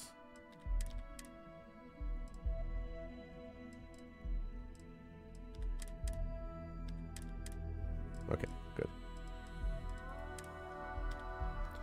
Overwritten, saved.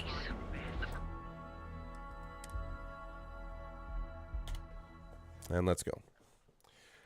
Good stuff. All right, so we did it. So we are now up to 67 play hours. So that was a good time, 67 play hours. Just want to make sure that this actually locks in properly. It should, but okay, good. 67 hours. I have no downloads, so that's good. I don't have any more mod updates. I do not. So I can get rid of that. I can get rid of that.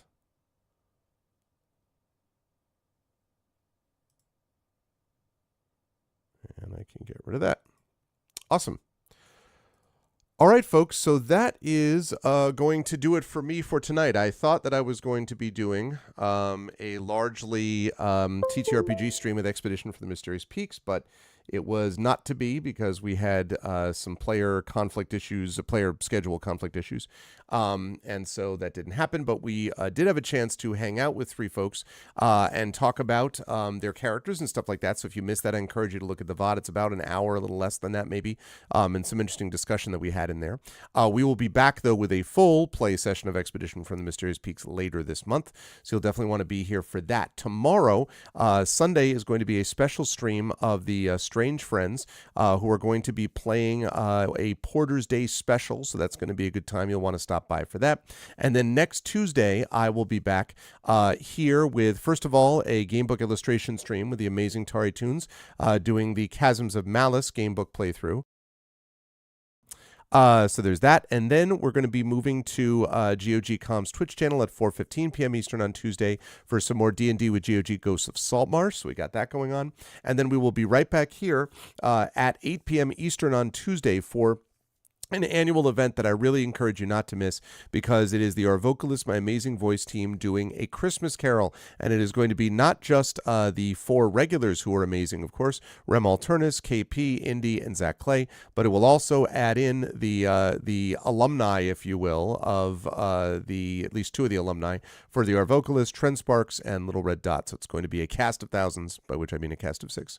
So it's going to be a good time, and that's going to be happening on Tuesday. So please make sure you stop by for that. Otherwise, I hope you folks enjoyed yourself today, and if so, I hope you will follow the channel. I hope you will check out the YouTube channel with !ArvTube. Please subscribe to me over there. It's free to do so. For those of you who are watching over on YouTube, thank you for being here. I hope you will consider not just subscribing to me there, but also coming over to subscribe to me here on Twitch.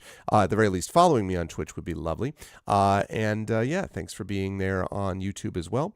Discord is !ArvCord, where you can hang out with the Arvanauts in between streams. Twitter is !ArvTweets. Blue Sky, !ArvSky. Website, arvaneleron.com. Financially, !ArvShop is the merchandise area. !ArvTreon is the Patreon, which is really the financial backbone of the channel. Good stuff for both you and for the channel. So please do that if you can. Please also consider subbing to the channel, as Crit Twitch was nice enough to just do. We had a couple of other folks jump in with subs earlier today. We had a 10 sub gift from Shadowed Mage yesterday, which was really kind of him. So thank you for all those who support the channel on that basis. And let's see, on the publishing front, Icarus for my graphic novel from Athos Arts, Library for my Tales and Tomes in the Forbidden Library. That is my 5e adventure and source book from Alligator Alley Entertainment. And Greyshade is my Greyshade universe. The Grey Assassin trilogy is Greyshade, Renegade. Those first two books are already out. You can buy those now. Greyshade is award-winning. You can also buy the audiobook of Greyshade from our very own aforementioned Trent Sparks. You can also pre-order the tabletop role-playing game of Greyshade from Brandon O'Brien and Alligator Alley Entertainment, which will be out soon. And you can also pre-order the final book in the Grey Assassin trilogy, Heretic, which I am working on as we speak, and that will be out next year. Otherwise, BLM, Black Lives Matter, important to affirm and assert the significance and importance of Black lives. Help Now, the World Health Organization page on suicide prevention. Important to reach out to others when you need help, and to reach out to others when they need help as well. And Ukraine, UKRAINE, to help the fine people of Ukraine as they fight back against an illegal and illegitimate war with bravery and courage, and send the message that we will do so in the future in other similar situations. I think we are going to do a raid today, and raids are very simple. If you are a sub, actually if you're not a sub, you are going to do this, which is the Arvanauts Have Landed, followed by Twitch Raid, lowercase Twitch, uppercase R, lowercase AID. If you are a sub, you can do this, Arvany Hype, the Arvanauts Have Landed, Arvany Roar, Twitch Raid again, Arvany Hype, Arvany Woe, Arvany Smug, Arvany Love, Arvany Blown, Arvany Yay, Arvany Ha, Arvany Cry, Arvany Ack, Arvany Crit Hit, Arvany Crit Fail, Arvany, all the Arvanys, when you go over and are automatically brought over to the channel that we are going to raid. And otherwise, as I say, I'm going to see you folks Sunday back here for the Porter's Day special with the Strange Friends, and then once again Tuesday back here at noon Eastern when I will be doing the gamebook illustration stream of Chasms of Malice, then Ghosts of Saltmarsh over on GOG.com, and then back to us for the Arvocalist at 8 p.m. Eastern that night. Thank you to my wonderful mods. Thank you to Dragonspear, Prince Justin, Shadow Mage, Triffity Mats, the best in the business. Thank you again to my wonderful Patreon supporters and subscribers, Dragon Spear, Prince Justin, Shadow Mage, Triffity Mats, and Crit Twitch, of course. Thank you to my wonderful viewers. Thank you to Baron Valar. Thank you to Big Boss. Thank you to Badensky, Jagtris, Jasper Gazai. Thank you to Mark. Thank you to Melone. Thank you to Sigmoid. Thank you to Soul Assassin. Thank you to Spofo, Steven, and Vivacia. Thank you, everyone, for being awesome. Stick around for the raid, and I will see you lovely folks back here for some awesome Porter's Day tabletop role-playing game one-shot fun tomorrow, Sunday, with the Strange Friends. Until then, everyone, please be good to each other, and have a good night.